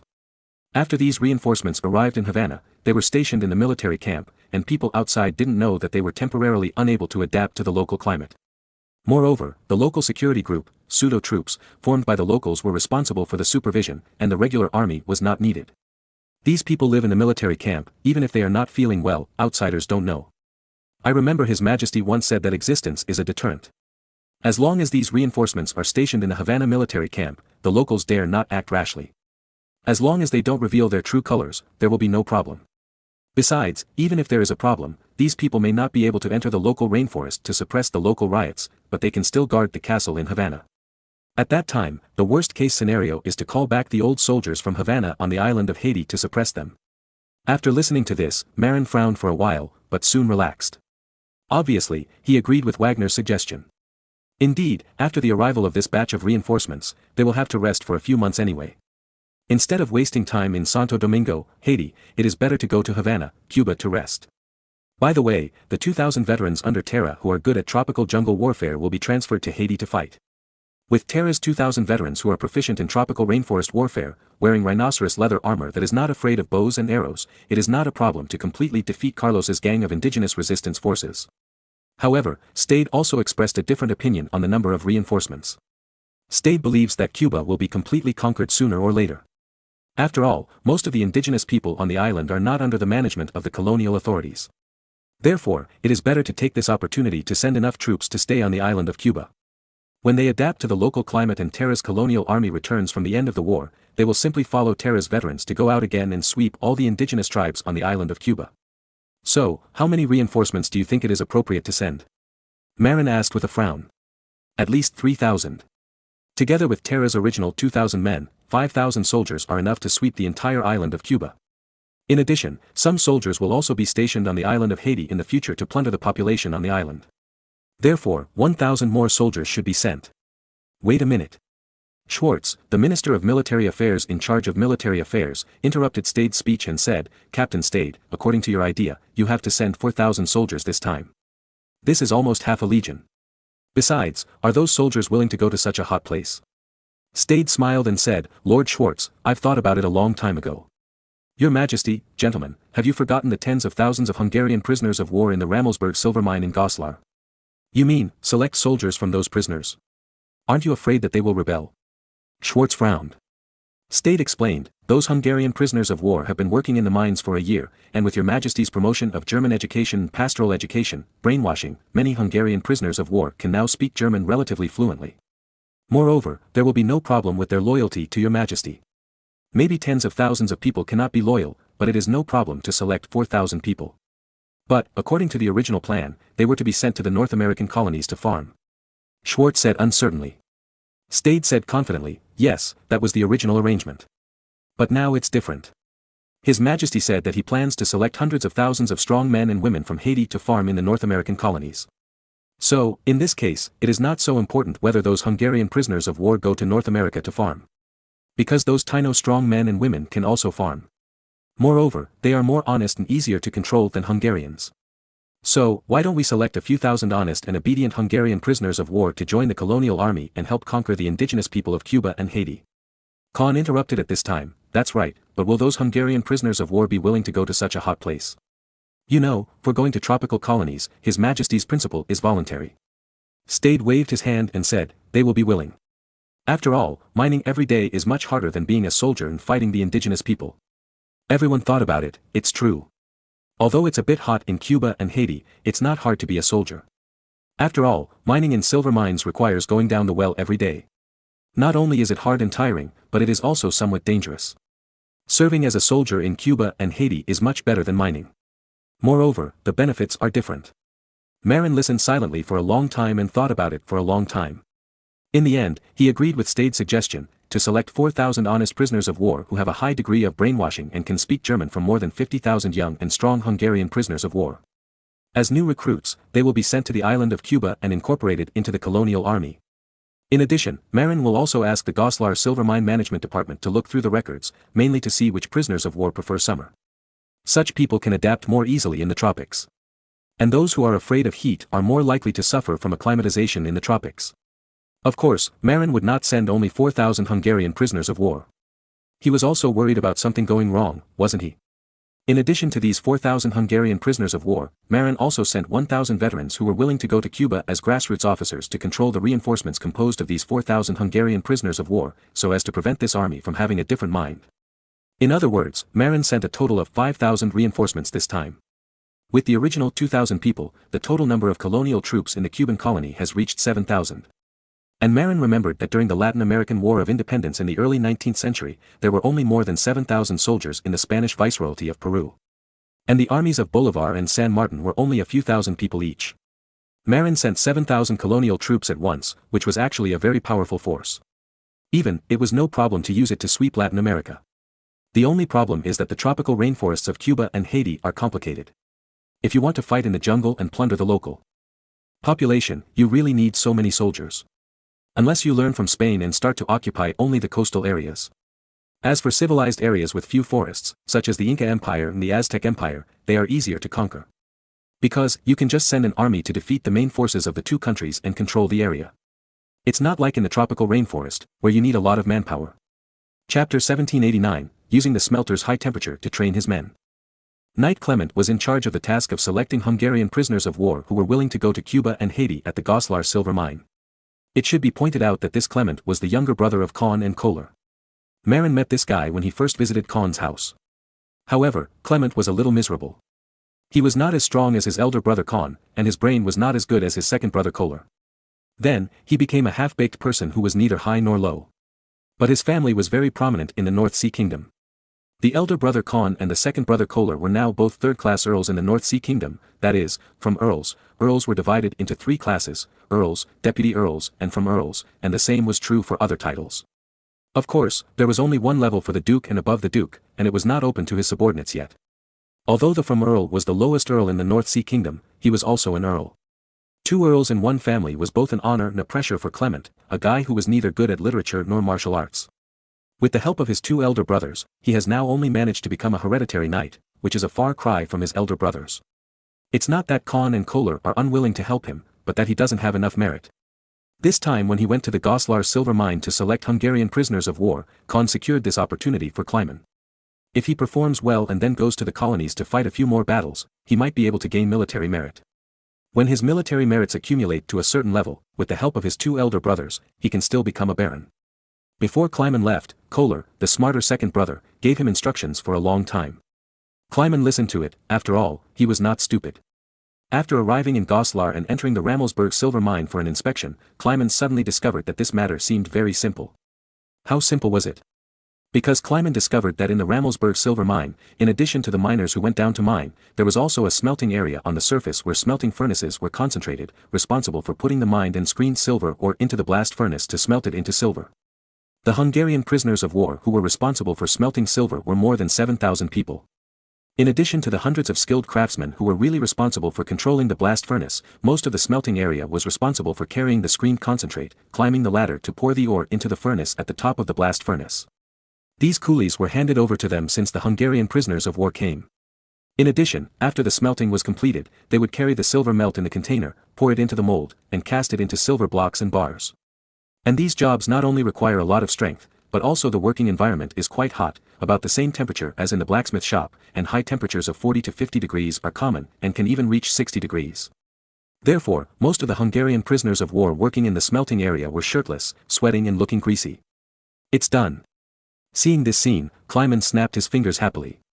Before, Marin and Kohler had told him to investigate which people were more heat-resistant.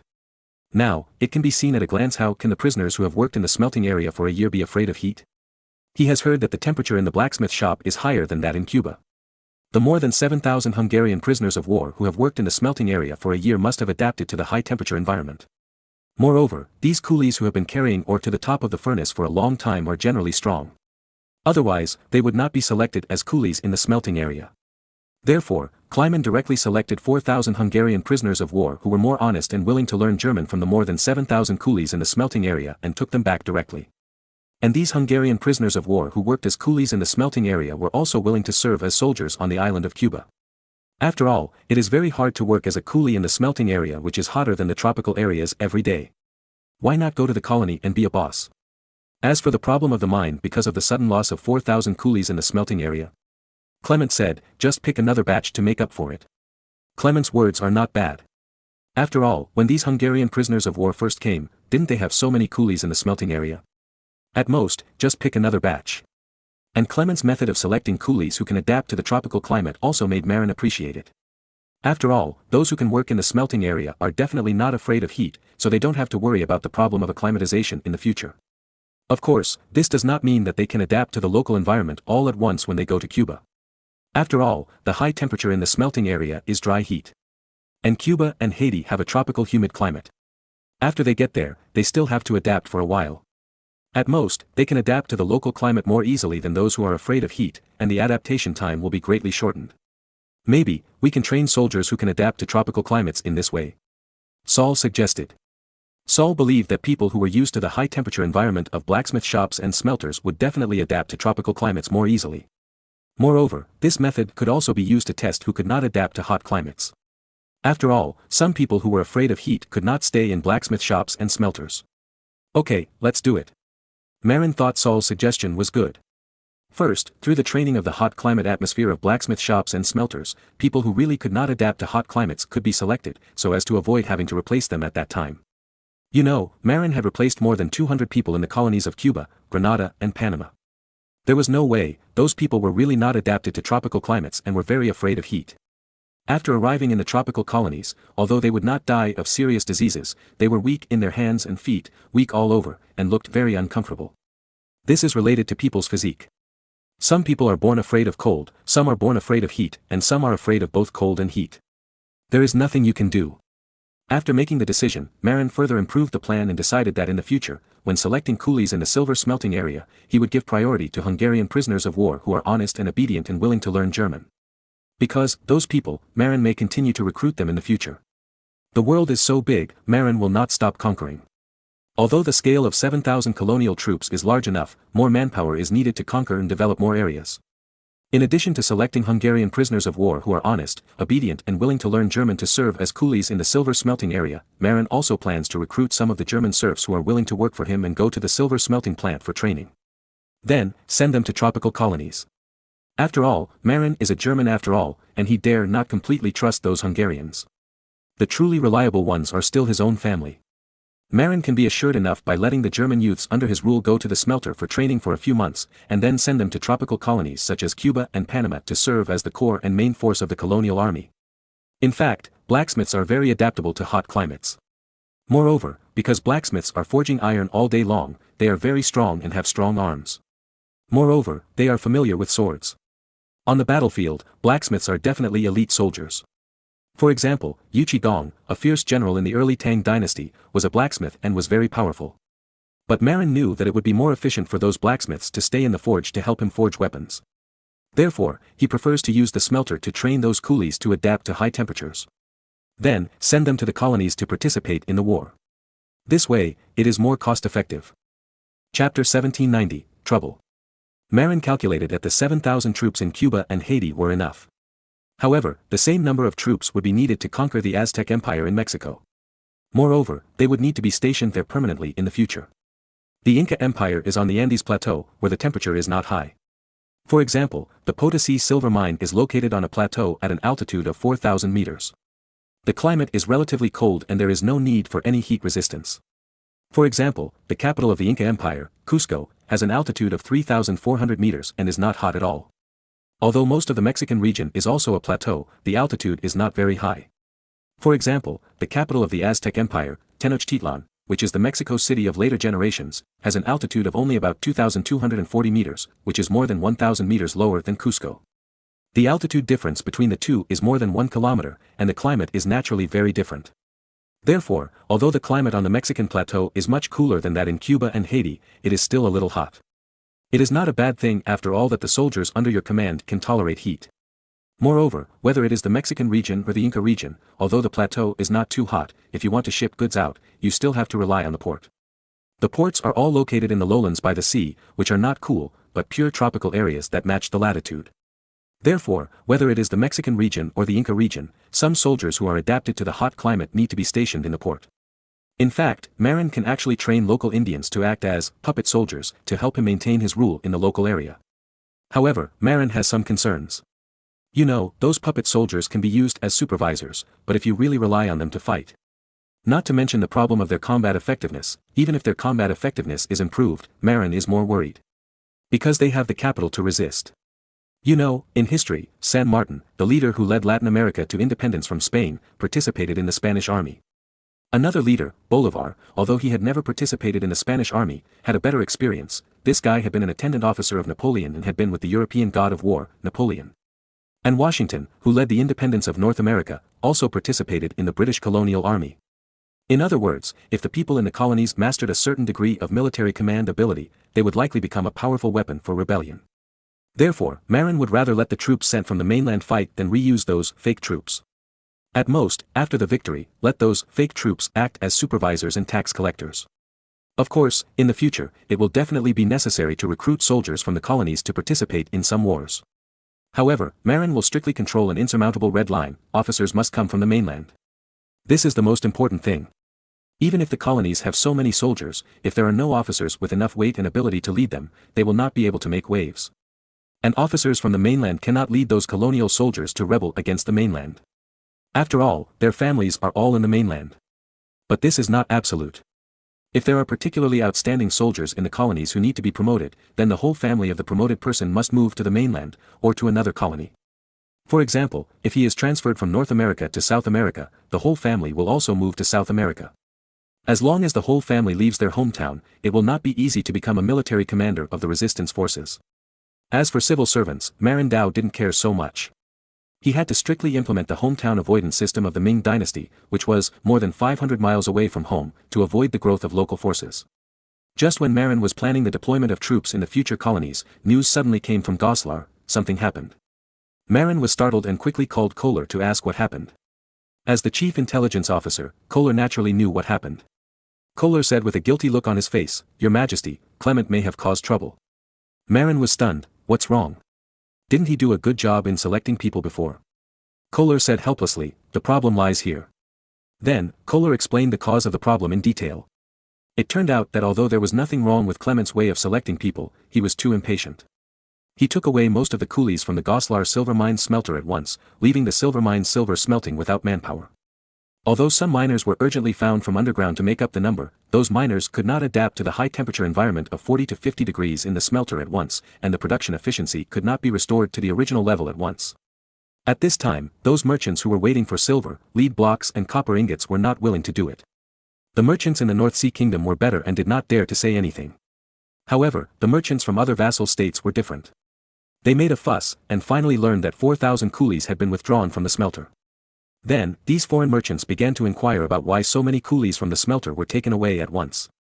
Clement did not keep this a secret, and many people in Goslar knew about it. Therefore, those foreign merchants heard that the North Sea Kingdom was going to send 5,000 troops to the colonies and capture 100,000 Taino people on the island of Haiti to develop other areas. Originally, this was nothing, and even those merchants did not think there was anything wrong with this news. However, after the news was passed back to the vassal states where those merchants were located, problems arose. Some of them, the vassal states where they were located, were very hostile to Marin. In addition to their disagreement with Marin's identity and their fear that Marin would help the emperor unify Germany, their envy and hatred of Marin for owning such a large North Sea kingdom was also an important reason. Many German vassal states who were just eating and waiting to die had no ability themselves, but they were particularly jealous of Marin's ability to start a business with nothing and conquer the huge North Sea Grand Duchy. Coupled with the previous disapproval of Marin's origin and the worry that he and the emperor were in cahoots, some German nobles were somewhat sensitive to the affairs of the North Sea Kingdom. Now, after some princes privately connected and discussed, they suddenly felt that this was a basis enough to discredit Marin. What basis? Because according to Catholic doctrine, slaves are not allowed to exist. Even in Germany's serfdom, they dare not say that those serfs are slaves, but just say that they are peasants dependent on the lords. Unlike slaves, although those serfs are oppressed by the lords, they are equal to the lords in doctrine. And the lords cannot kill them at will. And Marin's act of plundering the population in America is obviously like the ancient barbaric method of plundering the population as slaves, which violates the basic doctrine of God loves the people and everyone is equal. Therefore, those black princes of Marin seem to have found a basis, and they spread the word that Marin was practicing slavery in his American kingdom, which violated church rules. Although the church would not really pursue Marin, if those people were allowed to smear him, Marin's reputation would be ruined. So, this time Marin was really in trouble.